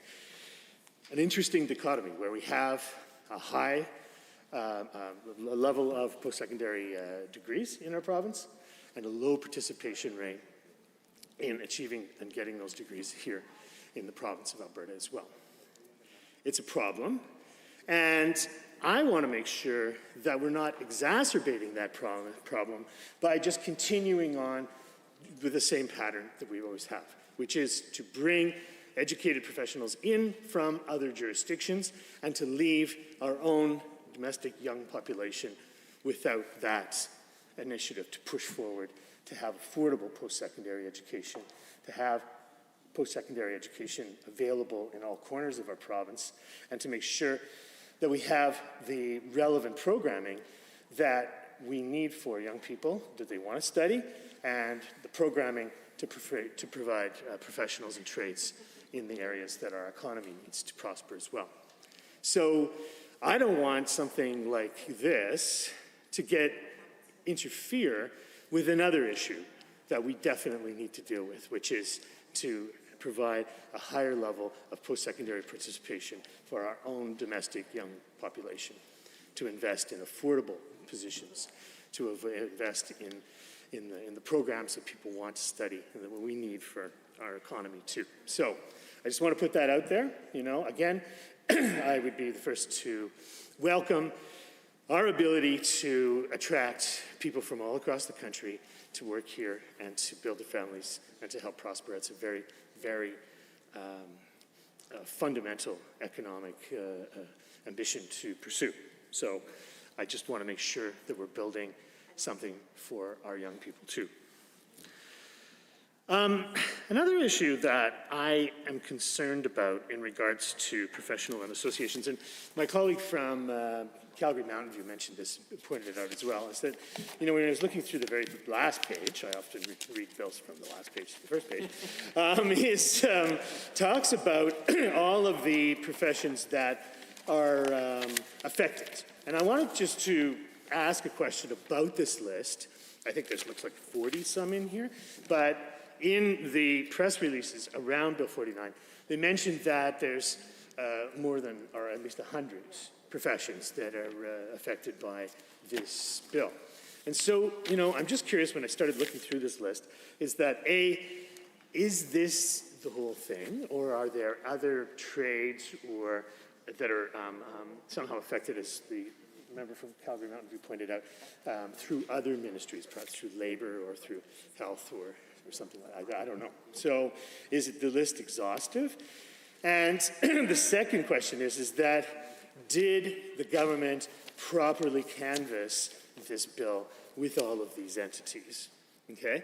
I know this bill has been kicking around for a year and a half, 2 years, and so I certainly hope that the government talked to all of these trades and professional associations and ironed out the details that they needed to help to facilitate this bill coming to fruition and into action, okay? Because any sort of lack of doing so does a disservice to all of these groups that otherwise live and function day to day in certification. And they have lots of probably good tips on how to make the system better, right? And so I'm just curious to know, is this list exhaustive? And have this list been properly canvassed in regards to the implications of Bill 49 to their professional association? Another question that I have, and again, it's to make sure that we are maintaining the integrity of each of these professional organizations, right? Each of the professional organizations set a standard for practice for whatever it is they're doing, from funeral homes here to child daycare to occupational therapists to pharmacy, you name it, right? And that forms the essence of what a standard should be for those professions. And so we want to strengthen the integrity of that, not weaken it by any means at all, right? As the Premier mentioned, you want to go to a place and know that you go to the dentist and that dentist has that level of training that will ensure your safety and to provide a good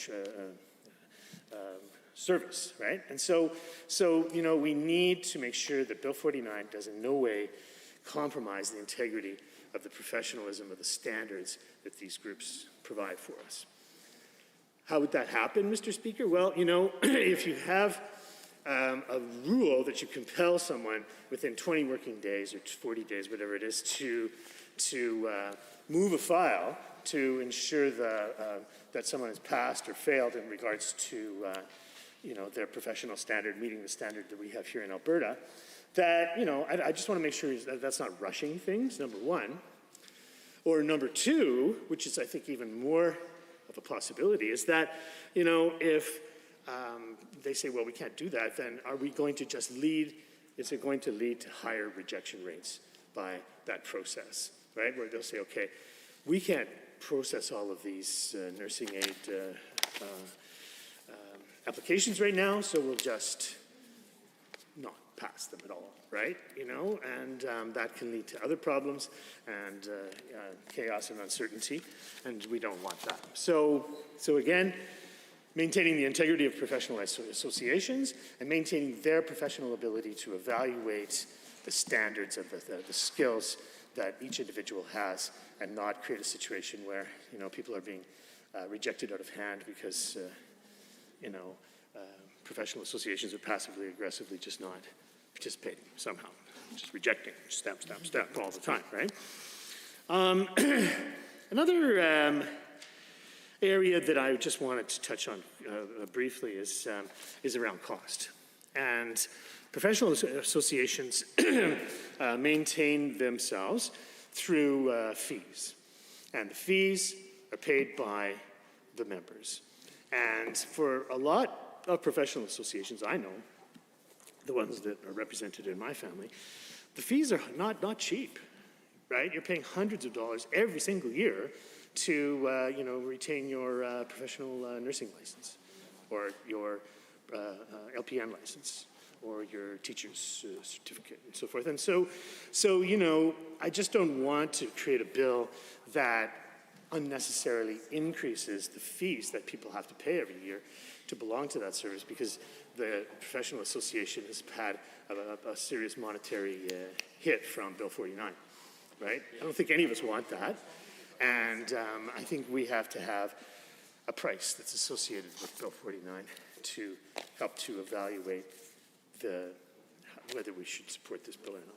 Like I say, in principle, it seems like a good idea, right? It seems sensible, and but there are a number of areas that I just pointed out that deserve consideration as well. And so with that, Mr. Speaker, I will cede the floor to someone else, and I hope that we can all consider this bill in the constructively critical way that I just laid out. Thank you. Thank you, Honourable Member. Are there any members wishing to join debate? I see the Honourable Member for Edmonton Beverly Clairview has risen. Thank you very much, Mr. Speaker. It's my pleasure to rise and speak to Bill 49, Labour Mobility Act, which, as some of my colleagues have pointed out, I'm in a similar position in that there's elements of this bill that I'm supportive of. I do have some questions, as we're only in second reading at the moment. You know, I recognize the fact that there is a lot of employers are facing a talent shortage. I think that's been acutely felt in the tourism sector, but I know firsthand, well, I should say secondhand, because I'm not an employer, in the you know, technology space as well. So companies are really struggling to hire the right people with the right skills. Now, I don't think that this necessarily applies to tech-focused companies, but of course there aren't certifications that need to be met, so that would be a little bit of a moot point. So, you know, for me, Mr. Speaker, I think, you know, if we looked at this bill in isolation of other policies the government's brought forward, funding or lack thereof, or cuts to funding, yes, on the surface, opening up Alberta in a way that makes it easier for people to get credentialed, I think is a positive thing. I know from talking to my colleague, the member for Edmonton Castle Downs, who was our military liaison, she's met with families across this country who have talked about the challenge of their spouses when they move to be credentialed across the country. I think that is a significant barrier. Absolutely. But for me, the question that I have, and I raised this concern when the government over a year ago now looked at reducing Alberta's trade exemptions significantly, opening up the province, which I'm not opposed to. But what I want to see is reciprocation. And the issue that I had, and I did have the privilege of being the one to renegotiate the Canadian Free Trade Agreement on behalf of the government of Alberta. In fact, CFIB even gave me a pair of golden scissors, which would probably shock the Associate Minister of Red Tape and others on the other side. But we did. But I can tell you, Mr. Speaker, that one of the biggest challenges that we have in our system is that there's been an unwillingness of other provinces to reduce their trade exemptions. Now, members of the government have said, you introduced the number of exemptions were higher in Alberta than some of the other provinces. And that's true. But you need to look at why. It's because we had exemptions that were very, very specific, where provinces like Ontario cut out the whole energy sector, all of it, that are exempt from other provinces being able to bid on contracts. And so, for me, what we've done, and I ask the Premier and challenge the government to produce outcomes. Let's look at tangible results of those changes, reducing Alberta's trade barriers. How has that benefited Alberta companies? Because what I can tell you, Mr. Speaker, is that the economy of Alberta is larger than BC, Saskatchewan, and Manitoba combined. Our economy is larger than those three other provinces. But at the moment, those other provinces benefit more. Their companies have greater access to government procurement contracts and can bid and compete than what Alberta companies have going into their economies. Alberta companies have more barriers to face, and companies of those provinces receive more benefits than the government of Alberta. And I see my colleague has rose, and I will give way. Well, thank you, Mr. Speaker, and thank you to the honourable member for giving way. He was just commenting on, the member for Beverly-Clearview was just commenting on the Canadian Free Trade Agreement as well as the new West Partnership Trade Agreement, something that obviously, when he was the minister, he did work on. Something that relates to this bill specifically is actually the notification that's required underneath those two pieces of trade agreements to ensure that if there are changes in the scope of practice, any type of mobility changes, legislative changes, membership categories, scopes of practices are all notified back to the membership holders of those trade agreements. And so I guess my question would be, well, one to the government, would be to ensure that that's been done and that the process has been completed and that we're not just saying that now by introducing a piece of legislation that notification's been provided. But in addition to that, maybe the member would be able to clarify what kind of consequences might there be if that notification is not done in relation to our trade agreements. I will thank my colleague for that question.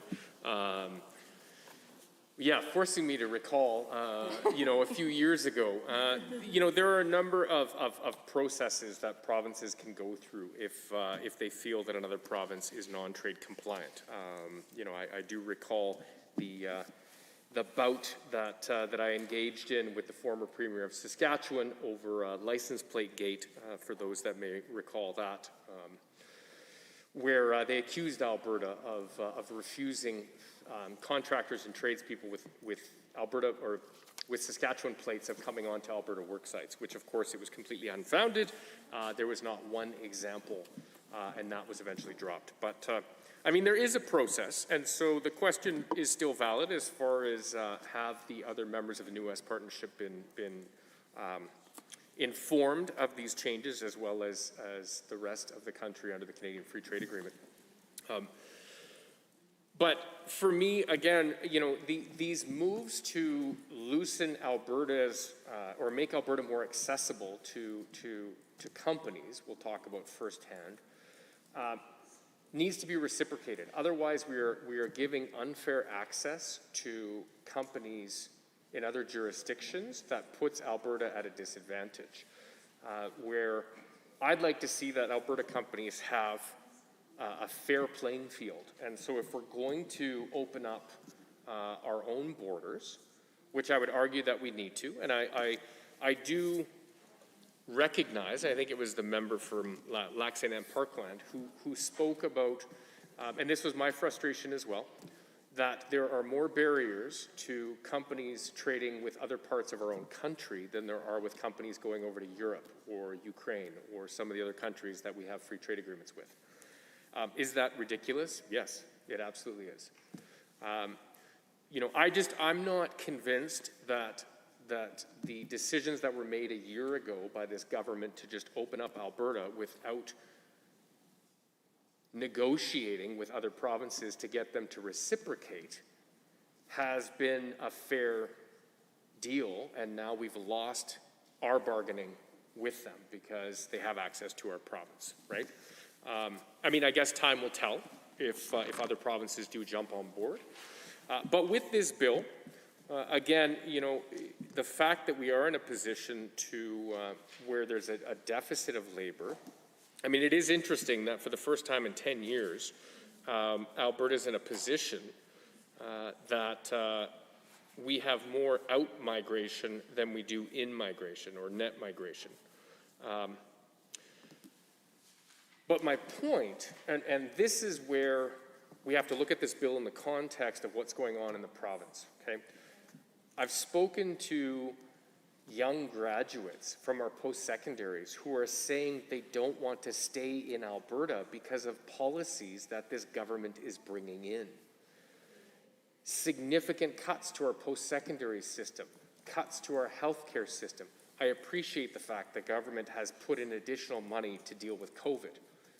Again, there's a very clear argument that can be made that the fourth wave was in fact predictable to everyone except for the government.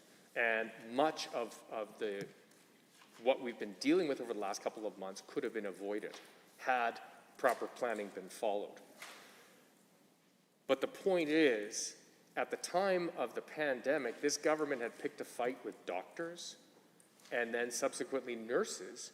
And despite the fact that the Premier and others claimed that no physicians were leaving Alberta, I mean, it's absurd because anybody just has to look on social media to see the number of physicians in certain communities, especially rural communities, saying that they're leaving the province. We have example after example of hospitals that had to defer, delay, or cancel surgeries because or shut down certain days of the week because they didn't have enough staff.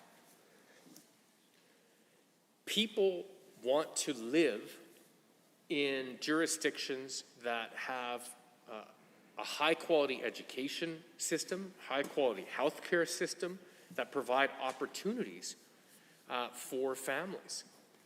And this is my point, that this bill can't be looked at in isolation from other policies this government's bringing forward.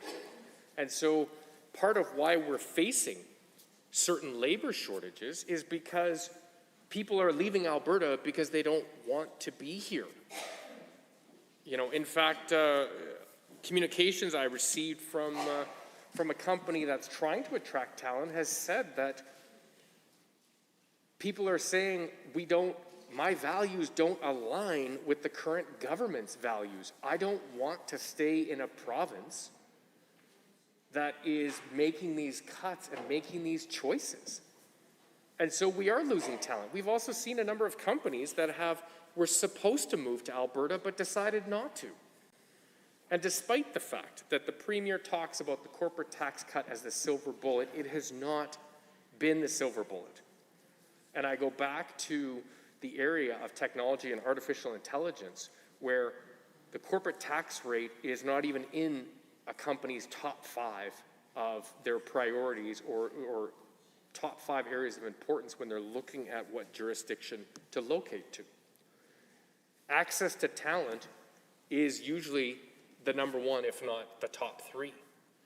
And that, again, we have these incredible post-secondary institutions, 26 of them across the province, a couple of them that attract students from all over the world.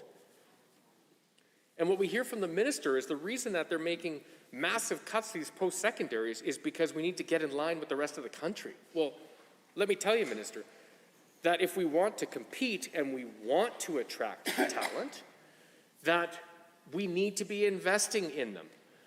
And so, I apologize, member, I will not be accepting an intervention at this point in time. And so, for me, a bill that talks about making it easier for labor to come and work here with timelines, I support that concept. But it can't be done in isolation. It can't be done without, or it won't be successful without looking at the broader picture.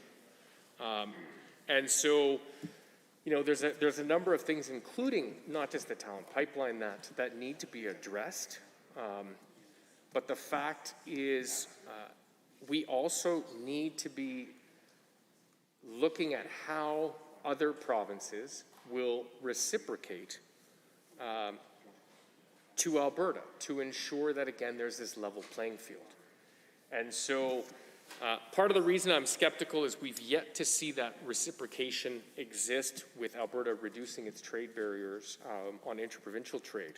And so will other provinces follow suit? I guess we'll find out. I mean, the government may have some modeling that the minister or someone from the front bench will be able to provide when we get into committee of the whole. I appreciate we've just started second reading. I'd like to see some modeling as far as you know, long-term employment forecasts. I mean, I know that one of the things that the federal government, the country can do is to look at continuing to attract new immigrants to our country, skilled labor that will fill some of this deficit. I think more can be done from the federal government looking at supporting the Alberta nominee program and increasing the number of positions that can come into Alberta very, very quickly. Because it's true, Mr. Speaker, that there really is a global talent shortage that is going on right now. And I know that some sectors more than others are being hit. But I also know, Mr. Speaker, that how this government has handled COVID in the last 20 months, when we talk about teachers and the teaching profession, I mean, I'm a teacher myself, Mr. Speaker, and many friends and family are also teachers. They've been burning out and going on stress leave and sick leave because of how poorly this government has handled COVID-19. And, you know, if we look at, for teachers and nurses, enrollment numbers in our post-secondary, I'm pretty confident that they're on the decline, and that those that are graduating are saying, we're moving to another province that is going to treat our profession with dignity and respect and value our professions. And so, you know, I'll wrap up my remarks here, Mr. Speaker, but again, you know, at the onset of this bill, the spirit of it, I'm in favor of. Again, I wished we could look at the larger context of the conversation as far as what attracts people or keeps them here in our great province. As a fulsome discussion and not just looking at this one bill in what it will do. But again, with that, will it be reciprocated? Will Albertans have that same access? Thank you, Honourable Member. Are there any members wishing to join debate? I see the Honourable Member for Grand Prairie has risen. Thank you very much, Mr. Speaker. It's a pleasure to rise this afternoon and speak to Bill 49, the Labour Mobility Act. I believe this bill is a critical step in ensuring protection and opportunity for workers seeking employment in Alberta, and hopefully, eventually, to the member's opposite's point, other jurisdictions will follow the lead of Alberta on this, and it will go both ways. In the interim, the Labour Mobility Act is an important step on the road to Alberta's economic recovery overall. As the MLA for Grand Prairie, I hear almost daily about labour shortages businesses are facing, and it doesn't seem to matter which sector, Mr. Speaker. I can tell you, certainly from my experience as a 28-year business owner in the franchise business, it's not necessarily always skilled labour, although we have a component of that as well, but One of the key differentiators for franchisees who can be successful in the hospitality industry and those who can't is the ability to attract and retain labor. You can't grow without the people that run your businesses, and it's really important that we look at this issue. I think the member opposite said it really well, that this is going to be a key differentiator going forward for many sectors of our economy. I believe this act will regulate occupations across the province and ease the transition of skilled laborers to Alberta, and I think there's no more critical time than now to be doing that as we look at all the economic indicators and we see where we're going as a province. We see the exciting growth in GDP. We see the way that we're leading the country, the way that we'll continue to lead the country. And we want to make sure that we set Alberta up for success longitudinally, and we set Alberta up for success in every sector of the economy. And we allow people to come here and create ease, roll out the welcome mat for them. It will assist us in securing critical skilled labor now and in the future. I believe this helps families. I believe this helps communities. It helps to grow communities. I think back to when I moved to Grand Prairie in 1997, the population would have been about 30,000. And now we're sitting at over 75,000 residents in Grand Prairie in a trading area of about 400,000. That happened because of entrepreneurs. That happened because of investment. That happened because of the attraction of labor, both skilled and unskilled labor, coming to the area and making it their home and making it their community. And I believe that businesses, we're back to that rising tide floats all boats. I want to talk about the new hospital for a minute in Grand Prairie. This is a critical time for us to allow skilled workers to come in from other provinces and to attract them. When I think of that beautiful new facility that I hope and pray opens this year, finally, Mr. Speaker, 2021, we're going to have that facility open to the public. And I'm so grateful for that. I'm so grateful for the vision of those that came before us in this assembly who invested in that infrastructure years ago. Unfortunately, too many years ago. It's taken too long. But regardless, more critical now than ever is to deliver on that promise. More critical now than ever is to make sure that we open that hospital with skilled labor, with nurses and doctors and anesthetists and radiologists and specialists. And this bill, Bill 49, helps us to do that. I believe this is an important correction, as occupations in the province are currently regulated inconsistently and ineffectively. And we as a government have said over and over, we want to cut red tape. We want to make things easier and simpler and more logical.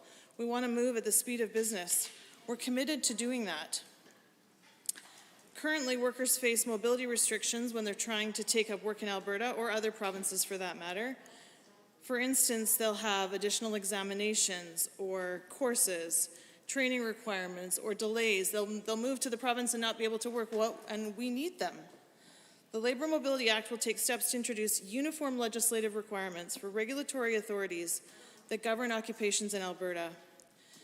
Features from this legislation introduced in other Canadian jurisdictions will be incorporated and tailored to implement a better and more efficient system overall in our province. These new regulations would include requiring appeals and processes for applicants, implementing timelines for registration decisions, prescribing what types of documents regulatory authorities can request, and I think that lends itself to some consistency, some predictability for workers. I've dealt with workers many times. In my case, most of the workers were coming from overseas versus coming from another province in Canada, but I've dealt with both. And I've seen firsthand the frustration, the discouragement that families have experienced when they try to come in. They want to work, right? They want to work. They want to build their dream.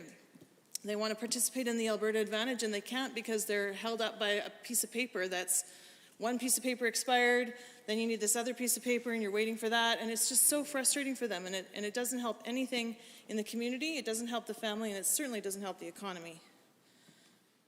I believe the Labour Mobility Act will make Alberta a desirable place for workers to take up their occupation. As young people graduate, they'll look to jurisdictions that are open for business, that provide opportunity, that provide jobs, that provide a welcome, that are excited to have them join. No matter where these workers are coming from, Alberta will be saying to all of Canada, we're open for you.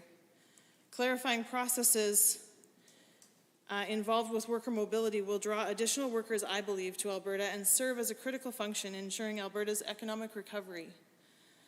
We need to fortify Alberta's economy now more than ever. Minimizing barriers for Canadian workers to take up occupation and make a living in this province will not only help ordinary citizens, but will inject our economy with newfound strength. With Alberta's economy set to come back stronger than ever, thank goodness, we need to ensure that we have the workers needed to make this happen. And I think back to, gosh, it would have been, I think, late 2018.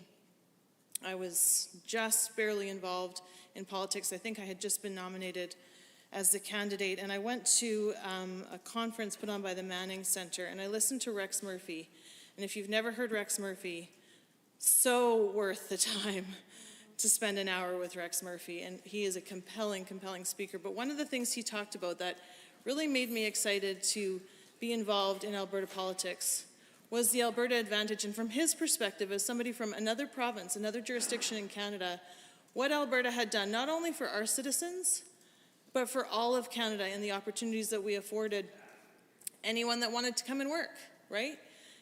He spoke with such passion and such excitement and enthusiasm about what we have done, and I believe we'll do again for this great country and for this great province.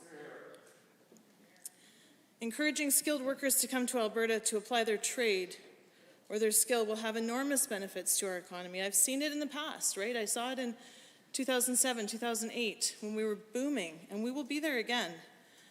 Easing these mobility restrictions and minimizing regulations surrounding worker mobility will create additional jobs, and I think develop a stronger workforce. I always say that to my kids, that momentum goes both ways. Creating ease for skilled labor to enter the province creates additional opportunities, and it inevitably will create more investment. It inevitably will create more entrepreneurs. You can't come here and not become an entrepreneur. Combined with the acceleration of the job creation tax cut and other critical policies of this government, the government's plan to eliminate procurement exemptions under the Canada Free Trade Agreement, I believe Alberta's economy will become one of the most prolific and enticing in North America. And I believe we are well on our way, and Mr. Speaker, we are not stopping. As we all know, Alberta has always been a land of opportunity, and even when we face challenges, even then we rise. Just this afternoon, I heard our Premier speak about record-breaking new business startups in 2020 in the middle of a pandemic, Mr. Speaker. That's so remarkable to me, but that's so Alberta. I believe that's the Alberta Advantage in action, and it gives me hope to see what the future will look like. It's a bulb getting brighter every day. This Act, Bill 49, will aid in supplying critical human resources to fuel that growth that's already started, and I would argue will lead to diversification of our workforce and through it, our economic future. A recent report from the C.D. Howe Institute highlighted that reducing barriers created by an ineffective and inconsistent labor mobility system could provide an estimated additional $2.8 billion per year to our GDP, and that's at today's levels. Can you imagine, as we grow, how many more billions we'll add to our GDP? How many more families we'll bless? How many more higher advanced education institutions will we support? How many more charitable organizations will benefit from more economic activity right across our province? Now, some of you may be wondering why we're introducing legislation that supports workers in other provinces, given that there are Albertans that have worked here. I too had that question. We know that this is an important issue for a lot of Albertans, and it remains a top priority for this government. We also know that the most powerful way to attract new jobs is to make Alberta an attractive destination for business investment. By removing barriers to labor mobility, we are attracting investment that will in its turn create jobs for Albertans and stimulate our economy overall. I think of other retooling that we're doing with Jobs Now grants, for example, other ways that we're looking at getting creative to help people pivot in their career and join the workforce where they're needed. Another important consideration for this piece of legislation is that it's not expected to affect taxpayers here in any way. We're facilitating access to Alberta's job market for both Albertans and those wishing to become Albertans, with no foreseeable cost to the average Albertan taxpayer. Given that this legislation will affect more than 100 regulated occupations in Alberta, the Labour Mobility Act will play an important role overall in Alberta's recovery plan. And I believe it'll be a template for other provinces as they look at ways that they can recover as well.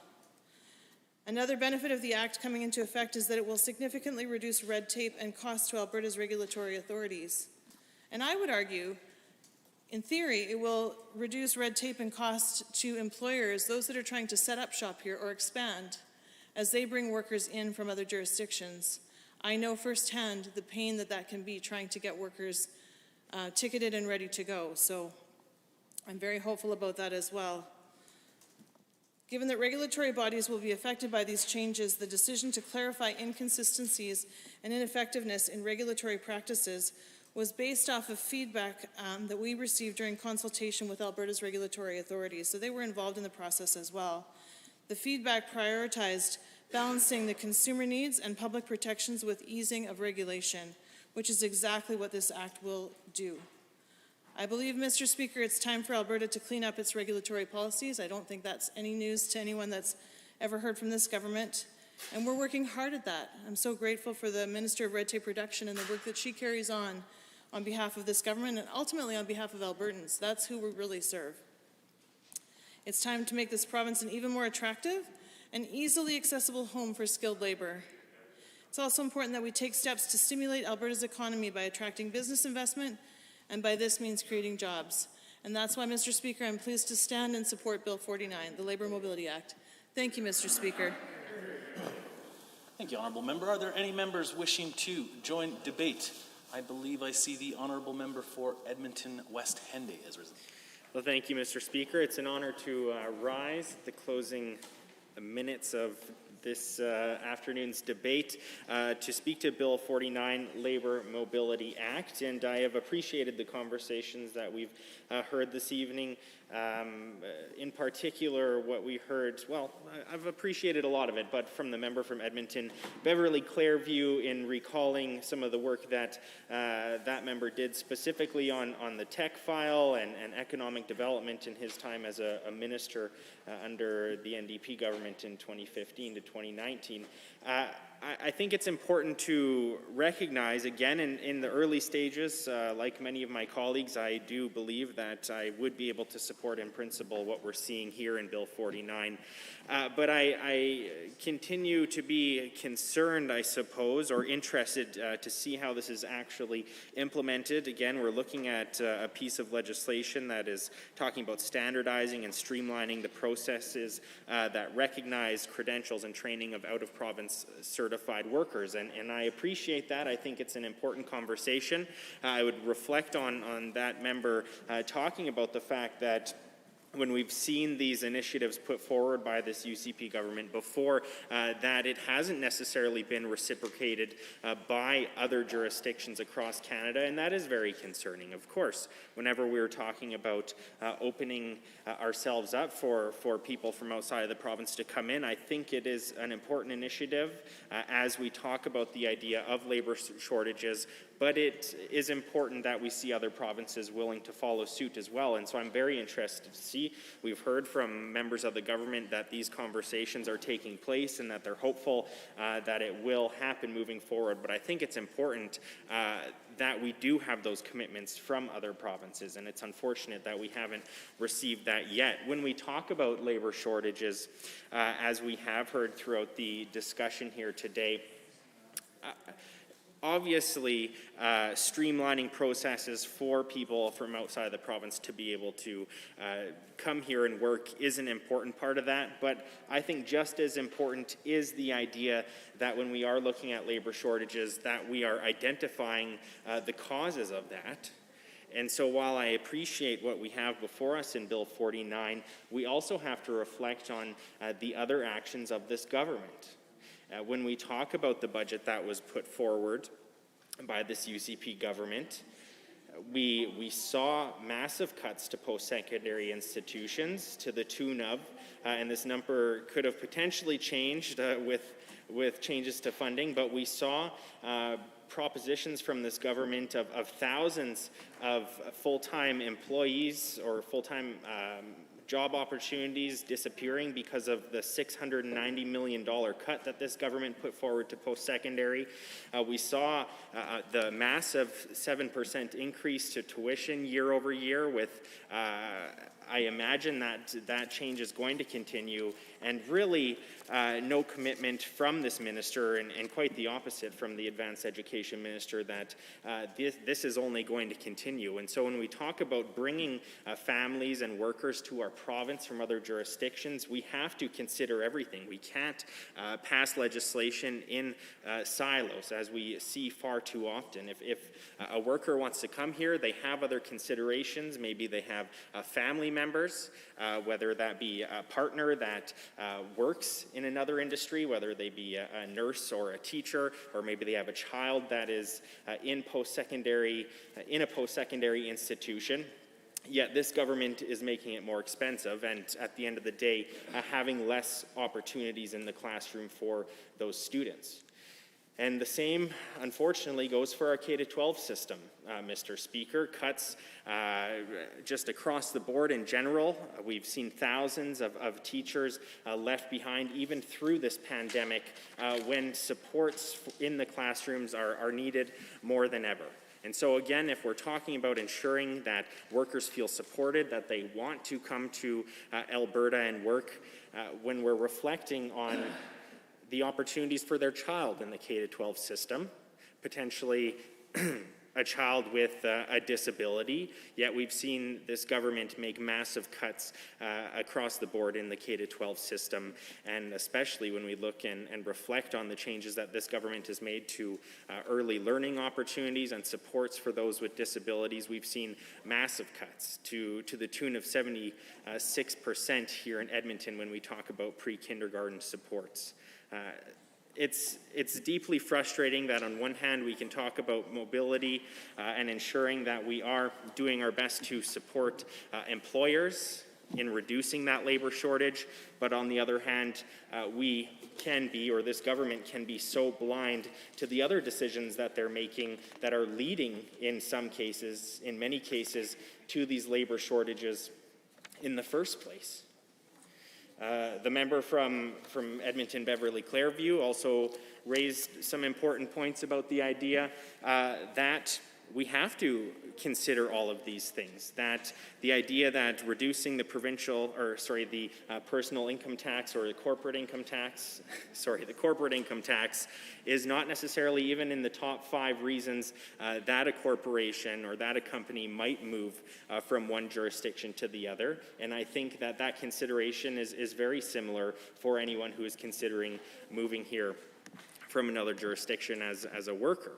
And it's interesting to see the list of people who are in here, and we've had some conversations about why we aren't seeing Red Seal trades included in here. I think that's relatively understandable, looking at the fact that Red Seal programs is an interprovincial program, so they can transfer from one province to another, and so this type of legislation doesn't necessarily need to affect them in that case. Of course, in that Red Seal program, it goes above and beyond in terms of regulation, I suppose, because you have to do an extra step of examination to ensure that you are compliant and understand the codes across all provinces. But when we look at the Labor Mobility Act occupations that are included in this, we see registered nurses. Of course, pre-pandemic, this government committed to laying off tens of thousands of nurses, and hasn't really changed that commitment through the pandemic. They continue to work, short-staffed in many cases, overworked, underappreciated by this government. Yet we are now saying that we want registered nurses to come from other provinces. And so, again, I can appreciate that it's very possible that we can see on the horizon a labor shortage for nurses, especially as we make our way through this pandemic, how they've been treated, and again, the burnout that they have had to deal with.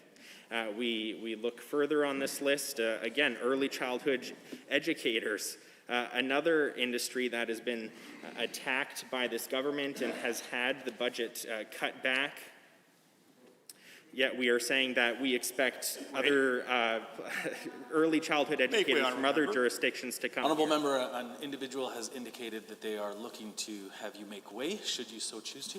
And so just for clarification, Mr. Speaker, do I have to acknowledge that somebody has asked for an interjection? You do not. Okay, so thank you for that. So just for clarity, are you, you should indicate one way or Okay, another, though. okay, that's the clarification I was looking for. Not at this time, thank you, Mr. Speaker. It's afraid. And so, again, as we go through this list of individual organizations or occupations that have been attacked by this government over the last few years and are expecting them to now come from other jurisdictions, it's really, you know, it's frustrating that we aren't looking to support the ones that are here already. But again, I can appreciate that on the horizon, if there is indeed a need or an understanding that there is going to be a shortage in these occupations, that I can appreciate something like Bill 49 coming before the House. And so, Mr. Speaker, again, I look forward to hearing more of the discussion on this piece of legislation. I hope to hear some answers about specific occupations, where the idea that there is going to be labor shortages across all of these occupations is coming from, who the government has consulted with. Have they consulted with every single one of these individual occupations that we see here, or the professional body that represents these occupations? Those are important pieces to this, because while just looking at this list, midwives might feel like they had been consulted fairly and that they support the idea of labor migration from other jurisdictions. The same might not be able to be said for land surveyors or land agents, and that was just hypothetical, of course, Mr. Speaker. But I think it's important to see the What We Heard document that is often presented by a government when these consultations are taking place. I think that all members deserve to see that, as well as releasing the consultations that may have taken place while this legislation was being drafted. And so again, I appreciate the opportunity to rise this afternoon to speak to Bill 49. I look forward to the ongoing debate, and with that, I'll take my seat. Thank you. Perfect timing. It is 6 o'clock. Noting the time, we are adjourned until 7:30 tonight.